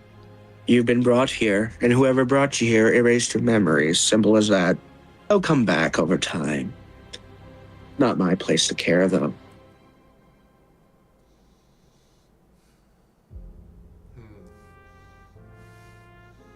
Is that all you're gonna ask? For now, that's all I have to ask. I don't know about my other party members, though. I don't care what they have to say. You see, I'm here because I heard your soul asking for help, and I found that interesting. As he walks even closer to you, and is very harshly using one of his clawed metal fingers to poke you in the chest, and says, "You aren't even supposed to be here. You were supposed to never be here, and yet those stupid sorcerers and these entities of this realm decided to bring in some people to make amends when they were not needed. And now I'm here to clean it up."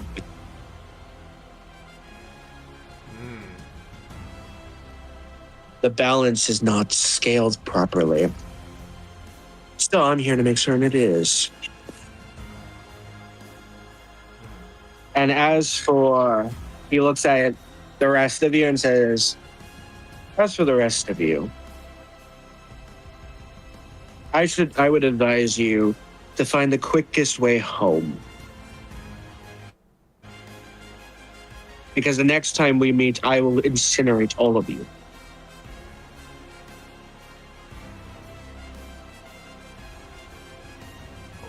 And as he prepares to leave, you see suddenly, as he's turning to leave Minx and everyone else, suddenly the air around where he's walking towards cracks. You see a glowing crack and slowly begins to shatter and break as suddenly a doorway of some sort, like a shatter between dimensions, opens.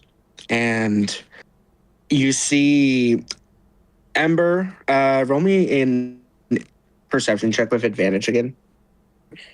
Alright. Sorry, I know I've asked you a lot of that, but which one do I do? This one. This is the one I want. 21. Next. 21. Okay. It's you.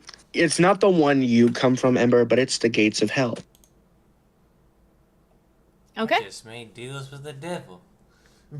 He looks. He opens this rift in space to the dimension of hell itself. Before looking back at you, Ember, and he just you can't see it because of the armor, and he just says, "Ember," in a while. Then turns back to you, Minx, and says, "I expect you to hold up to your bargain, because if I come back and you don't, I'm gonna take your eyes and use them as my next snack for my pets. Ta-ta for now." And he closes the rift as he enters through it.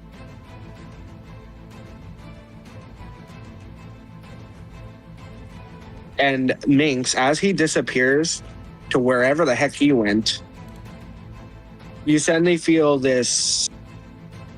You feel like, a sense of relief that whatever this thing was is gone. But then you feel something crawling on your back, Minx. And as you look to see as it goes up your shoulder, you look to see a snake with black scales and strange little indents on its head, like little barbed spikes. Looks at you with big red beady eyes, and it just slowly starts to wrap around your neck, not harmfully, but just seems to wrap around your neck like a scarf. And as it does so, Minx, you specifically will be given a ability shortly. And also, as this individual leaves, everyone in the group, I need you all to specifically do a wisdom saving throw for me, please. Okay, wisdom. Wisdom saving throw. I want one of those weapons my brother has. Unless I Dirty 20. I got a 6. I got a 3. She gets 3. Creeper, what did you get? A dirty 20. Okay, what did you get, Deadly?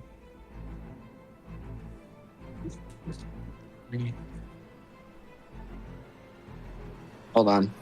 Deadly, did you manage to roll a wisdom saving throw? Or I can do it for you if you didn't. I can't roll shit, remember? I have my stuff right. still bugged out. Oh, okay. Deadly, I'll start with you then. Name something your character in your past that your character did that you wish you never did.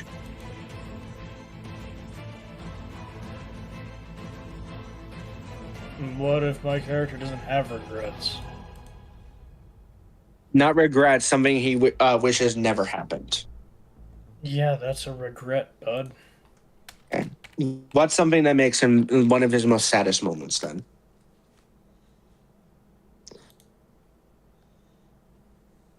I don't know.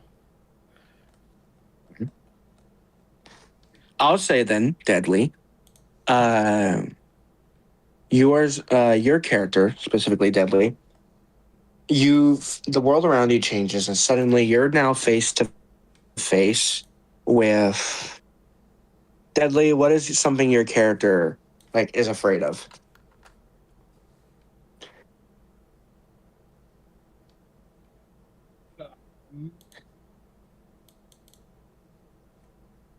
It's a good question. It can literally be anything that you would think your character persona would be afraid of.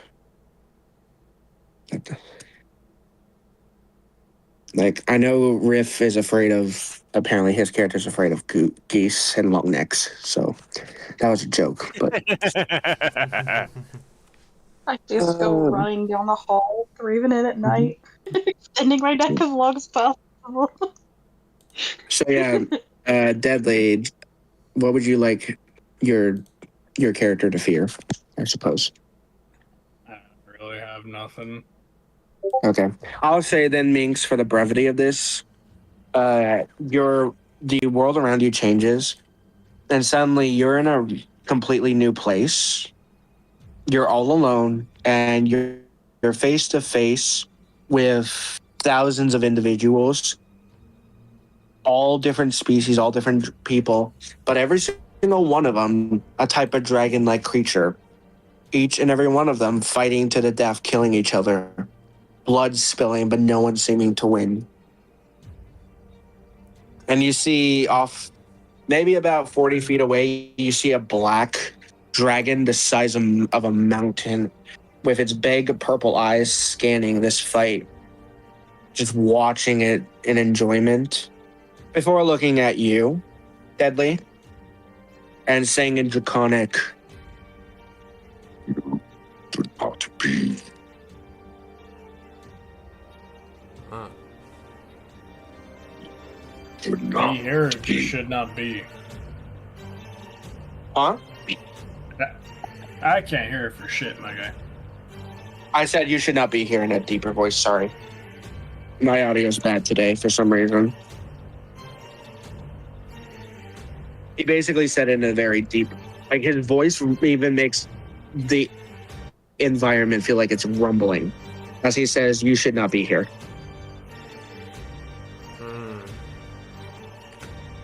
Where is here? To be perfectly honest. He's saying it to Deadly, by the way. Oh. Sorry. Yeah, Deadly. He said to you, "You should not be here." My bad, Minx. You'll be next, though. Gotcha. What about me? One moment. I'm getting to everyone one by one. So, Deadly, he says you should not be here in a very deep, rumbling voice. It's a large dragon the size of mountains that looks like it's made of obsidian.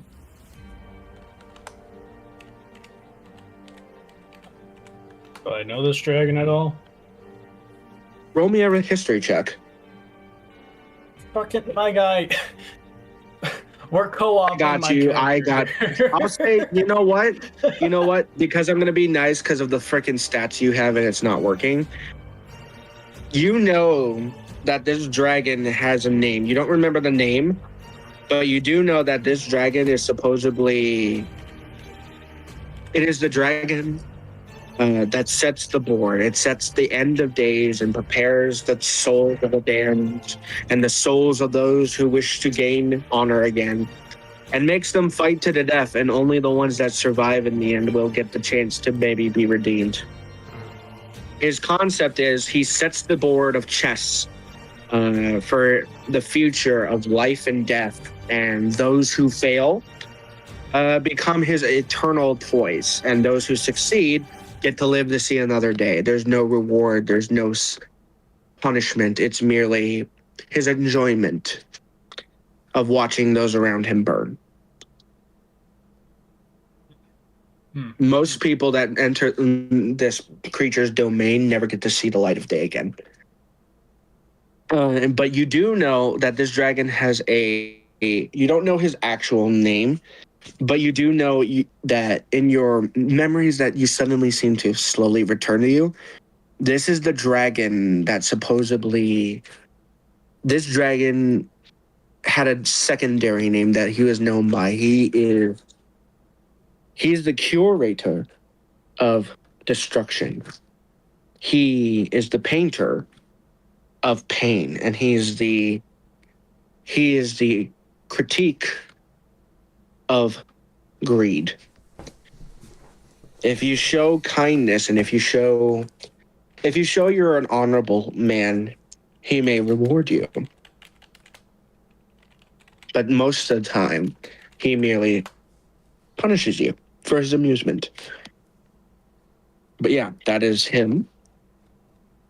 A lot of people like to call him also, the shadow that knows to laugh, pretty much. But yeah, so currently, you are face to face with an entity that is so powerful that legend says that he was able to wipe out an entire dragon race in one realm.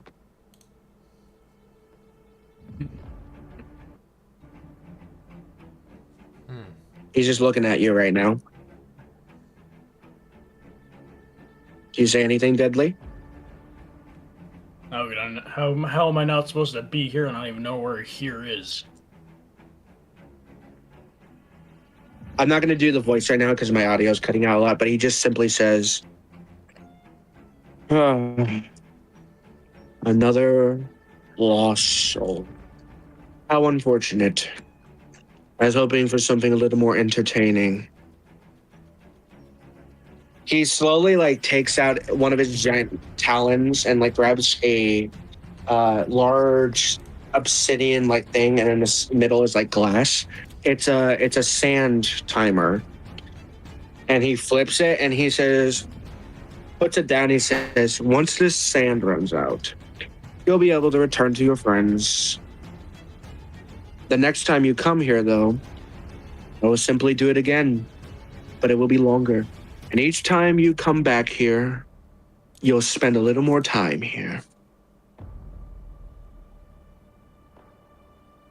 Your mother, I heard, has been a bit of a nuisance for me, and this is my way of punishing you for being related to her.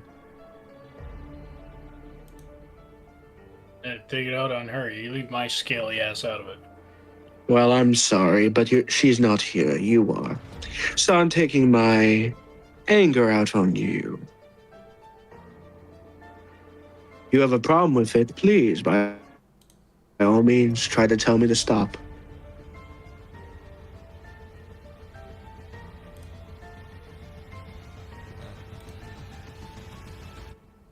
The sand's about halfway at this point.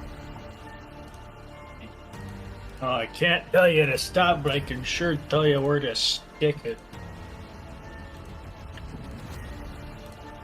Kind of just chuckles and says, are you sure that's all you're going to say? You have no questions? No. If you hate my mother, there's no point in trying to reason with your fat, scaly ass. Deadly, I'm going to do this because you're insulting him. Da-da-da. Deadly, he takes... died. Deadly slowly... Deadly, this giant dragon stands up slowly, makes his way over to you, and all those souls and individuals fighting doesn't even care. He just steps on them, walking towards you. And as he reaches you, he slowly kneels his head down. And I'm going to tell you this. This dragon could probably fit 6 people in its mouth with no problem. It is just looking at you. Its eye is about the size of a best way to describe it, it's about the size of a giant opening of a cave as it just looks at you, and it just smiles a very, very creepy smile and just says, I like you. You got balls. I usually don't get people that come here to talk shit to me. Usually they're either crying and begging for mercy or some form of, just wanting a second chance, or they're just so scared they can't say anything. But you're entertaining. I like that. True, your mother's a bitch, but I'll take some pity on you. And he slowly, throws, his tail suddenly comes around, and it's a massive tail, and it's just dangling something in front of you. It's holding some sort of potion in its hand. Take it. Might come in handy. I haven't seen that one before. But I take it, next thing I know I wake up in your bed, I'll pass. No, it's not like that. This little thing may save your life even. And I wouldn't advise drinking it unless you want to see the pits of hell. How it works is simple. You throw it on the ground, and it'll help you. Simple as that. Or I can take it for myself and then just send you back, and, you might be dying in the next 10 seconds. Give me it. Your choice. You take the bottle? Okay. I will give you to that in a little bit. So, as he gives you the bottle, the ground underneath you begins to sink inwards, and you're sucked into the ground, and he's just, like, watching with a shitty grin. And as you're being sucked into the ground, Deadly, he suddenly shows that he grabbed 5 pieces of your gold somehow, and just is, like, showing it in front of you, like, see you next time, as you suddenly wake up back in the normal realm. Now, Cheese Touch. Yes. What is something your character in your lore fears? Honestly, something you wish to never relive.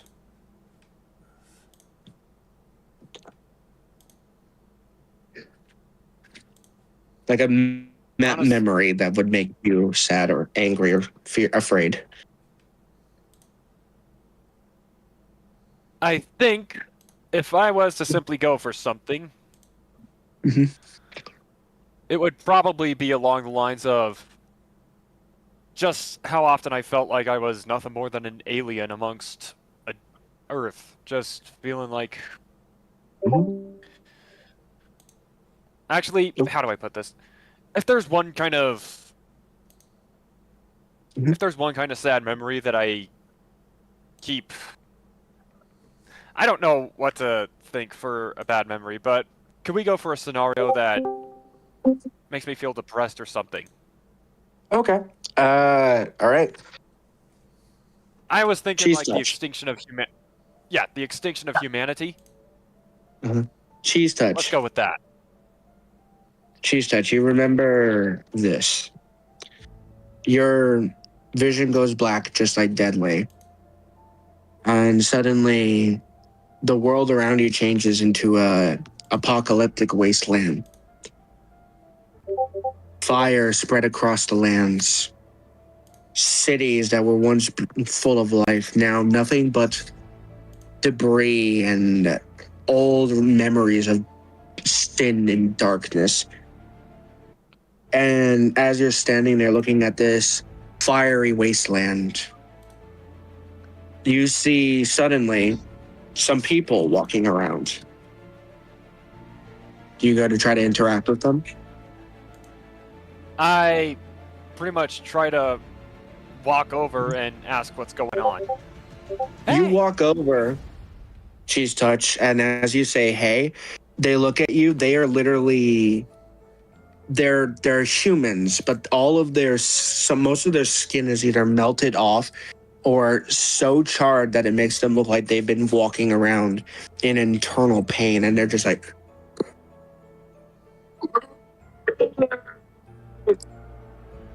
And they look like they're in immense pain. Valcor, you're kind of cutting off again. I know. Basically, these entities are like groaning in pain, and their skin is like mostly melted off in certain places. They're somehow alive in a torturing sense of pain and agony, but they're trying to talk, but they can't find the energy to do it, and it's just nothing but just wails of pain and agony. I just...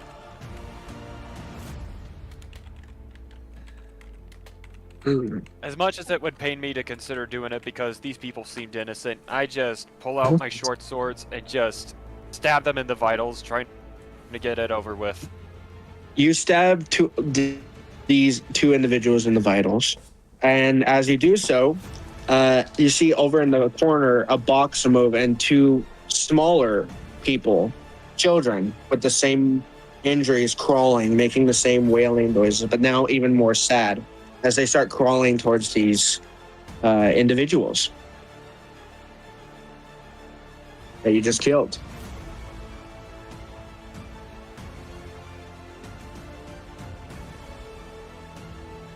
I'm sorry.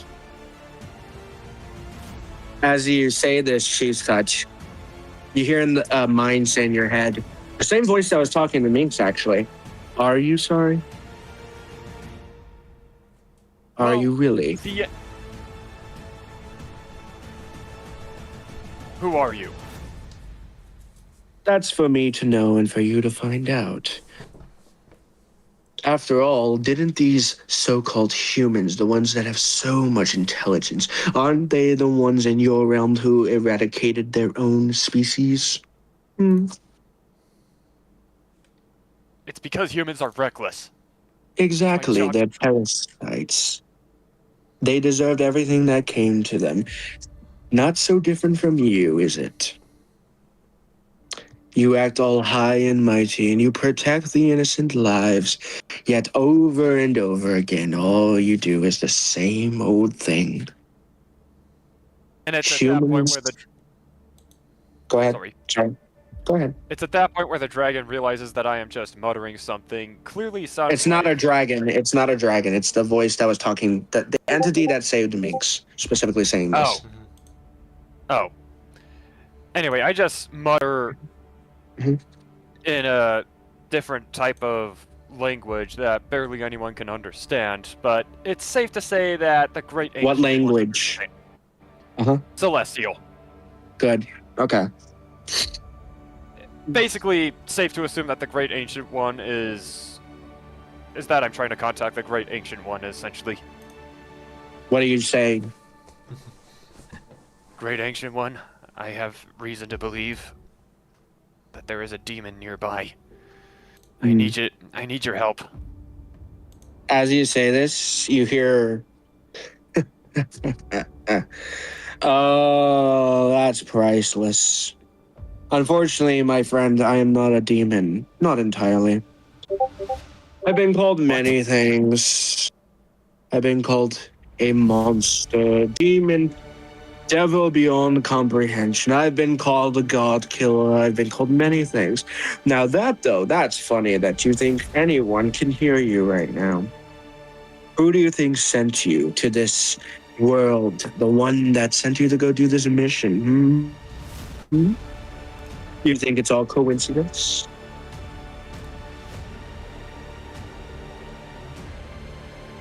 I think it's quite a weird coincidence that you're willing to simply try and make a Faustian bargain with me. Who said anything about bargaining? I'm simply showing you the truth. Humans are nothing but darkness, parasitic rats.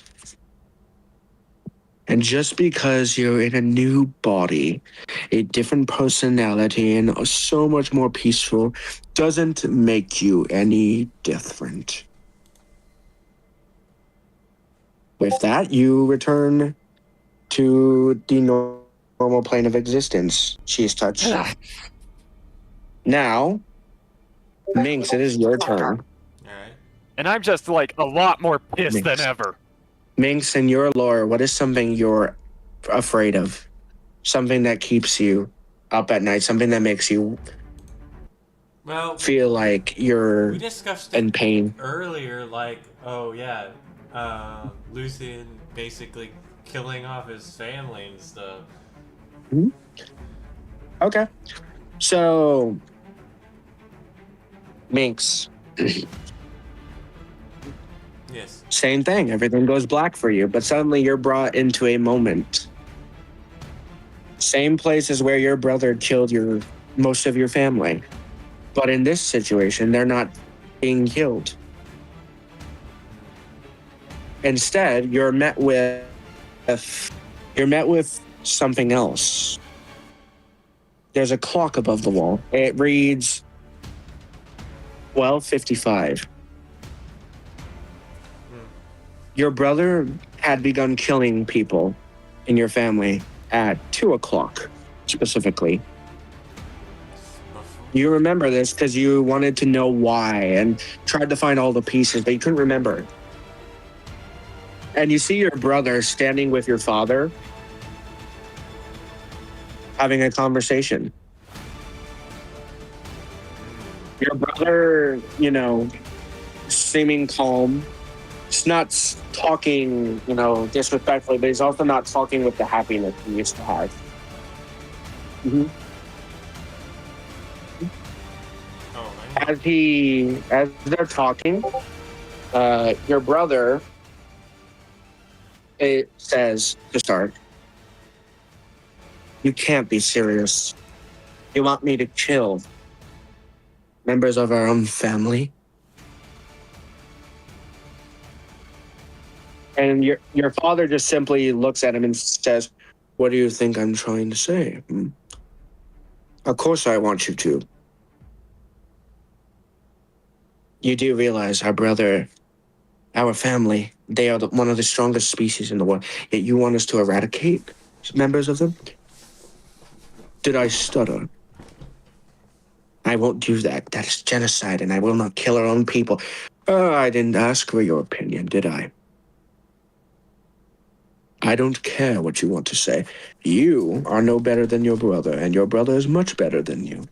The only reason you're still a part of this family is because I find your need to want to impress me always entertaining. Now, are you going to do it or not? I refuse. You're watching this scene unfold. They're both silent for a moment. Your father suddenly pulls out a knife and stabs your brother in the stomach. And slowly, your brother's once beautiful blue eyes turn that very bright green color. Oh. And he removes the knife and cleans it off and says, "Now what are you going to do?" "I will kill them all."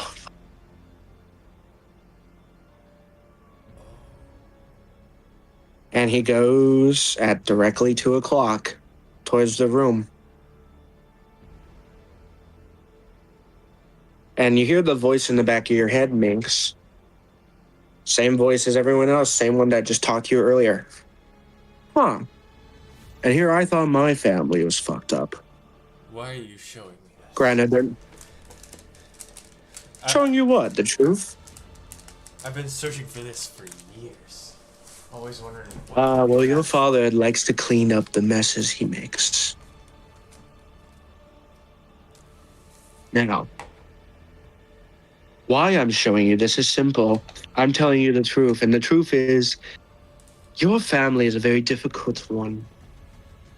Why, I remember one time I met one of your ancestors. They were very notorious for being annoying and a pest. How ironic that you are the one they send to help in saving the multiverse. Isn't it? I guess so. But do you even know He kind of looks at him. why Go ahead. they want to create genocide for our own kind? Simple. Power. Why do you think dragons are considered one of the most greediest creatures in existence? You think they care about sharing power? You think anything that has to do with your bloodline, just because you have a little less dragon in you, doesn't make you any different? Now, personally, I find all that to be bullshit, and I think your father, quite honestly, just wanted to be a dick. I think he wanted to have the power all to himself. How ironic how even one who makes his own family would easily slaughter it just to ensure that he gets his own power in the end, isn't it? Now, the reason why I specifically brought you here is simple. That offering I asked you to do for me.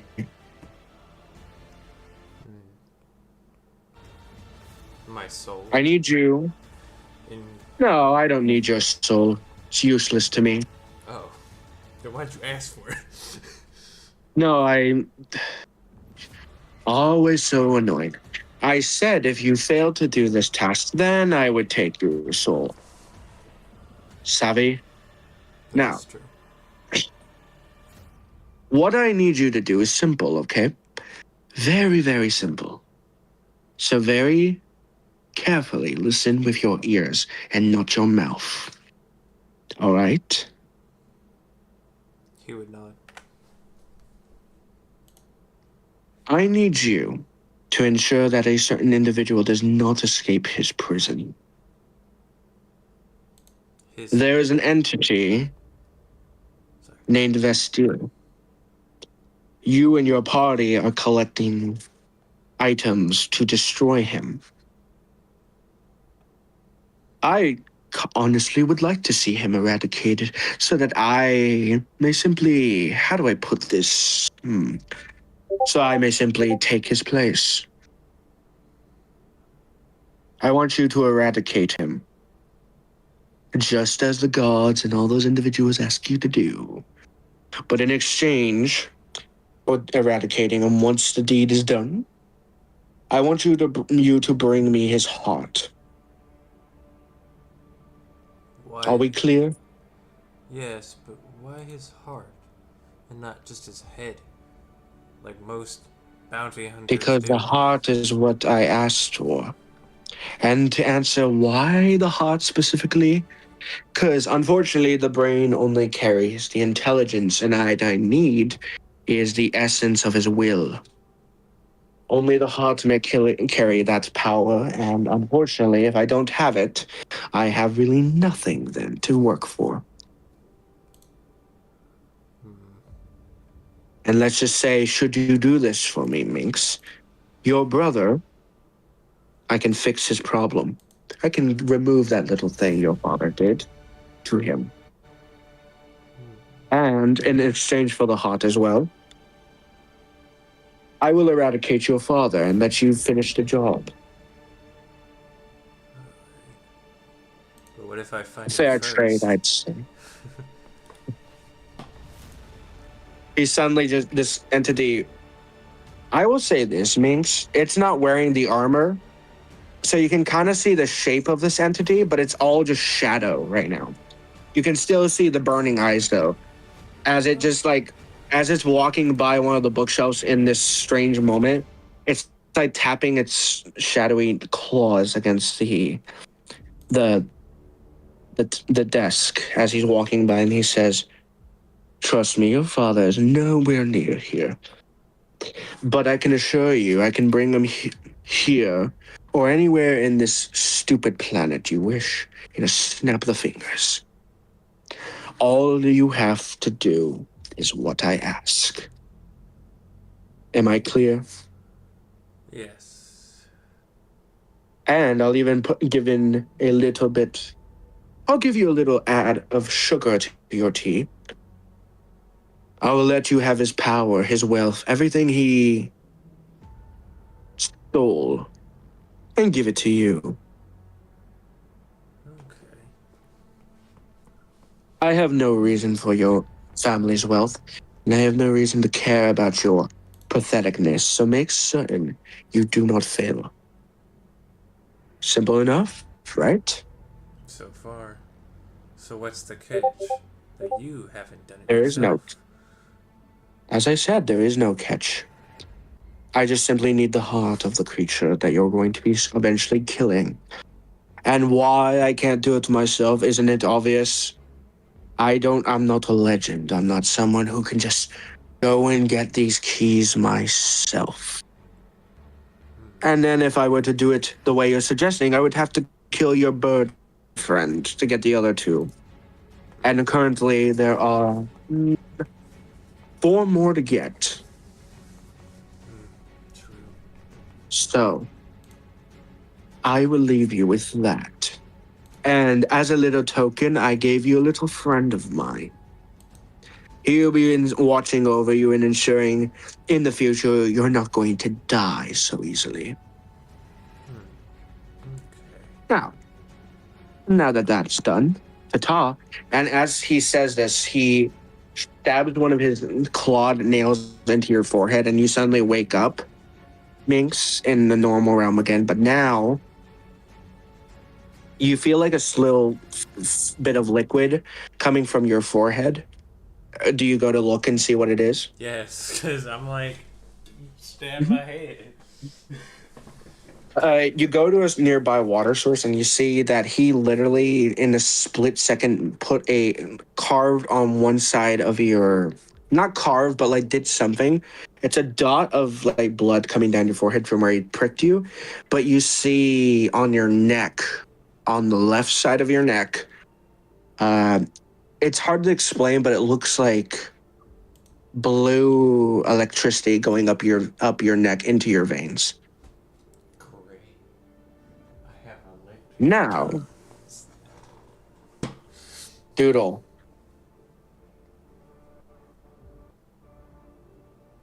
Yeah. Doodle. I need you to tell me what is a good memory you have.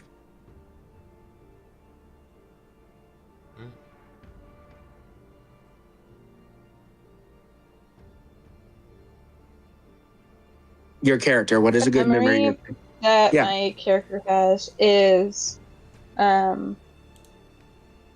finally collecting enough food to give to my family, because my character's from a time of poverty and war, so famine and starvation was extremely common. Good. Okay. So you return to this moment in your memory. It fades to black and goes there. But this time, unlike what you remember, it's even better, more peaceful. There's no war. There's no death. Your family is healthy and they're okay. You do see in the corner for a split second some sort of black energy trying to seep through, but then you hear a snap of the fingers and you look on your shoulder and you see Tuna standing on your shoulder. Ain't no stupid fucking thing like that coming in your mind. What thing coming in my mind? What's Don't going on? worry Tuna? about it. It's fine. You're safe for now.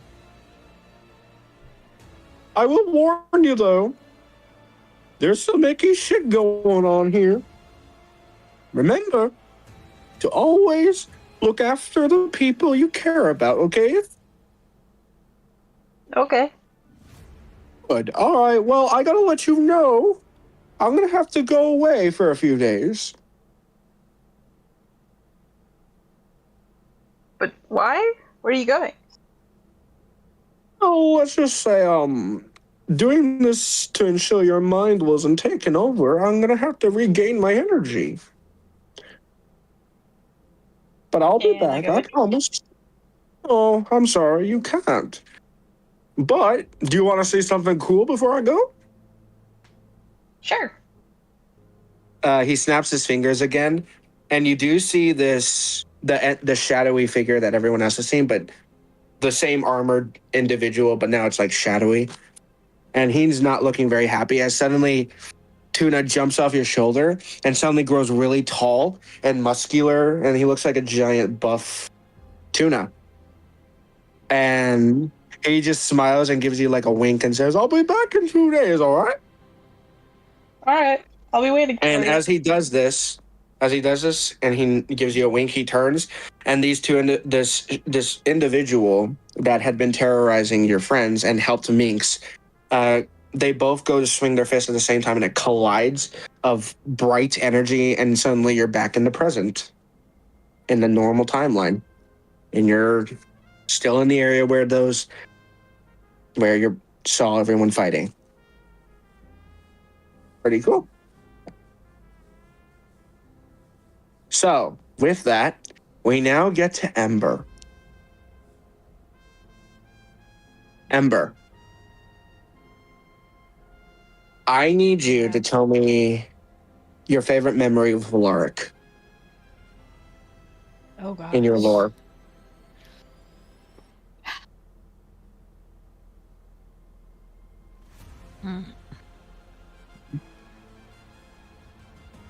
Probably just causing general chaos with people together. Okay. So, Ember,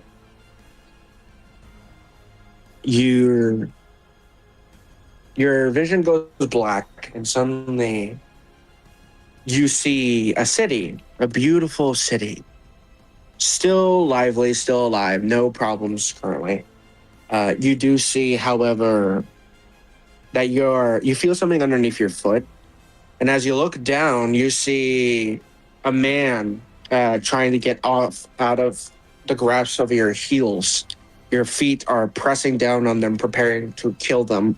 And Alaric is just sitting on a garbage bin saying, "Oh, come on, we don't have all day. We're supposed to go get brunch, right?"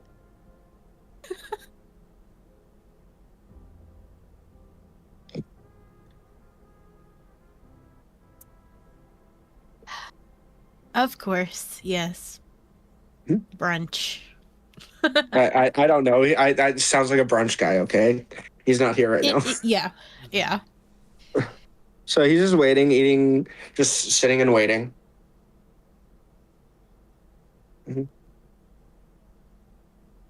I go ahead and You finish the deal. yeah. As you've known, you've done in your past. For this moment, you remember most of everything you've done in your life. As usual, it's another contract, another simple deal that went bad, and now you're taking care of the ends meet. With a simple step of your pressing downwards, you finish the guy off.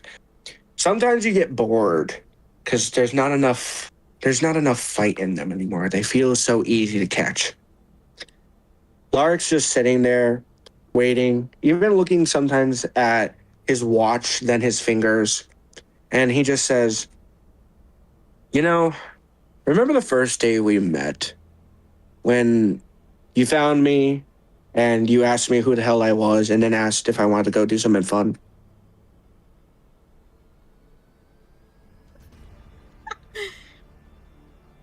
Oh, wait. That was like, God, I can't remember. What was the thing we did again that day? Huh. I don't even remember. Yeah. Look, I'm going to be real with you right now, Ember. This isn't real.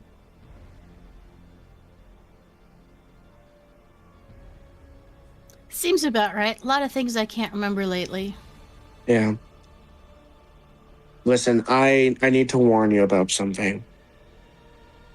Where you're at currently in this realm,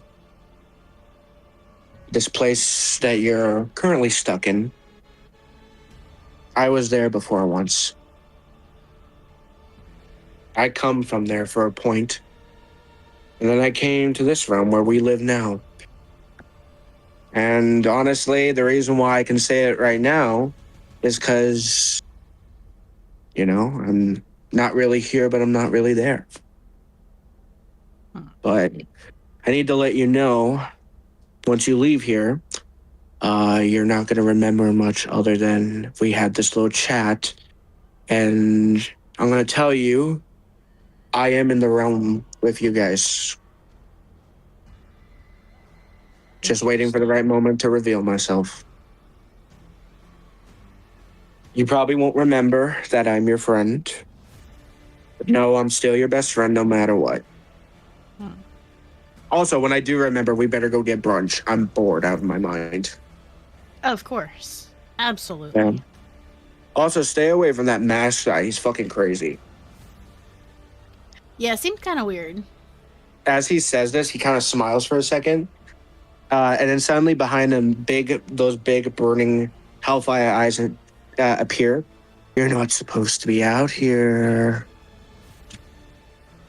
And Alara just simply sighs and says, "Ah, shit, he's back. All right, Ember, I'll see you later." As he turns around and this entity, like, full on grabs Alaric and snaps his neck, but Alaric just simply smiles and says, "All right, let's get this shit over with." Oh gosh. And then you're back in the present.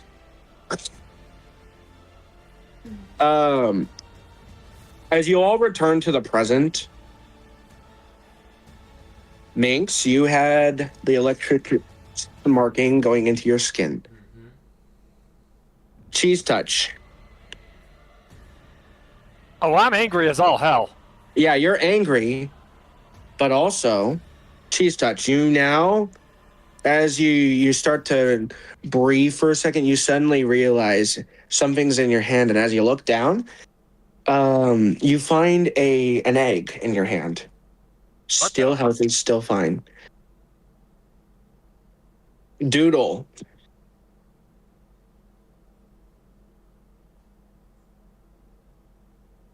Doodle, you still there? Yep, sorry. Doodle, you managed to see in your hand, you feel something in your right hand, and as you look down, you see it's not alive, but it's a fish, and on top of it is a little plastic cricket, and it has a little letter tied to its leg and says, "Be back in 2 days. I better have tea waiting for me. Love, Tuna." Oh, that's great. Yeah, he gave you a big fish. Minx. Yeah. This snake is still wrapped around your neck gently, but now you feel something on your back and it feels strange. Do you look? Yes. Your wings are back. No. They're back. Ooh. I then take a look over at Minx and see his wings. I'll let Minx describe what they are, but all I'm assuming is that There's- they're Malzeno. They're similar to. I'm about to say my own fucking character. My brother's name. Lucian's wings, pretty much. But in different Yeah. colors, basically. Yeah. They're like Since they're they kind are of like twins. giant. They're giant draconic like wings, but they have like dark shadowy like essence like around it and stuff like that. It has like an aura kind of.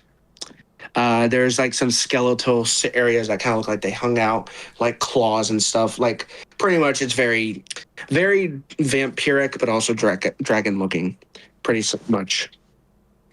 So, not Malzeno wings. Uh, What's Minx, Malzeno give wings? me like a better example. Sorry. What is Malzeno wing? Hold on. How do you spell that? Anyway, A-L. yeah, Zeno. and then deadly. Deadly, I'll get to you next. What? Deadly, you feel something in your pocket. Do you look? Yeah. You find I'm trying to look up a the Google thing image for you you find that potion you were given, whatever it was, and you also find in your pocket, along with that, a strange ring. And Ember,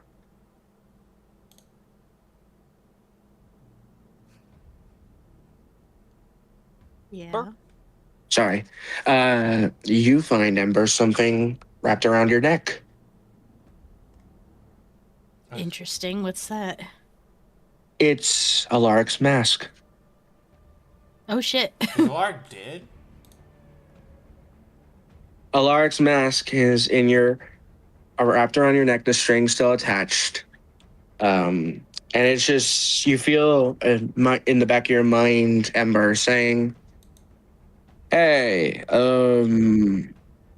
so I need to get back to my buddy. Can you go find him?"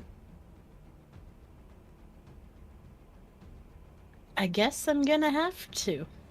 Good, because he's supposed to, he told me to come here before he did, and, didn't even bother to give me those freaking tacos he promised. Okay, so I'm kind of fucking bored out of my mind. I've been here 3 days now.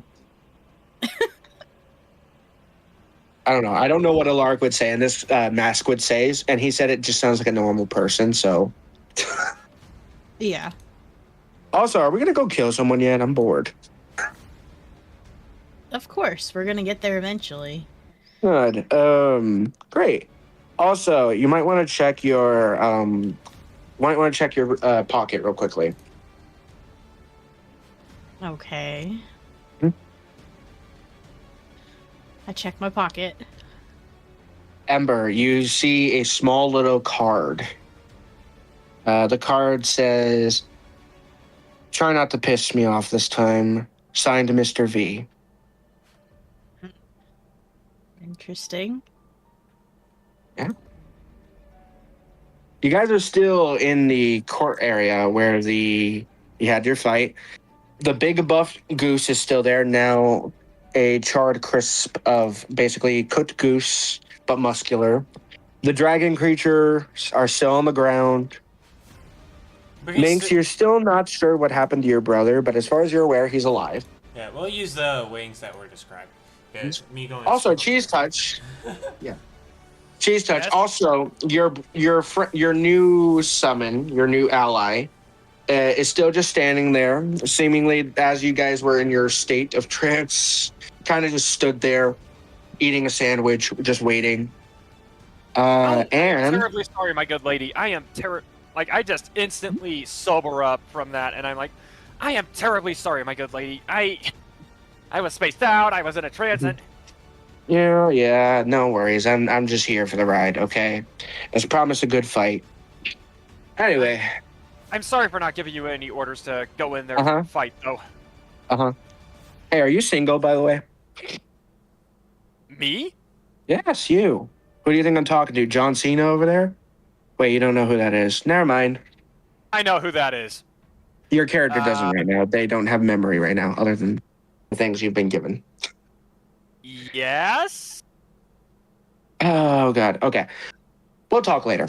Look, I need you to, for that little helping, could you maybe tell me where we're going to go next so I can just, get myself there?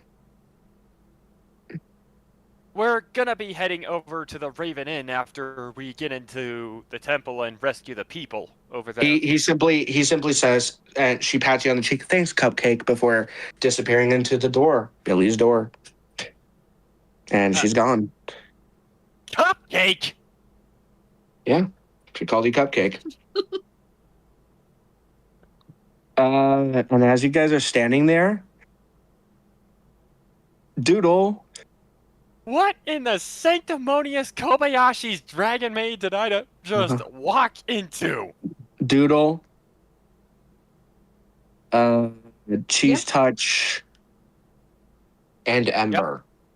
I need you all to roll a perception check with advantage, please. Okay, more perception checks. With advantage. I rolled a high 18 on the highest one.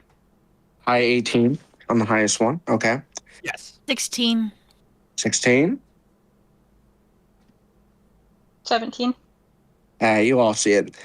As you know, you've all been asked to find these people that have gone missing. You find them as you remember your task. You look around and you see them. They're dead. Oh. Their mouths agape, and they're all wrapped up high in the trees. Like the trees have wrapped around them, the branches. Their mouths open agape, their eyes rolled back, blood going down their face, now stained because they've been here about 2 days. Their fingers were normal, but the bones protrude out of the skin, the bones growing longer and longer. Their legs ripped off. And each and every one of them, their chest has a hole in it, and their heart is missing. Wait. And Minx, you remember in the back of your mind something. There was a legend in your family bloodline that there was an entity that people could summon with the hearts of their enemies. You claim the heart of the enemy you seek, and that entity will do anything you can imagine in exchange, of course, for the heart of an enemy. Would I be able to do like a history check for that? Or religion? Yeah, go for it. Go for it. It's a religion check in this case. Well, I'm glad I got a +5 in a religion. Yeah. And you know what I got? 14. You still would, I would say, in this point, 14 is good enough. You don't know the exact name of this entity. You were told it had many names. It's a creature known for 3 things in particular that it's more common for. The story goes of this entity that it had a dark past, and it was once a beautiful and kind individual. That it had a lot of allies, a lot of friends, and people it cared about. But one day, something happened, and it lost something. In doing such, it lost itself in its sadness and rage, and became a monster that people wanted it to be. This entity would soon be given many names. One of which you probably could say you would know the most, Minx. It's a draconic word, but in common it says the Ash King. Oh.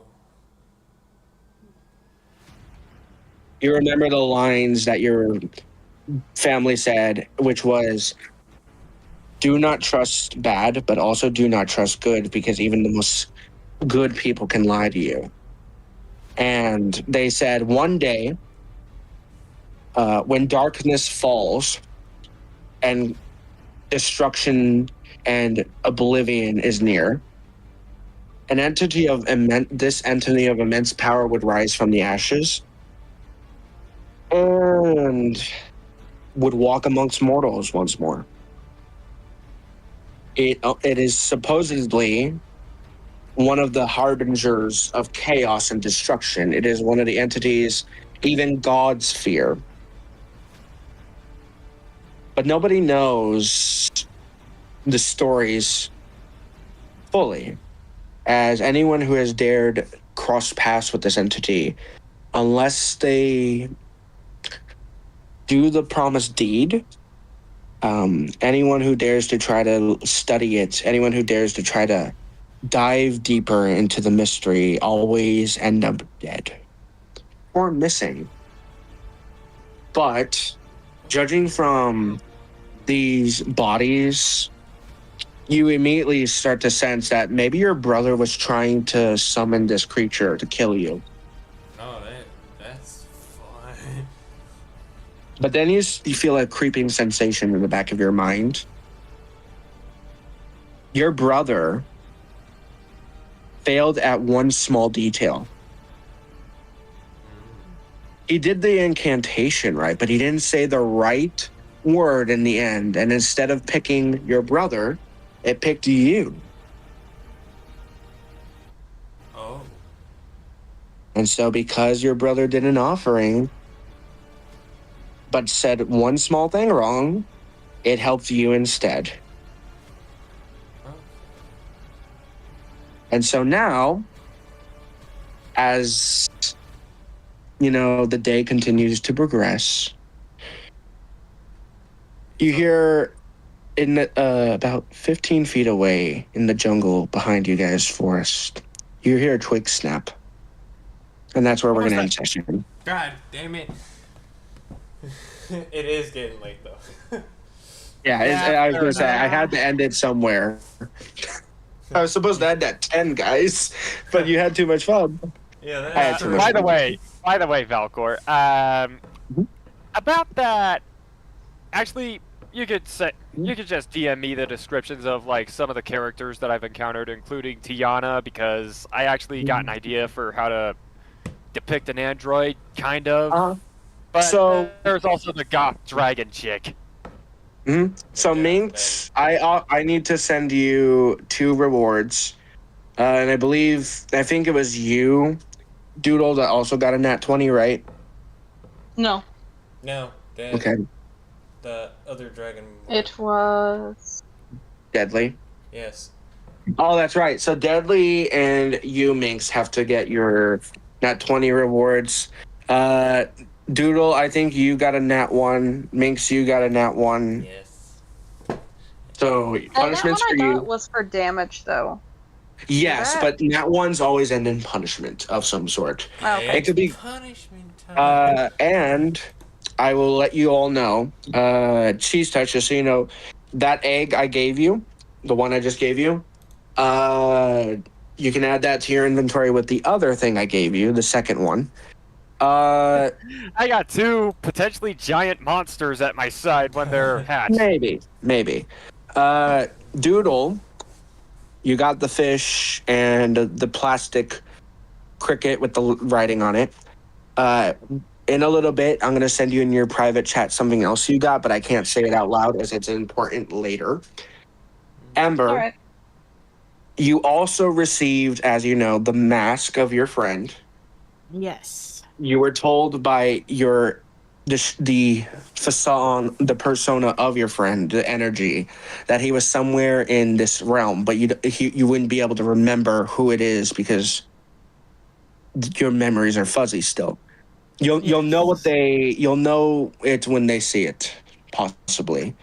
But along with the mask and the card, anonymous card, you will also receive an item in which I will DM you as well in your silent info. Minx, All right. you were given your wings back. You were given specifically you were given your wings back. You are now temporarily protected by this mysterious entity, I and- stuff already.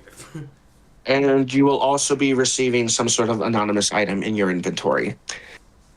And finally, Deadly, Maybe I can get my brother's other weapons. possibly. Yeah. Deadly, you receive, like I said, we're going to fix your stuff before next session.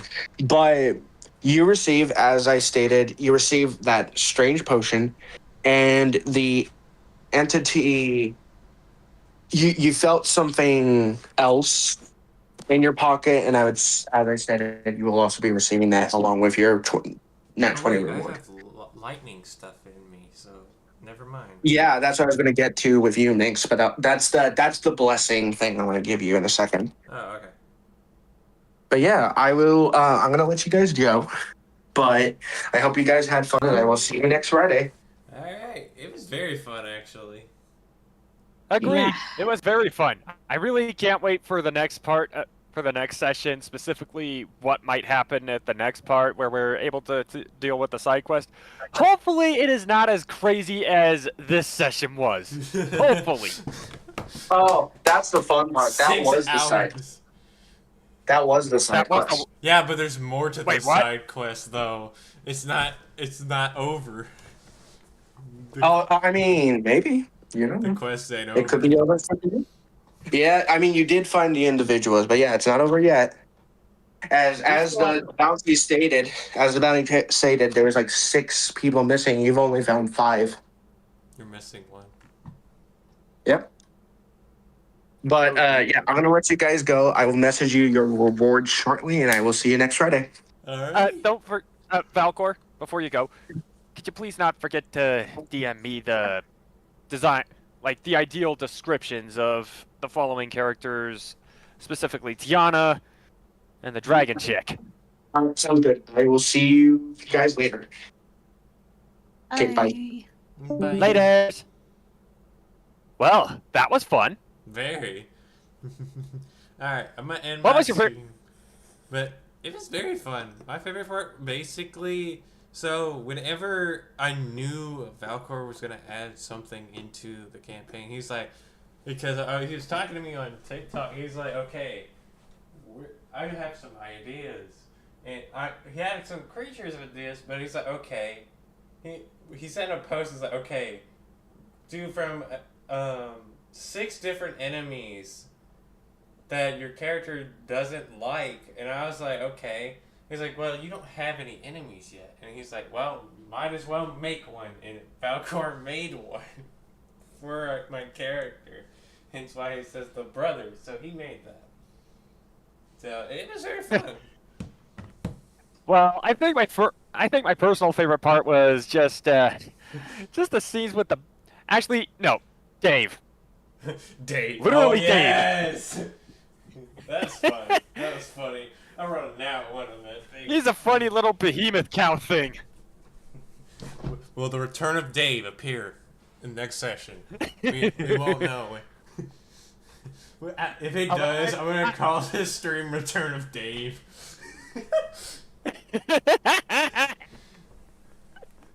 Oh gosh, that would be funny. Very.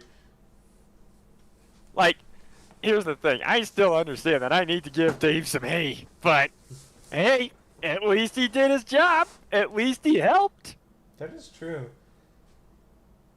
The campaign, I feel like, is going to be for a very long time, but I feel like we're just finding more stuff that could be put into it and just having fun. That's what I enjoy about it. Yeah. But I'm Anyway. have to go as well because I have to work in the morning. It's 12 o'clock. So I'm like, Wait, you worked on a Saturday? Yeah, and then I'm off for 2 days. Dang, bro. Me personally, I mean, this is like one of my 2 days off of the week. If I was off today, I'd be staying up. And then, like, that entire next day, I'd probably sleep. Anyway. See you later, Minx. I'm not keeping you forever. No, Bye. you're good. Bye. I hope everyone enjoyed, by the way. More stuff to come, but we'll do this next Friday. It's 6:30 Central Standard Time. Any suggestions, or if you're enjoying it, don't forget you can follow on all my socials. They're all the same. If y'all enjoy and want to do art of any of the characters or any of the things that are actually happening, feel free. We do have an art section in our server for the D&D, but you can always request or send them to me. I will probably ask our DM if we would make a server or we can add a server for it. But regardless, if you have any ideas or want to know the character designs for or characteristics of our characters, or just do your own free design. We are using our models or V2 models or just the ideas of our characters. So up to you how you want to do things. But I hope everyone enjoyed. We will come back on Friday, but hope everyone had very great time, had fun, enjoyed it, and I will see y'all again soon. Good night.